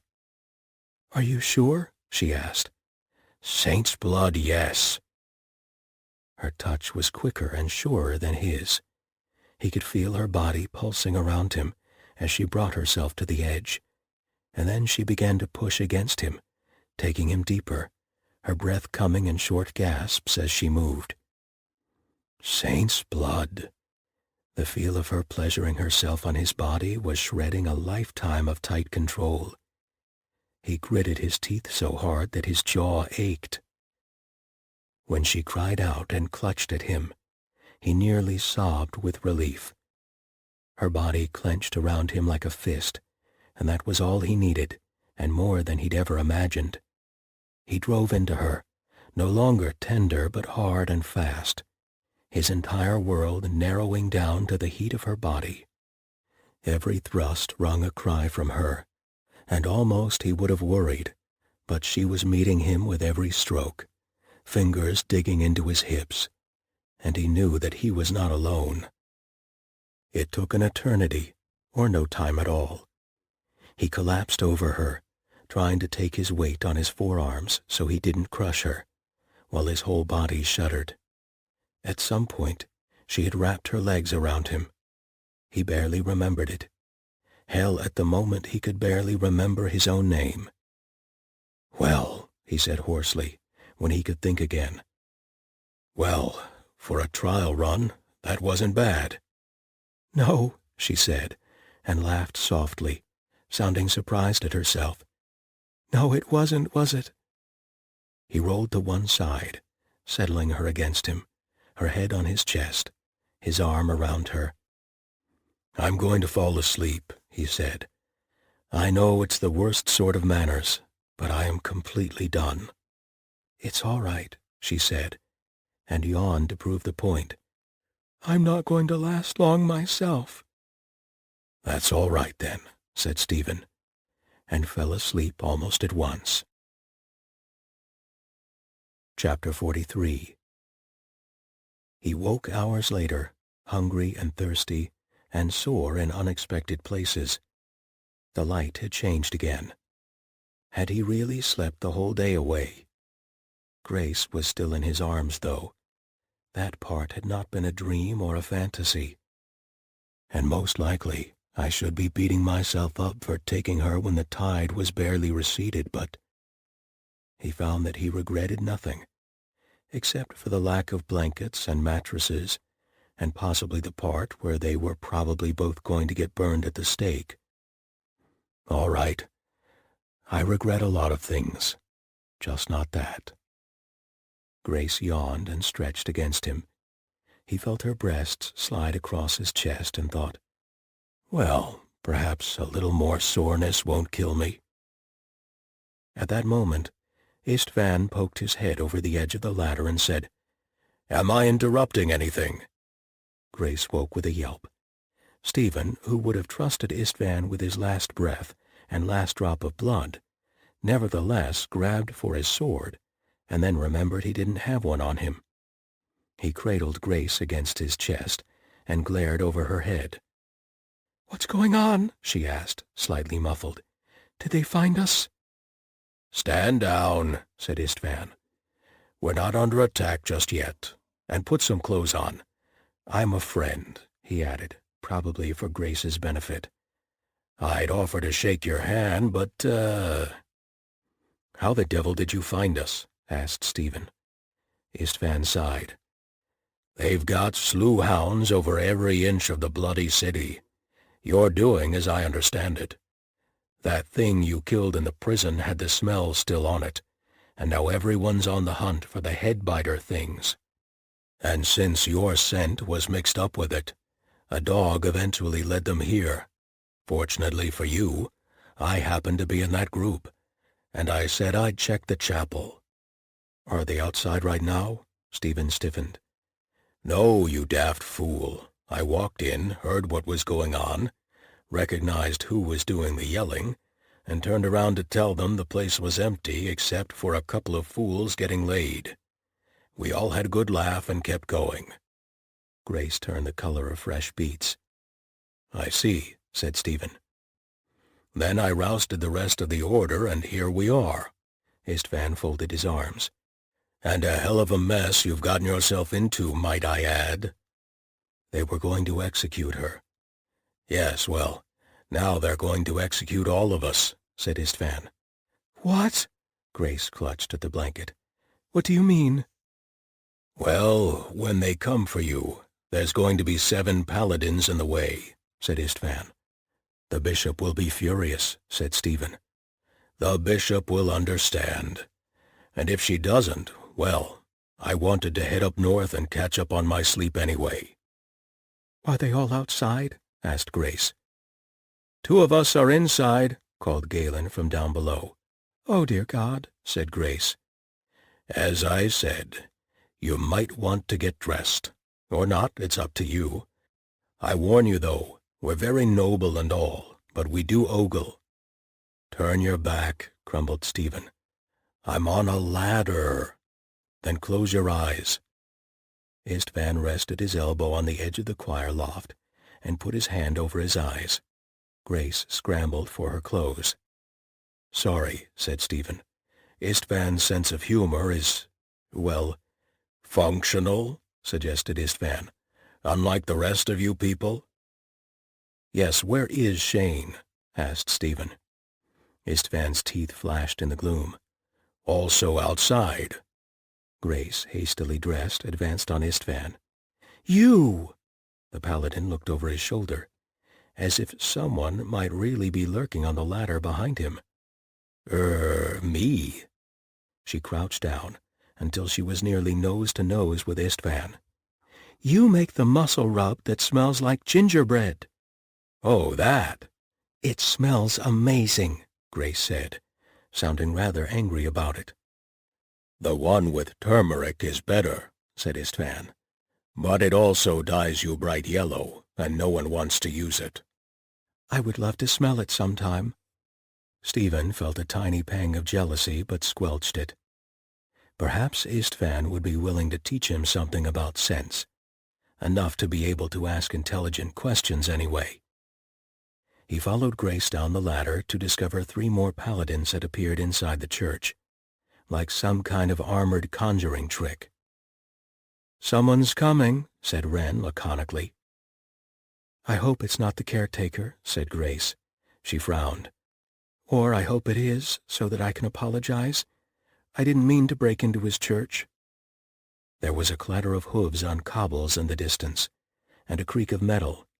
Stephen tensed, then heard a familiar voice saying, "So this is where you've all gotten off to." "Okay, who told the bishop?" Everyone looked at Istvan, who looked hurt. "I did not." Bishop Beartongue shoved her way through the front door, trailed by her secretary. "No, he didn't," she said. "You lot are so bad at secrecy that it would make a spy weep. You stood in the damn courtyard talking about where you were going, and then you all ran off. I had 3 reports before the gate slammed shut behind you. Next time, leave in clumps and talk about it in your rooms, and you might get a whole hour lead time." She put her hands on her hips. "Paladin Stephen, I can't help but notice that you're not in a jail cell." Said Stephen. "Yes, I can explain." "Don't bother. The corpse was explanation enough." "Corpse?" said Grace. "You killed someone?" "It wasn't human," protested Stephen. Basic honesty compelled him to add, "At least, I don't remember killing anyone else. Yesterday, anyway." "We are going to have one hell of a debriefing if we survive the night," said the bishop. "Miss Angelica, good to see you. Glad you're well." "I'm sorry I broke out of jail," said Grace. "It wasn't my idea." "No, it's fine," said the bishop. "I mean, it's not fine, but it's honestly the least of my worries right now." She sighed. "I suspect we haven't got long until the people who were undoubtedly following my carriage report back to their superiors where I was dropped, which means that the guards should be along presently." "I'll give myself up," said Stephen. "They will have to go through us to get to you," growled Istvan. The other paladins were all inside now, bunching up around Stephen and Grace. "We will not sacrifice a brother merely to smooth over relations with Charlock." "Charlock?" "That whining emissary of the prince believes that you are both poisoners and wants you executed without further delay. Or, he says, Charlock will become extremely angry, and the Motherhood is backing him." "Which is reason enough for the rat to intervene," said the bishop. "No executions without a ruling, and not without a chance for appeal. We are not at war, and it would be mere vigilantism. Isn't that right, Captain?" She pitched her voice up on the last sentence, but Stephen had already heard the scrape of boots on the steps of the church. "Your Holiness," said the guard captain. He started to salute, then paused halfway through, apparently unable to decide who he was saluting. "I see you've, located the fugitives." Stephen admired the man's attempt at diplomacy. He couldn't very well arrest the bishop without causing an incident that would be far more trouble than it was worth. Not Captain Mallory, unfortunately. Stephen didn't know this man. He could see 2 guardsmen behind the captain, and at least one more outside. They had crossbows. He stifled a sigh. He had been shot by a crossbow before. It was not a memory he cherished. "Paladin Stephen," said the captain, "you are under arrest, and Miss Angelica, I am afraid you must be returned to custody as well." "Over my dead body," said Istvan. "And mine. Mine as well." The captain winced. "Your dedication to each other is admirable, but let us not be foolish. No one wants bloodshed." The bishop opened her mouth, then paused, cocking her head. Carriage wheels rattled on the cobblestones, and then came running footsteps. "Captain!" shouted a regrettably familiar voice. "Captain, have you found the criminals?" It seemed that the Motherhood had arrived. "Shoot them!" shouted the Motherhood man, bouncing up and down. "Shoot them all!" The guard captain looked at the paladins. He looked at the bishop, who had her hands on her hips. "I am not going to order my men to shoot at warriors who are just standing there and not doing anything," he said. "They're criminals." "Then bring me a writ of execution for them, because that's what this would be." "It would be a bloodbath," said Istvan, not quite under his breath, "but mostly not our blood." "There will not be a bloodbath," hissed the bishop.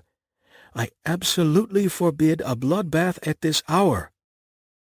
"We could wait until morning." "No one is having a bloodbath at any hour." There was a thunder of wheels on the cobblestones. "Oh," said the bishop, "someone else. Yay." Grace gave up and sat down. Her feet were tired. Stephen stood over her like a guard dog. It was oddly soothing. She leaned against his leg, and he reached a hand down and tangled his fingers in her hair. The carriage was gold. Despite the darkness, the coachman's livery gleamed with brocade. "Oh, sweet rat," muttered the bishop. "It's the Crown Prince's coach."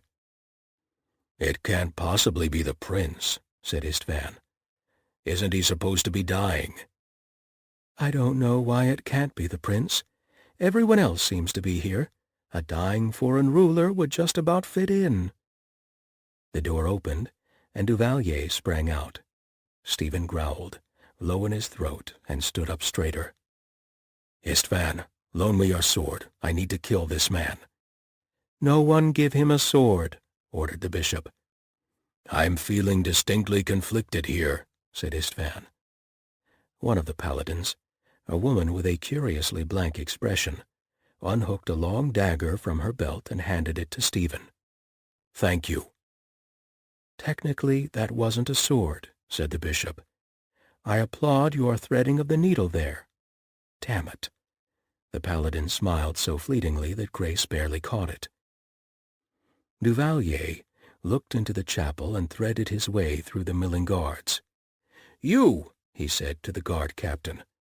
"The Crown Prince is dead, and this woman is his murderer. I demand you arrest her at once." "Do you have a writ of execution?" asked the guard captain. Duvalier paused for only half a heartbeat. "No, it is not execution, it is justice. I demand you take her into custody." "Come and try," said Stephen. A strange, prickling energy seemed to spring up around the paladins. Grace did not know if it was real or if she was imagining things, but her skin felt suddenly raw and exposed. The 7 men and women standing between her and Duvalier were suddenly no longer 7 individuals, but a single unit, linked by an unseen bond. She could almost see the air vibrating between them. "Oh, no," said Bertang, almost to herself. "Oh, no, no. Rat, stop them." Istvan laid his hand on the hilt of his sword. Stephen laid his hand on his dagger. Every other paladin did the same, simultaneously, an eerily synchronized behavior that made the hairs on the back of her neck stand up. The guard captain took a step back. The men with crossbows, who had been pointing them mostly at the ground, swung them up and looked to him uncertainly. "It's the berserker thing," thought Grace. "It must be. They're doing it. Only it's not just Stephen half out of his mind and fighting water barrels. It's all of them. Oh, God. Stephen listened to me, but none of the rest of them know me. They won't listen. I can't stop this. Everything is going to explode, and people will die, and I don't know how to stop it." She took a step forward. "Everyone stop!" she cried. Her voice sounded thin and weak, like a nightmare where she couldn't shout loudly enough to call for help. "Stop, please! I'm not worth this. I'll go back with them." No one seemed to be listening, except the bishop. Bertang shot her a brief, sympathetic glance and took her arm, tucking it through her own elbow. "Goddamn paladins," she muttered. "All right, let's you and I walk in front. Ours won't go through us, I don't think, and the guards hopefully won't shoot us." This was easier said than done. Trying to move Istvan and Stephen was like trying to move a wall. They didn't move. They stared straight ahead. Grace could hear teeth grinding. "Holy rat and every other god! Is this what they're like when they're about to go berserk?" She was starting to realize that Stephen had not been anything like fully berserk last night. He'd been exhausted and dragged out and slipping in and out, sure. But this was something much, much worse. The hairs on the back of her neck stood up. Bertang gave up with an exasperated noise and pulled her around the side of the line of paladins. The woman on the end moved to get in front of them again, and Bertang growled, "Stand down," so fiercely that she sounded like an actual bear. The woman stood down. "Captain," she called, striding in front of the line of paladins and facing the guard captain. "We are in a very precarious situation here, and I think you do not wish to make it any worse." Grace, still beside her, nodded furiously. "What do you suggest?" asked the captain, his eyes flicking down the line of silent paladins and the charged air between them. "If your men would kindly lower their crossbows?" "Please, don't let them die for me," whispered Grace. "Please, I'll give myself up. Just stop this happening." "Working on it," said Bare Tongue, eyes locked on the captain. It came to Grace that she had no fear of the men and women behind her. She probably should. She'd seen the mayhem that Stephen was capable of, even weak and dragging. The 7 paladins could undoubtedly cut a swath of destruction to rival a siege engine. And if they are all like Stephen, they are as brittle as glass, and it would destroy them utterly, even if they survived. The captain squared his shoulders. "Arrest this woman!" hissed Duvalier. Bare Tongue had pinned the captain's gaze. Grace watched her flick her eyes to Duvalier, then back to the captain, rolling them expressively. It reminded her of Zale talking to the judge at the trial. She could almost feel the power dynamic shifting. "We, the 2 of us, are the adults here, and can you believe what we have to deal with?" "Sir Emissary, you have no authority here," said the captain in a clipped voice. "You do not give orders." "The prince will hear of this." "You said that the prince was dead," said Bare Tongue. "The next prince." "Oh, is he here too?" asked the captain wearily. Another coach pulled up. Bare Tongue threw her hands in the air and stomped around in a small, furious circle. "Another one," she said. "Really?" The guard captain made a small noise of despair. A man stepped out of the coach and stalked toward the chapel. He was tall, broad-shouldered, and wearing gold-ornamented armor that managed to be both functional and elegant. The 2 men that flanked him were armed to the teeth, in ways that even a paladin might find excessive. The man was dressed in warm colors, but the expression on his face was as cold as winter. His boot heels rang on the wooden floor like the crack of a headsman's axe. His gaze swept over the guards with their crossbows and paladins with their drawn swords. Grace recognized his face immediately. She had once spread perfumed oil on his wrist. "It would seem," said the Crown Prince of Charlock, "that I am only just in time." Chapter 44. "You're not dead," said Grace. Her voice shattered against the deafening silence like a dropped glass. She felt her face start to heat up. "Gods above and below, armed men on every side with crossbows pointed at you, and you still find a way to do something embarrassing." But the Crown Prince snorted, and then everyone started talking at once, very rapidly. "If you're not dead, Your Magnificence, you have impeccable timing. Then who is? What is going? This changes nothing." "Istvan, if you please," said Bare Tongue, exasperated. The very large paladin cleared his throat, inhaled, and roared, "Silence!" Everyone quieted immediately. The Crown Prince put up an eyebrow. "As you can see," he said, "I am very much alive." Bishop Bare Tongue pursed her lips. "For a man so recently on his deathbed, you seem quite healthy." The Crown Prince made a soft, scoffing sound. "I knew I was being poisoned the first day. It seemed wiser to let my assassin believe that they were succeeding. I put it out that I was not feeling well, and did not allow anyone except my personal guard to approach. I drank only spring water, and ate only fruit I peeled myself." "But the symptoms," said Grace, bewildered. "Your envoy, Duvalier, he came and told me all the symptoms, and asked for my help to figure out how you were being poisoned." "Did he?" The Crown Prince's eyes swept the crowd. How very interesting." Duvalier, who had been inching towards the doors, bolted. Two paladins, Grace didn't know their names, a bearded man with haunted eyes, and a rather absurdly handsome redhead, stepped in front of him. Duvalier pulled a knife. The redhead did something with his hands, and suddenly Duvalier no longer had a knife and was on his knees, clutching his wrist. The Crown Prince flicked his fingers. The two paladins picked the envoy up by the arms and carried him forward.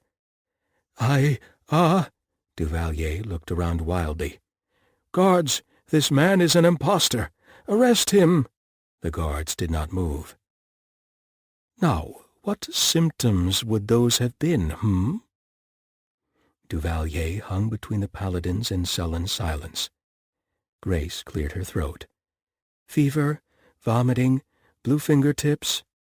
"How very interesting." The Crown Prince tilted his head. "Tell me, faithful servant, how would you have known these symptoms when I did not stay poisoned long enough to develop them?" Duvalier's eyes flicked from side to side, seeking an opening that was not there. "Who do you work for?" said the Crown Prince. "My brother?" The envoy opened his mouth, then ducked his head and grabbed the chain around his neck in his teeth. He bit at the amber crystal, and almost had it in his mouth when the Crown Prince grabbed the chain and jerked it, hard. The clasp broke. The crystal fell to the ground and shattered. A little liquid seeped out onto the floor. Duvalier's face, already white, went gray. "No," said the Crown Prince. "No, you will not have the swift way out, faithful servant. I think you will return with me to Charlock, and we will learn many interesting things together." He nodded to the two heavily armed guards with him. The two paladins looked at Bertong.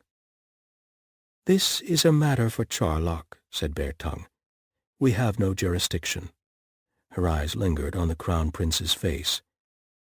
"Though I hope you will not stoop to torture." "Torture?" The Crown Prince flicked his fingers. One of the guards spat on the ground obediently. "We are a civilized nation."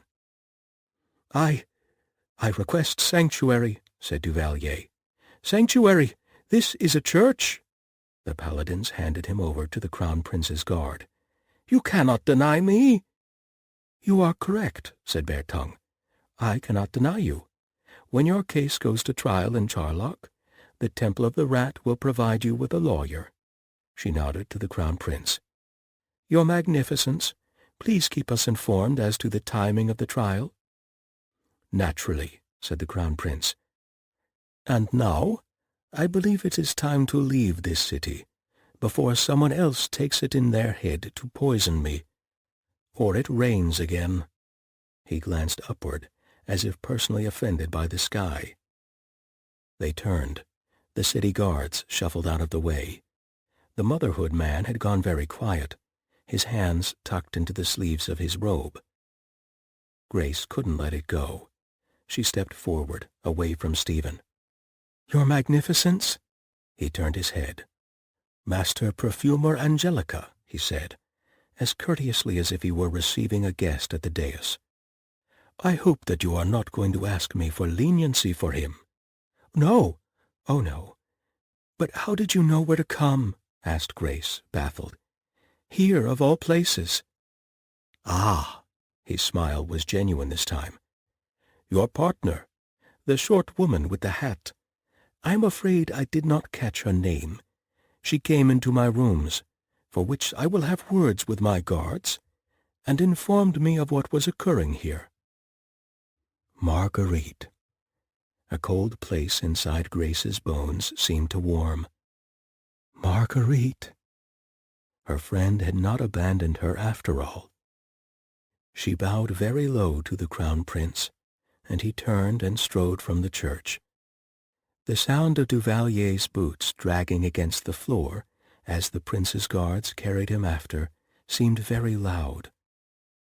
Bertong's shoulders sagged with relief as soon as they were gone.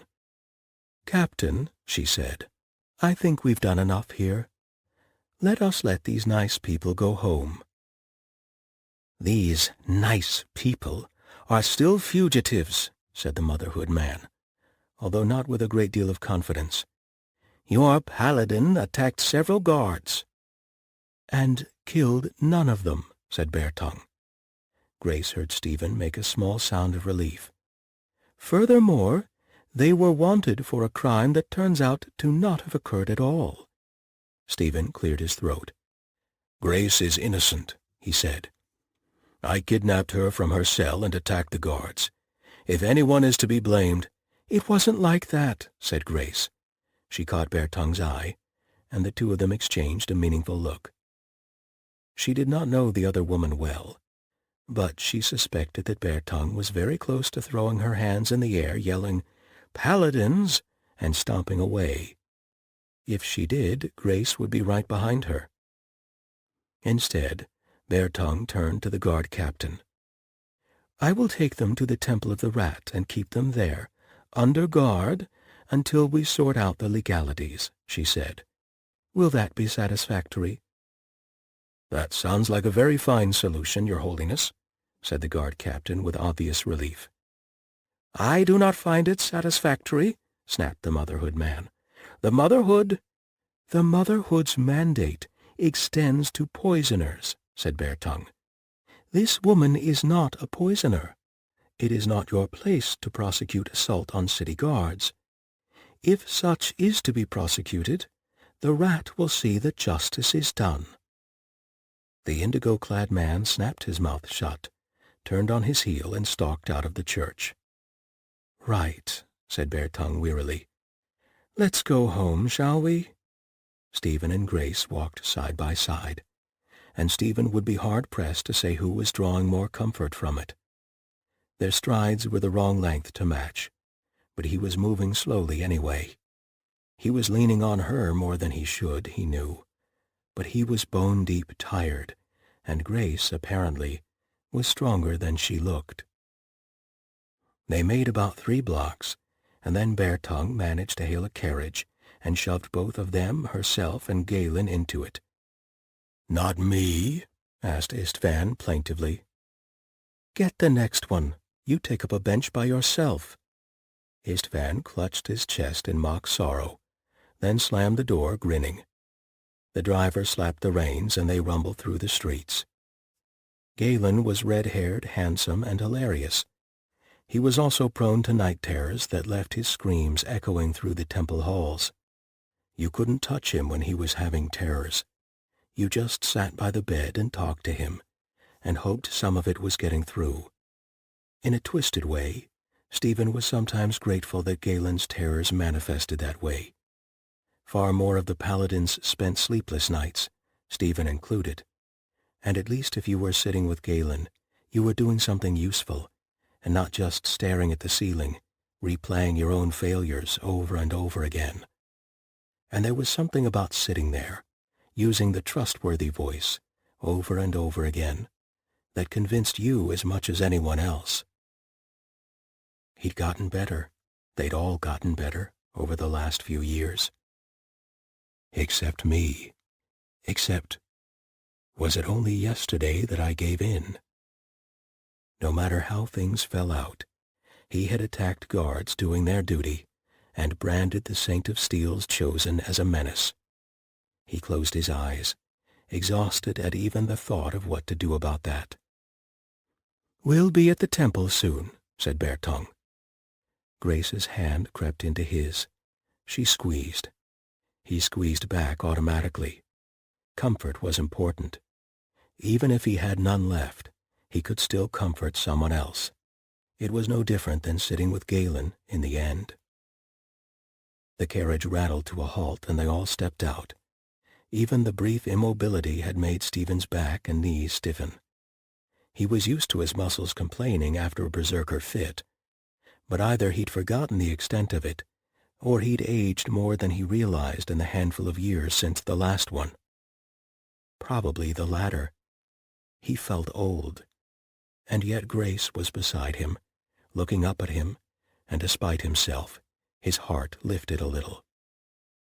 Perhaps not quite so old as all that. My rooms are this way, he began, and then stopped. It had only just occurred to him that she might not wish to share his bed again, that perhaps the heat of the moment and the fear of death had led Grace to a place that she would not wish to revisit. A servant bustled up. "There's hot water in the baths," she said. "If you follow me, Miss Angelica." Oh, she cast Stephen a worried look over her shoulder. It's all right, said Stephen. A hot bath sounds very good. I'll probably take one myself. Right. I'll see you very soon, he said. And then, because he couldn't leave it like that, he bent down and kissed her forehead, hoping that she'd read whatever she needed into that gesture. And saint or rat, or any god who is favorably inclined, I hope what she needs is the same thing as what I need. And if it isn't, well, he hadn't lied. He had already lost everything. If he hadn't broken yet, one more thing wouldn't break him. He squared his shoulders and turned his back while Grace walked away. Chapter 45. Stephen, are you awake?" Stephen opened one eye, saw Shane standing over him, and said, "Grrr." "Captain Mallory wants to see you. It's about the heads. He says you don't have to come, but you might want to see this before they destroy it." Very few things could have gotten Stephen out of bed, the way he was feeling, but that was one of them. He crawled out of bed, rubbing futilely at his neck, which hurt slightly more than every other part of his body. Shit. Okay, give me 10 minutes. "There's a runner waiting. You don't have long." Then give me 5 minutes. He dragged on clothes. There was a tap on the door, and Galen poked his head inside, dark red hair gleaming like a banked fire in the dim room. "I've got willow tea," he said. "Bless you. My lands and wealth are yours. So, that's a couple baskets of yarn, right? And a half-knit sweater. You can keep it. Here's the tea. Word is you were in the tide for a while yesterday."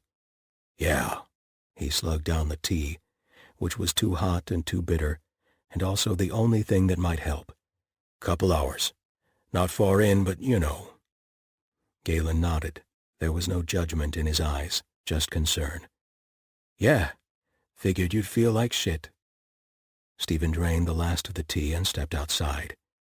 It was early yet, after dawn, but only barely. The air had a chill to it. Mallory's runner didn't look old enough to shave, and saluted with an enthusiasm that made Stephen age several hundred years on the spot. He fell into step beside the youngster. "Where to?" "A warehouse off Long Dog Road, sir."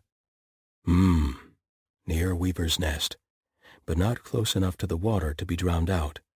Stockyards on the far side, though, so Weaver's Nest was arguably the largest concentration of victims nearby. Well, human victims.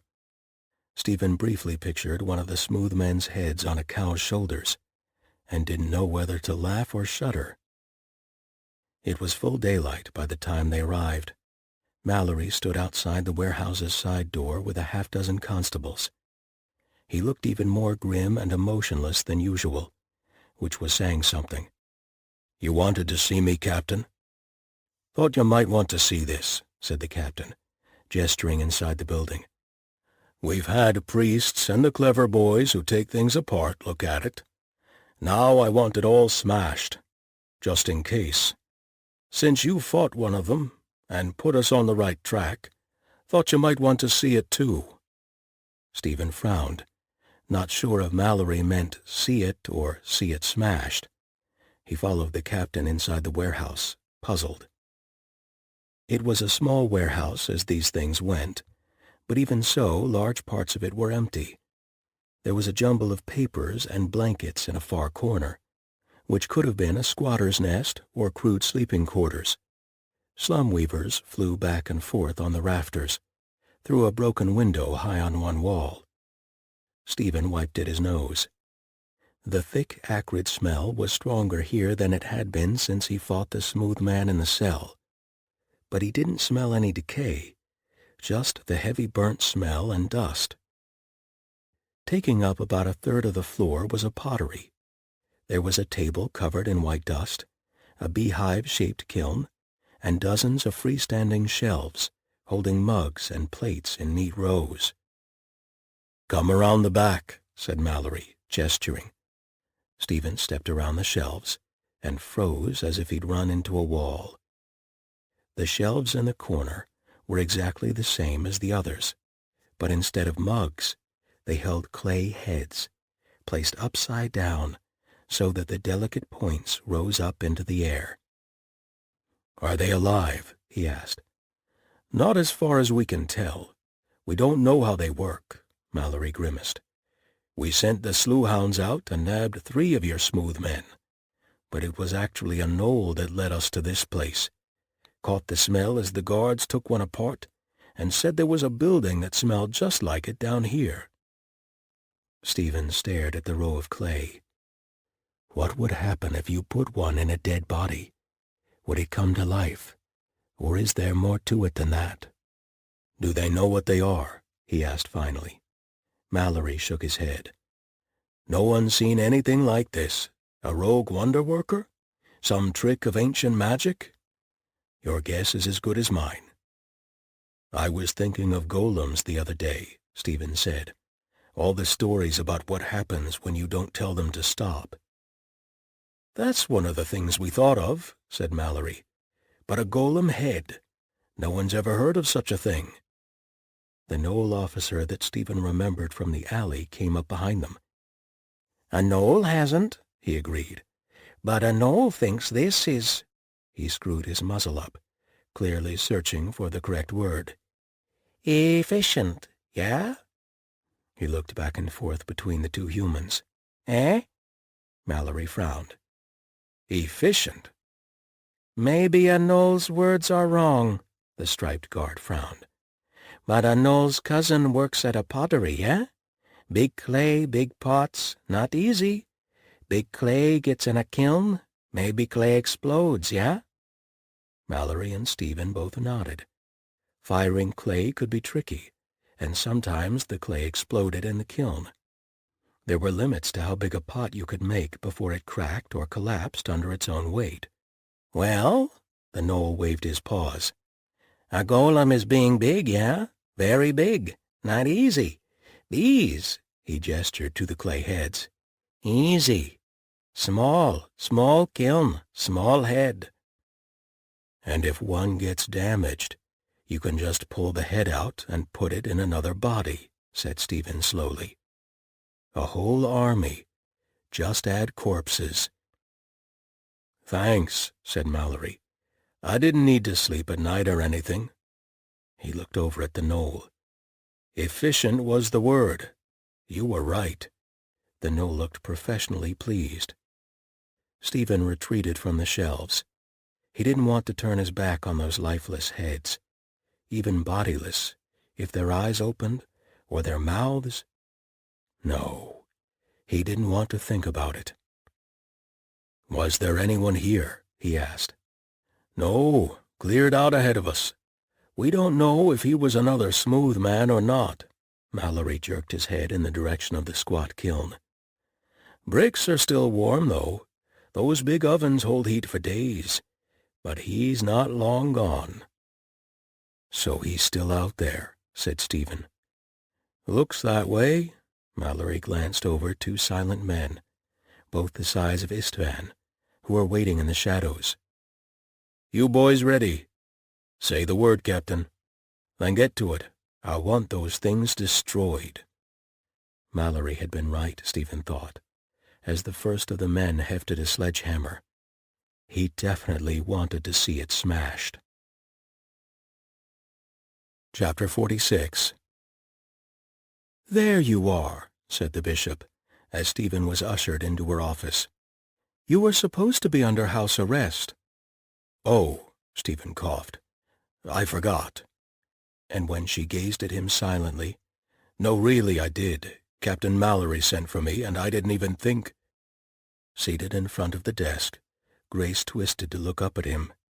She was surprised at how much she had missed him in just the last few hours. When he walked through the door, part of her brain said, "Yes, he's here. Everything is normal now. We can relax," which was frankly rather terrifying. Bertong sighed. "Well, even the Motherhood can't blame you for answering a summons from the guard, though I suspect they'd try." She waved a handful of papers at him. "Sit down. We've still got a few things to go through." "Yes, of course," said Stephen. The memory of his behavior in the courtroom, almost occluded by the night's events, came rushing back. "I've disgraced the order. There is no excuse for what I have done. You must lock me away. I would not have tried to escape if it had not been for one of the smooth men there." Bertong put her chin on her fist and studied him impassively. "What have you done exactly?" "I gave in to the tide," he said. "In public, in a court of law. I cannot be trusted." "Yes, it was carnage," said Bertong dryly. "The way you beat the judge to death with his own gavel was terrible. Bailiffs hanging off the chandeliers. Zale said there was a river of blood ankle deep." Stephen blinked. "Or you lost your temper and did something stupid and then realized it was stupid and surrendered to the bailiffs immediately, without resisting arrest." She leaned back in her chair. "Really, Paladin Stephen, if that was your idea of a berserker fit, I'm surprised the Saint of Steel's Chosen were ever called in for anything more dangerous than a garden party." She waved a hand. Yes, you're a paladin, wallowing in guilt over how you are the very worst person ever as part of the job. I've already had Galen in here this morning apologizing for using too much force on that Duvalier fellow, and Marcus taking all the blame for your actions, because apparently you had a conversation about his ex-wife that he thinks put the idea in your head in the first place." Grace started laughing helplessly. Bertong gave her an amused glance. "Oh, sure, you can think it's funny. You're not the one they're confessing to. There's a reason the rat doesn't call paladins, although I admit they have their uses." Stephen tried to wrap his head around the situation. "So, you don't want to lock me up?" "Fortunately for you, both the Motherhood and the Guard are sufficiently embarrassed by the whole affair that they have mostly decided to ignore it. Your ill-conceived jailbreak has been somewhat confused by the fact that Miss Angelica was being held for a non-existent crime. No one is terribly pleased with you having beaten up," she checked her notes, "7 guards, but the temple will be offering a generous payment, and in one case a pension. But the damage—" "Paladin Stephen, if I am to believe reports, you were berserk for an entire day, yet somehow the entire injury that you did, in a city full of people, was breaking a man's leg, who was attacking you." "But the guards at the jail," Stephen shook his head. "I don't remember what I did to them." "Then let me enlighten you. You choked one, who will be eating soup for a week but is otherwise unharmed, and the other one ran away. He's the pension. Apparently now he's been branded a coward and can't command discipline among the prisoners." She waved her hands. "I am sorry to inform you of this, my dear Paladin, but your berserker fit did slightly less damage than the average bar fight. I am aware that you were apparently killing machines under certain circumstances, but I fear those circumstances have not been met." "Oh," said Stephen in a very small voice. "The primary damage appears to have been a statue of a warrior outside the jail. We have numerous reports of a man matching your description, violently attacking the statue and eventually toppling it. It was an expensive statue, and the grandson of the sculptor is very upset." Stephen sank deeper into his chair. "You have been released to the temple for discipline. You are forbidden from carrying arms in the presence of the Archon for a year and a day. Judge Gucciard wants a personal apology, and I am supposed to dock your pay to cover the statue. But since I don't actually pay you, we'll just let that bit pass." She waved a hand. "Consider yourself disciplined. No dessert for a week, etc." Stephen bowed his head. "Really, I'd appreciate it if you at least checked with me before you go herring off and taking all your fellow paladins with you. Although apparently that's technically Istvan's fault. So, no dessert for him either." "Yes, Your Holiness." Beartongue sighed. "Stephen, really, have I ever been less than reasonable in the time you've known me? Do you really think that if you came in and said that it was an emergency and you were breaking Grace out of prison, that I wouldn't hand you a crowbar and a rope?" "No, Your Holiness." "Damn straight." She turned to Grace. "As for you, Miss Angelica, I have no control over your dessert situation. However, I fear that in order to exonerate Paladin Stephen of the charge of kidnapping, I was forced to claim that you were the mastermind of the jailbreak." "I was," said Grace hurriedly. "I absolutely was." "But," Stephen began. The bishop made shushing gestures at him. "Hush, you. It's easier if you don't leap on this particular sword. Miss Angelica, all charges have been dropped except for that one, and I believe that I have brokered a useful solution. If you are willing to recreate the smell of the clay men for us as soon as possible, then the guard has agreed not to pursue charges for that against you or your accomplice here." Grace blinked. "That's all?" "That's all. I won't go to jail." "It is the belief of the rat that your talents will serve the community far better in this way," she coughed. "Zale was all for charging the Motherhood with false imprisonment and wringing money out of that particular stone. But Zale is in a mood, and I have persuaded them that this is a better solution for their client. You can, of course, refuse and go that route, but it will drag this all out interminably." "Gods, no!" Grace shuddered at the thought. "Then you can go home," said the bishop. "Really?" "Really." Grace expected to feel relief, or shock, or joy. Mostly, though, she just felt confused. After everything, she could just go home, like nothing had happened? Was that possible? There had been assassins and poison and Duvalier and the Crown Prince. "Right," she said. "Right, but Bishop Beartongue, Your Holiness, what happened?" "Eh?" said the bishop. Grace waved her hands helplessly. "With the Crown Prince and everything, what was going on? Is it over?"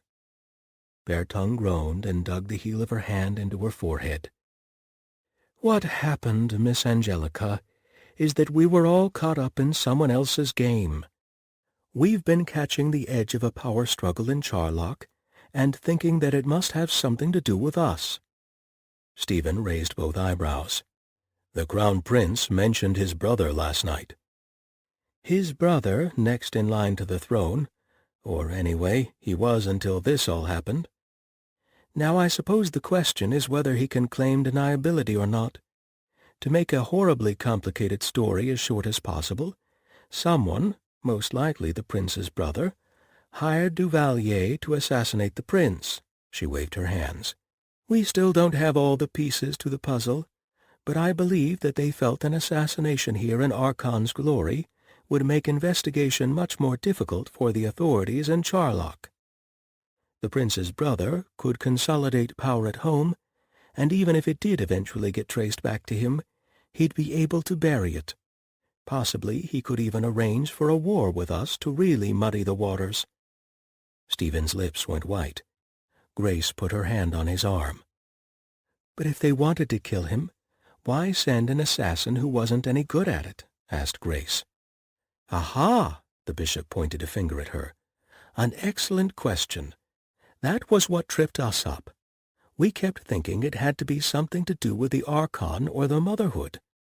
But it really had nothing to do with us at all. A failed attempt needed to be made on the prince's life, so that the successful attempt could be blamed on the same people. It was all about controlling the eventual investigation so as to exonerate the prince's brother.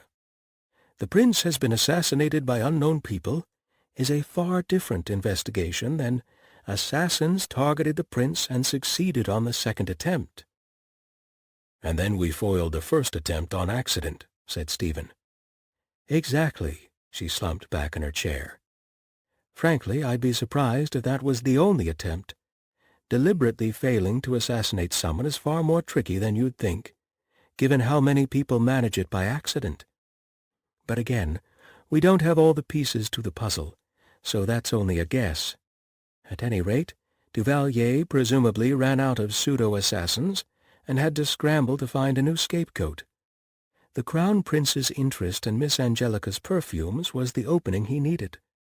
A woman with no family ties and a somewhat, forgive me, cloudy past was a godsend for him. All he had to do was frame you, and then put a word in the motherhood's ear. "Dr. Piper," sudden guilt twisted Grace's gut. "I told Duvalier about him. I completely forgot. Is he okay?" "Piper's fine," Beartongue nodded once, thoughtfully. "There's another puzzle piece, then. Someone broke into his office and tried to steal some of his notes. He drove them off with a bone saw." Her lips twisted as if she were eating something sour. "And as profoundly as it pains me to admit it, the Motherhood was genuinely acting in what it thought was the best interests of Arkenhold. By making you seem like a single disturbed soul, acting alone, they hoped to prevent war with Charlock. That's why they tried to discredit your character so profoundly.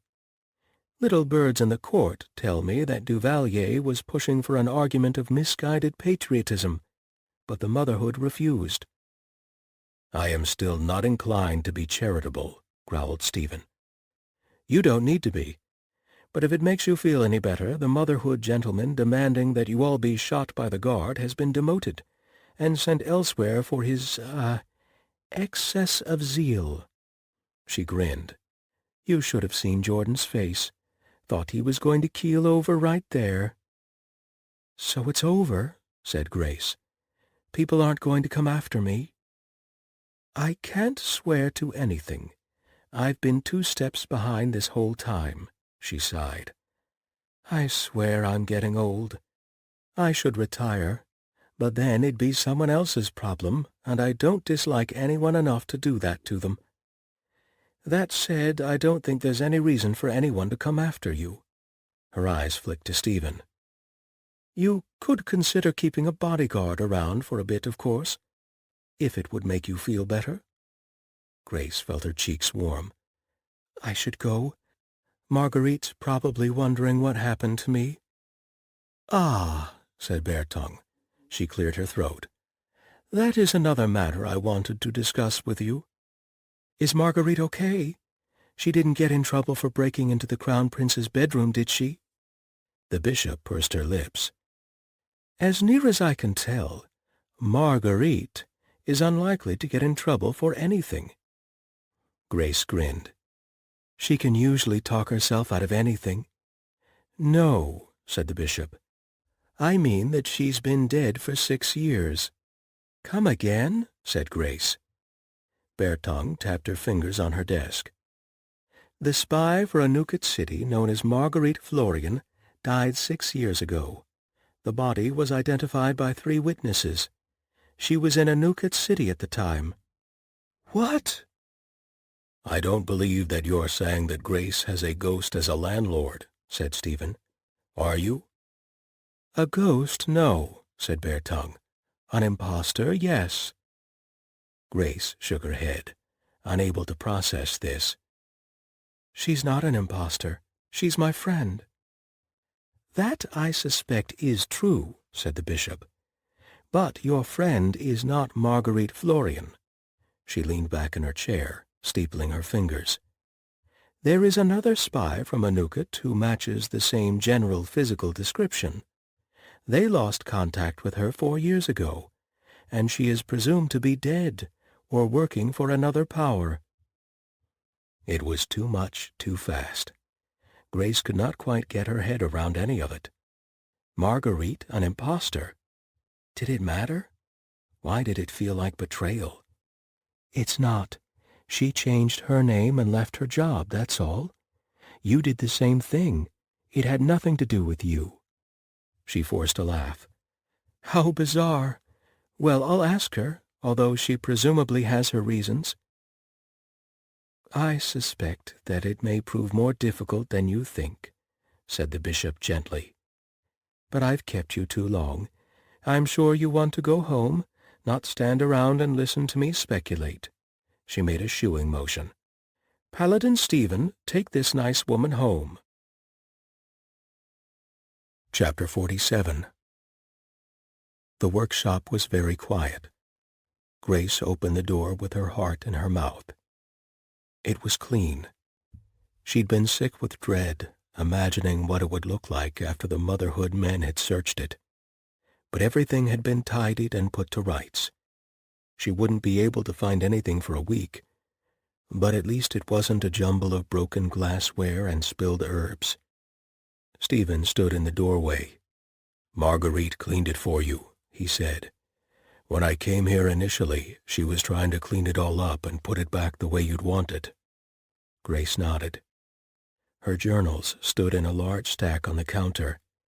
The alchemy tome was on top, no worse for wear for its time with the motherhood. "They didn't burn them after all," she said. "Not so long as they were evidence," said Stephen. "Did the rat get them back?" "I don't know." Grace had her doubts. She reached for the alchemy book and opened it, meaning to look for another passage at random. Instead, the book fell open about a third of the way through, to a thick sheaf of papers. "My God," said Grace softly, picking them up. "My God." "What is it?" "The deed to the building." She had had too many shocks today. She simply stared at it.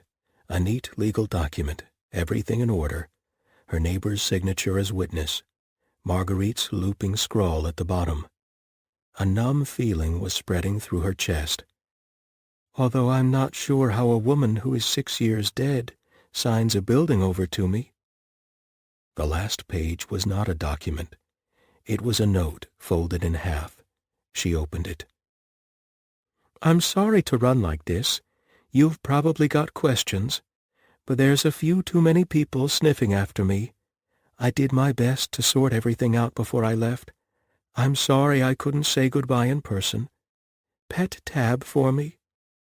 I'll see you around, Marguerite." Grace handed the note silently to Stephen. He read it and looked up at her. "Should we check upstairs?" Grace nodded. Marguerite's apartment upstairs was swept bare. The only thing that lingered was a scent so faint that only a perfumer could have caught it. "She's gone," said Grace. The numb feeling in her chest seemed to be expanding outward in every direction. "I'm sorry," said Stephen. He put his arm around her shoulders, and Grace leaned against him. The heat of his side chased away a little of the numbness. He was here. He was solid. Did she dare think that there was someone else she might rely on? "Do you want me to leave?" he asked quietly. She looked up, startled. He smiled, although it did not quite reach his eyes. "What two people do when they have been running for their lives may be quite different than what they'd choose to do otherwise. If you'd prefer that I go—" "No!" Grace clutched at his tabard and felt immediately embarrassed. "No, not unless you want to. I mean, He lowered his head and kissed her, which stopped the words before they could get out of control. "Thank God," thought Grace. "Thank God I didn't screw that up." And then she stopped thinking at all, because her body had not forgotten, and the heat between them was still there. If anything, it had flared even hotter. It did not take long for them to find their way to the bedroom. The bed, which had always seemed a fine size for Grace, appeared to get a great deal smaller when Stephen sat on it. "I should probably be grateful we even made it to the bedroom. We could have gone right there on the floor. and I'd end up with splinters in my backside and not even care." "Another trial run?" she said hoarsely, as Stephen shed his armor. "Yes, absolutely." "Oh, thank God," she said, and dragged him down beside her. Stephen had no objection to another trial run. In fact, if the trials kept being this good, the real thing might well kill him. He had a better idea what Grace liked this time, and he did it, delicately at first, then harder and faster. The pulse in her throat beat against his lips, and he tasted sweat across her skin. "Yes," she whispered, almost inaudibly. "Yes, please. More." Well, he was the reliable, responsible one.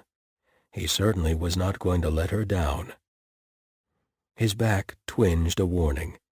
He'd been abusing his body quite brutally the last few days, but he ignored it. Some things were worth the pain. She cried out under him. His name or a god's, he couldn't tell. Both, perhaps. She clutched at him, all shyness forgotten, dragging his hips to hers, and he obeyed. He was not the sort of man to tease or torment his lover. Everything Stephen had was hers for the taking, and for once he did not ask himself if it was enough. Perhaps it was not quite as intense as the night in the chapel, but the bed was certainly a good deal more comfortable, and there was a lot to be said about not being in terror for your life. The side of his neck prickled with her breath as she gasped against him. This time he was sure that it was his name. For a moment he lost the rhythm entirely, but his body knew what it was doing even if he did not. "Grace," he said hoarsely. "Grace." She was the only thing in the world, and he was with her, and for a little while it was enough. Afterward they lay side by side, not speaking. Grace listened to his breathing slow. She turned her head against his chest and thought perhaps she should say something, but she didn't know what. "I should say something so he knows that I care and I don't want this to end." She tried out several phrases inside her head, and they all sounded very stupid. Stephen wrapped his arm around her, and he was also not speaking, and she wondered if he too was trying to find something to say. "Marguerite would tell me not to say, 'I'm hopelessly in love with you,'" Grace blurted. "That. Definitely don't say that." "Well done, me." He was silent. Grace felt her hard-won peace shatter into smaller and smaller fragments, the longer that silence stretched on. "It's all right," she started to say, when the alternative was to scream. "I'm scared," he said. Grace closed her mouth. Of all the things that she had expected him to say, this wasn't it. "I love you," Stephen said, "probably more than is safe for someone like me." Grace missed the next few words because her relief was so profound that she thought she might need to use the chamber pot. "I am so much less than I was," Stephen said, sitting up. "The man I was before, he would have deserved you. Now—" He lifted his hands helplessly. "I never met that other man," said Grace. "You're the one I want." She scowled up at him. "And anyway, I'm not exactly a prize myself." "You are a prize beyond price." "No, I'm not. I'm prickly, and I don't like people touching my things, and I still don't know if I can sleep in a bed with another person when I'm not half dead." She folded her arms. "And sometimes I smell things and my brain shuts down and I nearly faint." "Sometimes I go berserk and begin killing people," said Stephen dryly. "Yes, well," Grace looked away. "You haven't yet. Even when you were getting attacked by guards, you didn't kill any of them." "I might have." "I might have run amok and stabbed people with a broken perfume bottle, but I didn't." He reached out and trailed a fingertip down the length of her arm. Her skin prickled with awareness. "Despite what the bishop said, I must be dangerous," he said. "I nearly killed one of my brothers once." "You only attacked people who were a threat to you," she said. "Maybe you thought he was a threat to you." Something flickered across his eyes. She couldn't tell what. "What if a day comes when I can't be trusted?" "Then we'll deal with it then." "Now, should we get up?" she asked, abandoning the line of conversation before it could get even more horribly awkward. "Not that we're not good at those by now." "Do you need to work?" "Probably, at some point." She nestled against him. The sheer size and solidity of his body astonished her, even now. It was certainly too early in the day to go to sleep. Perhaps a nap would not be amiss, though. The bell over the door jangled. Grace cursed. Stephen sighed and sat back. "I suppose you should deal with that." "I can't have left the door unlocked," Grace began, and then she heard footsteps and cursed again. She threw her tunic over her head and stepped into her trousers. "We're not open," she called, pushing the door to the workshop open. "I'm sorry if—" "Oh, now, don't be like that, sweetheart." Grace froze. The warmth in her heart and her belly turned to ice. Her stomach clenched. Philip. Chapter 48. "I'm sure you were expecting me," her wayward husband said. He smiled at her, a smile that had once made her melt, and then had made her suspicious, and which she now wanted to hit with a brick. "Felt we ended things on a bit of a sour note, eh?" She stared at him. Her blood roared in her ears. But it was not the memory fugue. This was happening. This was really happening right now, in front of her. "Don't be mad, sweetheart," he said. "What was I supposed to think when those motherhood fellows showed up and told me you were a poisoner? They made it sound open and shut. They really did. Tried to tell them that you didn't seem like the type, but you know how they twist a man's words around." Grace felt her lips curling back from her teeth. "Get out," she whispered. "Don't be like that," he said again. "Said I was sorry, didn't I?" "No," she said. "No, you didn't." She had never been the sort of woman who threw things, but if she'd had something heavy near to hand, she would have hurled it at him. "How dare you? How dare you come here?" "This is my place. I made this place. This is all mine. I built it without you." Philip was looking her shop over with a proprietary air.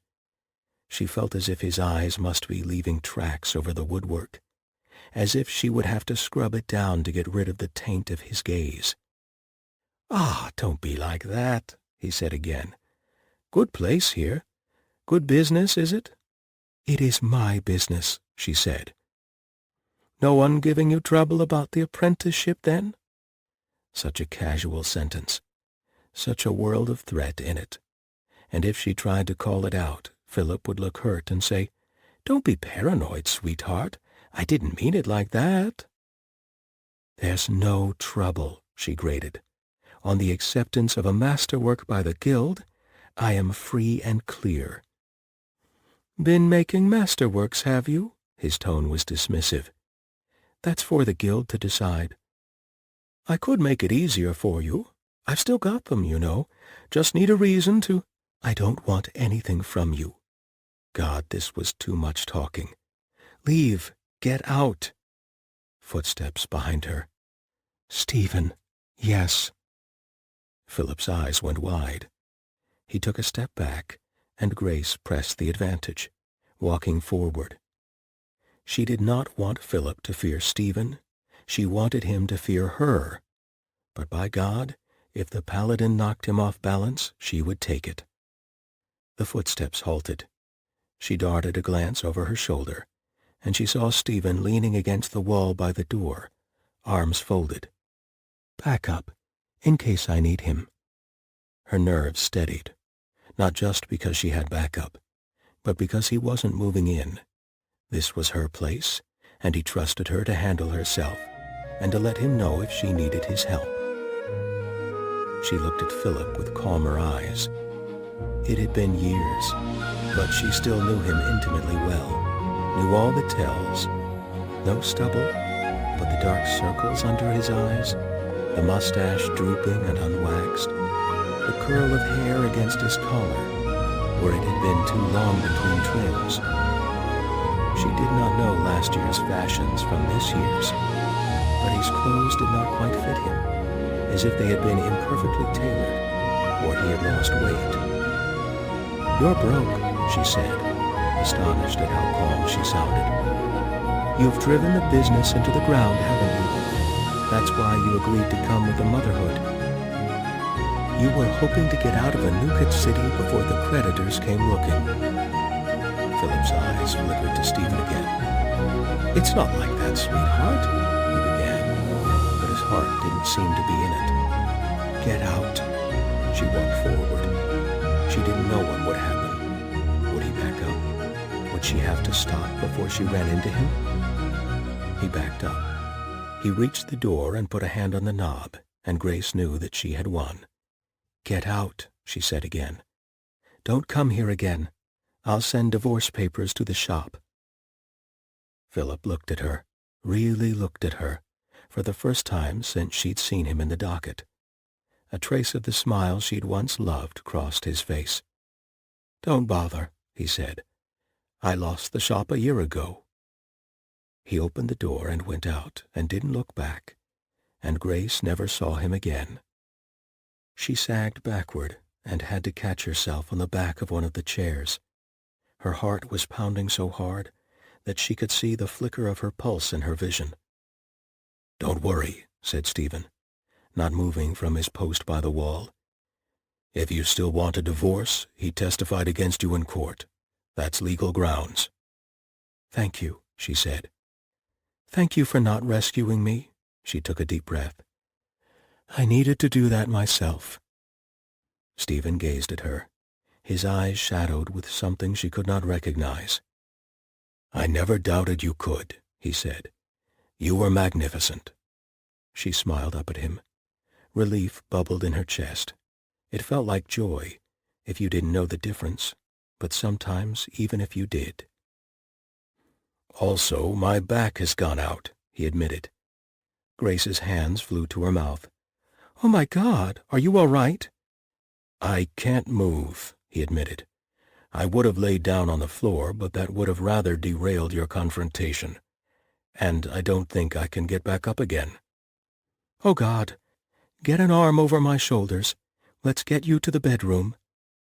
It was not significantly more difficult than steering him when he was coming down from the berserker fit, except that he hadn't seemed to feel pain before. Judging by the whiteness of his lips, he was feeling it now. "Give me just a minute," he said, falling heavily onto the bed. "It'll pass. Just a bad spasm, I think." He grinned weakly at her. "I may have abused those muscles rather a lot in the last few days." "You shouldn't have. We shouldn't have." "Worth it. 1,000 times worth it. Though I fear it may be a day or two before I can, rise to the occasion again." Grace put her face in her hands, not sure if she should giggle or scream. "What do I do? Do I get a healer?" No. A few stretches and things will loosen up." He pulled his knee to his chest and grimaced. "I'm sorry." "You don't have to be sorry." "Yes, but—" He laughed softly. "This is not exactly the way I hope to spend time in your bed." Grace rolled her eyes. "Also, while you needed no help in dealing with Philip, if he'd been a problem, I'm afraid I could have, at best, fallen heavily on him." A rueful giggle escaped her. She leaned her forehead against the doorframe. "Oh, God, it might almost have been worth it." Stephen's laugh turned into a hiss. "Ah, there." He sat up gingerly. "That is a little better. It will get me home at least." "Are you sure I shouldn't send for the healer?" "Not for this. I promise that I will sit in a hot bath and allow them to prod me and yell at me afterward." He shook his head. "It is what comes of being a berserker. Your body goes on and on and on, past any normal man's, and then everything you've done to it lands on you at once. The spasms pass, at any rate, until they don't." He took a deep breath and stood. Grace waited nervously to catch him, but he did seem to be better, at least temporarily. "Well," he said, "this has been a very long day, and it is not getting any shorter. I don't suppose, you would wish to see me again tomorrow." "I'd like that," said Grace, and meant it. After the door had closed, and she locked it firmly, she stood in her workshop. It felt oddly empty. There was no Marguerite, nor any chance of her return. Even Tab was still at the temple. And yet, it's mine, my place. It hasn't been taken away. She sat down on the chair in the silence and breathed the air, the mix of scents, spilled oil and burnt wood. Hers, her own, nothing she needed to think about or worry about. No one to ask anything and require a response.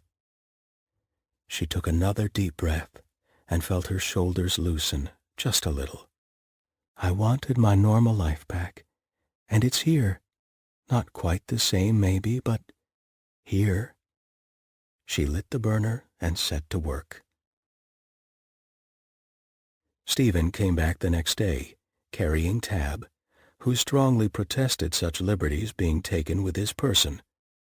As soon as the civet saw where he was, he launched himself from the carrier, darted between Grace's feet, and went under the table to sulk. "I don't even get a hello," she said, amused. "Hello," said Stephen, in a rather more suggestive voice than she'd ever heard him use. He tilted her chin up and kissed her. It was still good. Damn it, it was still really, really good. "I didn't mean you, but I'm not complaining," she said, once she could breathe again. "But how is your back?" "Sore. It has been pummeled by the finest healers with the hardest hands that the temple can offer. I am told that I cannot engage in any strenuous activity, and I am not to get in any fights for at least a month." "Well, hopefully that won't be too hard," Grace said. "The fights, no. The strenuous activity—" He ran his thumb across the inside of her wrist, and Grace felt herself flush.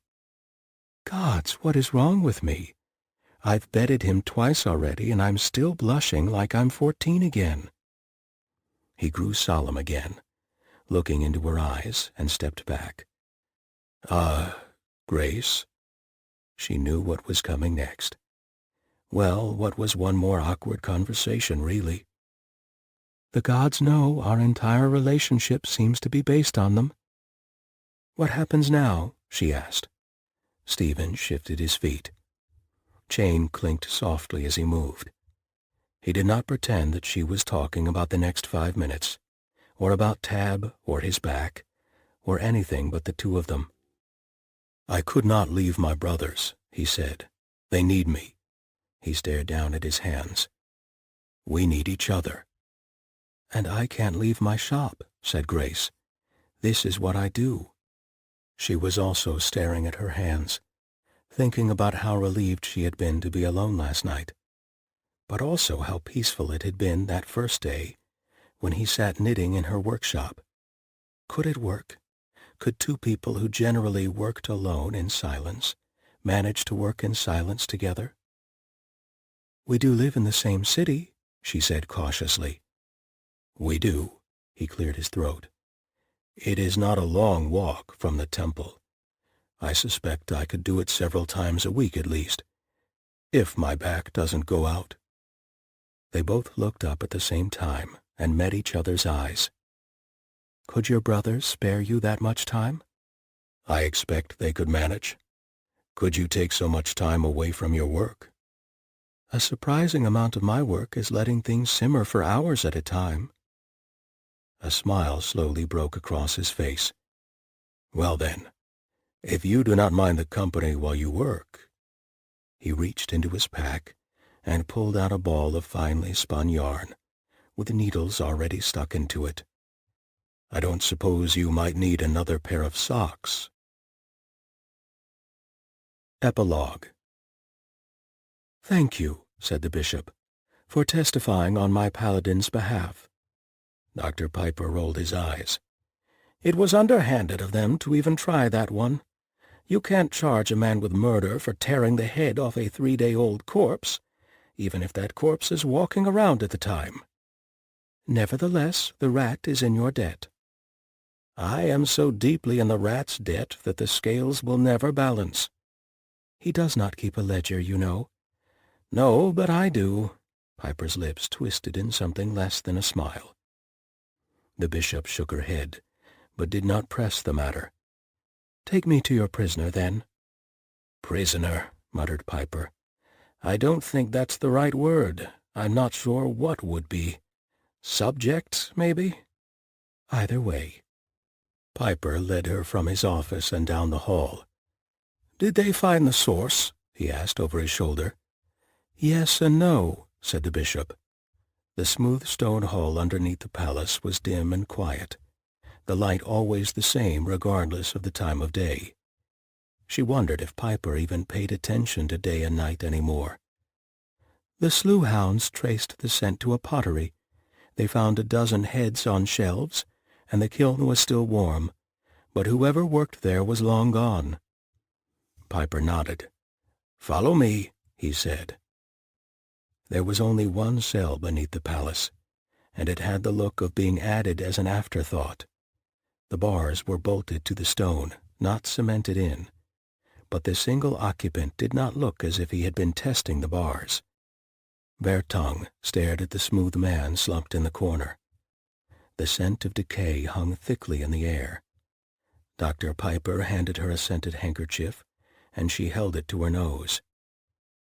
"Do you know what he is yet?" she asked. The porcelain-like mask stirred slightly, watching her, but made no other move. "I've no idea," said Piper. "The body's rotting away, but I don't know if the head would survive on another corpse, or if they're strictly one use only." Bertong turned her head slightly to meet the doctor's eyes. "No," said Piper. "I put another dead body in there. A fresh one that nobody was going to want back, and he ignored it. I'm not doing it myself. I realize that I'm not much of a healer, as people think of them, but there's some things that are too far even for me." The bishop nodded. "Have you learned anything?" "Nothing," said Piper, disgust evident in his voice. "Nothing I didn't know an hour after seeing the one your Paladin killed. They die if you smash the heads, and then you've got a broken clay head and a dead body. I'm no closer to knowing if this is some dreadful new monster or a rogue wonder worker or—" He trailed off helplessly. "It would be one hell of a thing for a wonder worker to do," said the bishop. "How would you even learn you could do that?" Piper shrugged. "Have you heard the theory that everyone is a wonder worker? It's simply that most of us are never in the situation to learn what talents we may have?" "I can't say I have, no." "Have you ever given an order to a hermit crab?" "What?" Even under the inhuman gaze of the smooth man, Bertong broke into an incredulous smile. "A hermit crab? No." "Then how do you know you aren't a wonder worker with the power to control hermit crabs?" "I see your point. But there's a far cry between giving orders to hermit crabs and making clay heads that you jam into a corpse's neck." "For you or me, perhaps." Bertong resumed studying the smooth man. His lips parted slightly as he breathed, but that was all. "Damn," she said softly. "I was hoping for more." "You and me both. Any luck elsewhere?" The bishop turned away. "As much as can be expected. Thanks to Miss Angelica's skills, Vials of the scent are going out to the Temple of the Rat in every city in a 100-mile radius. They won't be able to hide for long." "That's good," Piper started to say, and then he froze. The smooth man was making a sound at last. It wasn't much of one, just a soft, nasal whistling, mouth open, as the head wobbled on the decaying shoulders. But it went on and on, long past the time that any human would have run out of breath. The smooth man was laughing. Bertung stepped back from the bars, her face resolute. Her sigh of annoyance was unfeigned. "Well, we're going to have to deal with this, aren't we?" "It seems likely." "See, this one is burned," she said. "It'll give the Motherhood something useful to do for once." She gave the smooth man one last look, then turned and walked away. This concludes Paladin's Grace by T.Kingfisher. Narrated by Joel Richards. Copyright 2020 by T.Kingfisher.